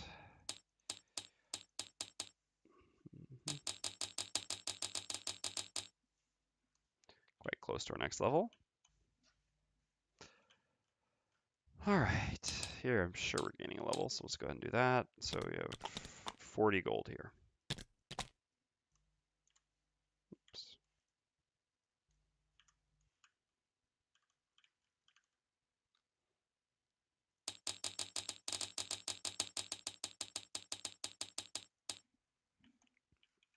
And for experience, it's 28.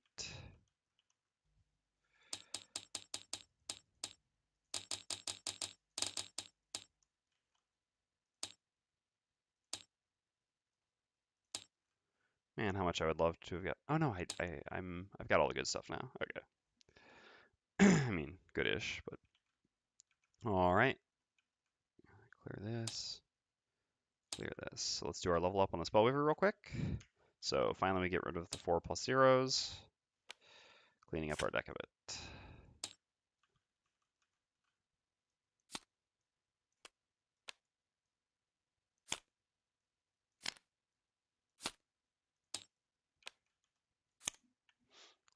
And for level 7, we have, admittedly, a fair candidate for one of the worst cards in the game. I mean, as we've established, it's not actually in the top. Probably maybe not even in the top 3, but I would say it makes its way into the top 5. Twin Restoration is honestly a card. I've talked about this before, but since there might be new people here, a card I don't even understand how this made it through balance testing. I can't imagine anyone ever wanting to use this card. All right, the bottom heal action is fine. I mean, it's actually kind of nice, right? I've kept Earth and Clod this long because the bottom heal action is quite valuable, and this is a much better bottom heal action. So the bottom heal action is actually fine. But the top is so bad, and the bottom heal, I mean, like a heal card alone isn't really enough. Earth and Clod is, for the Cragheart, kind of, simply because he has 11 cards, so it's easy to hide one card in there. The Spellweaver's deck has to be so much tighter with 8 that it's so much harder to hide a situational bottom action. And yeah, the top is so truly bad. What's funny is this top action for most other classes in the game would be fine, right? Because you would actually be netting longevity by losing one card to gain 2. So having a situational but relatively useful bottom action with a top card that you want to play later in the scenario, this would actually be a powerful card. But for the Spellweaver, it is of course not, because you actually don't net longevity by playing this top. You only get card selection. Now, that being said, there is some value of card selection for times like this when you lose Cold Fire just to be able to get Cold Fire back, but still. Ugh, this card. I mean, at least if it had good initiative, maybe. If it had a good initiative, honestly, it would be tempting, I suppose, just for the bottom action of the initiative, but yeah. Bad initiative, terrible top action, fine bottom action. Nope. I used Stone Fist on our last campaign, which was 2-player in conjunction with the Cragheart. I wasn't unhappy with it. In the end, I think Chromatic Explosion was actually better. But I think it was close. I think Stone Fist was fine. The top action wasn't very good, but the bottom action was actually all right. Just getting another move 4, which also had shield. In 2-player, it actually mattered because the Spellweaver has to take more hits than she does in 3-player or 4-player. In 3-player or 4-player, you pretty much shouldn't have to take hits. So even with the Cragheart, I'm not really tempted by Stone Fist. And the top was highly situational, rarely ever used, basically. Whereas, yeah, Chromatic Explosion for this bottom action is great. So yeah, this is pretty easy. Take Chromatic Explosion, put those other cards in the back because I'll never look at them again. Chromatic Explosion gives us redundancy on Reviving Ether while also giving us Reviving Ether afterwards. All right, so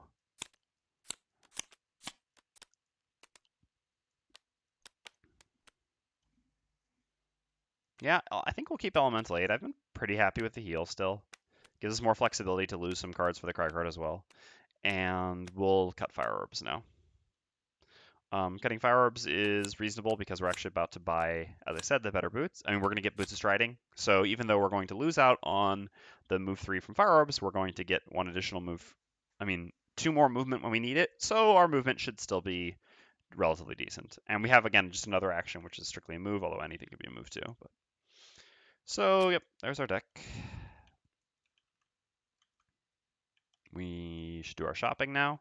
So first we need to have the Cragheart sell the Boots of Striding. So he gains 10 gold for selling the Boots of Striding. We're not going to do any city events first because we are at 11 reputation, which means we have a -3 discount. So with the -3 discount, I mean, obviously we're not going to get up to a -4 discount with just one city event, and we could potentially lose reputation. So it makes sense to do it like this. So we will sell the Boots of Striding, which we'll set them over there. We'll buy the Boots of Speed. So the Boots of Speed cost us 27 gold.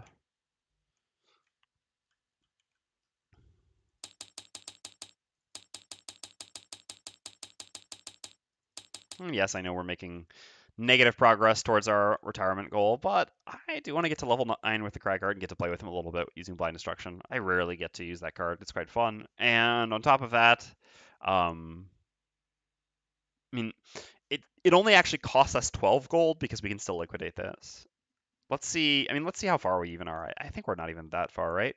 So 30, 40, 50, 70, 80, 90 gold here, if I'm not mistaken.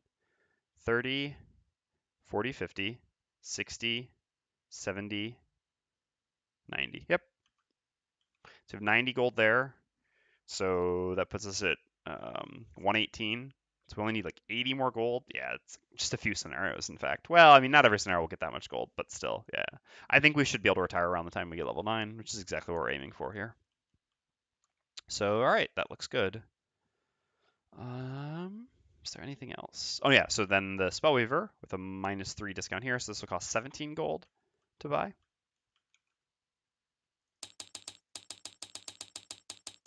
Gets to buy the Boots of Striding. We also get another small item now, right? We don't have one, so we will get to pick one up. So we could buy an earring now that we have the boots and the goggles. The earring would essentially provide us 2 movement and additional use of the goggles. The goggles just aren't that important anymore, although they're fine. What else would we want? And there's not really anything else that we actually care about that much. The stun powder we can't have anymore since it's over here. We're not going to sell it to buy it again, even though it is better on her. And he could obviously use a healing potion. I don't really care that much about having a healing potion on the Spellweaver. I don't find this to be that important. I mean, it's fine. I wouldn't say no to it, but yeah, I think I think buying the Moon Earring is fine. I mean, it's more just the ability to get the extra movement in a pinch without if we haven't been able to long rest that I value the most here, especially as we're losing more movement. I think this is fine. So let's buy a Moon Earring. I think it is worth buying. Okay, so another 17 gold down the drain. We're still at 155, so we're fine. And again, it's not really a loss. Only actually 7 of it is lost because we can always sell it back. So we lose very little by buying this stuff. All right, let's try to reorganize a little bit. Go with the go 2 spent along with the thing which refreshes spent.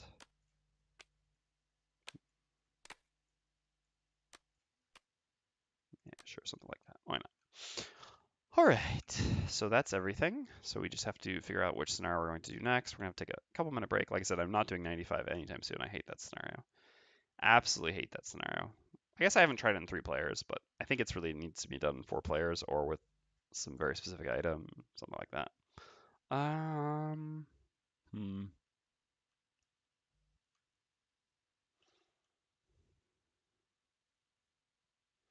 I'd like to do something a little bit quicker. We're kind of boxed in here. I feel like I have to have forgotten to unlock something. I'm never doing this. I hate that scenario. Hate. I think it is the one that I hate, right? Yeah, I'm sure it is. This is just such a long scenario, 82. It's just why I'm kind of averse to it. Um,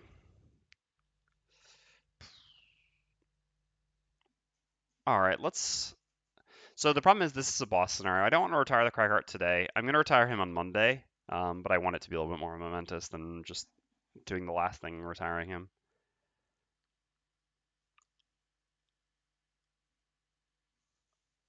So I don't want to do this one.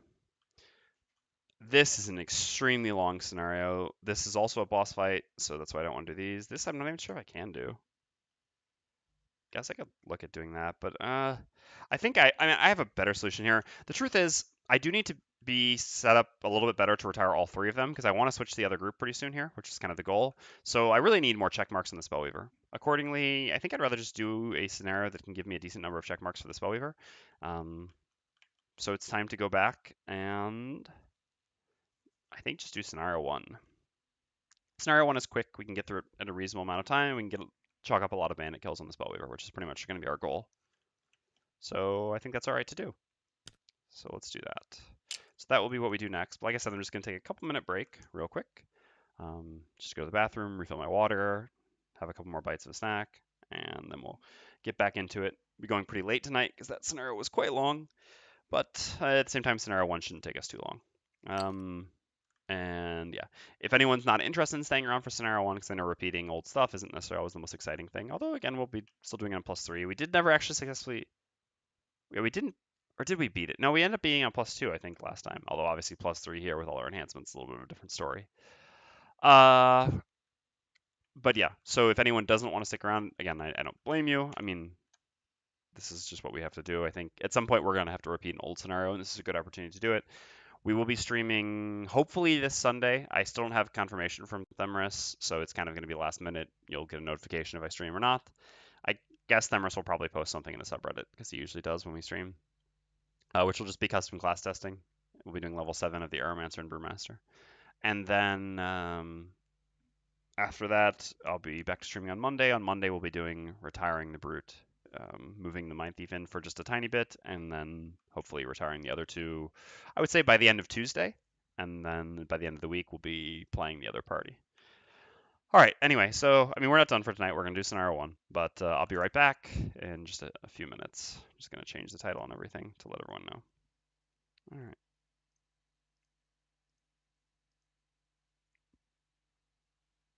Just cut the recording.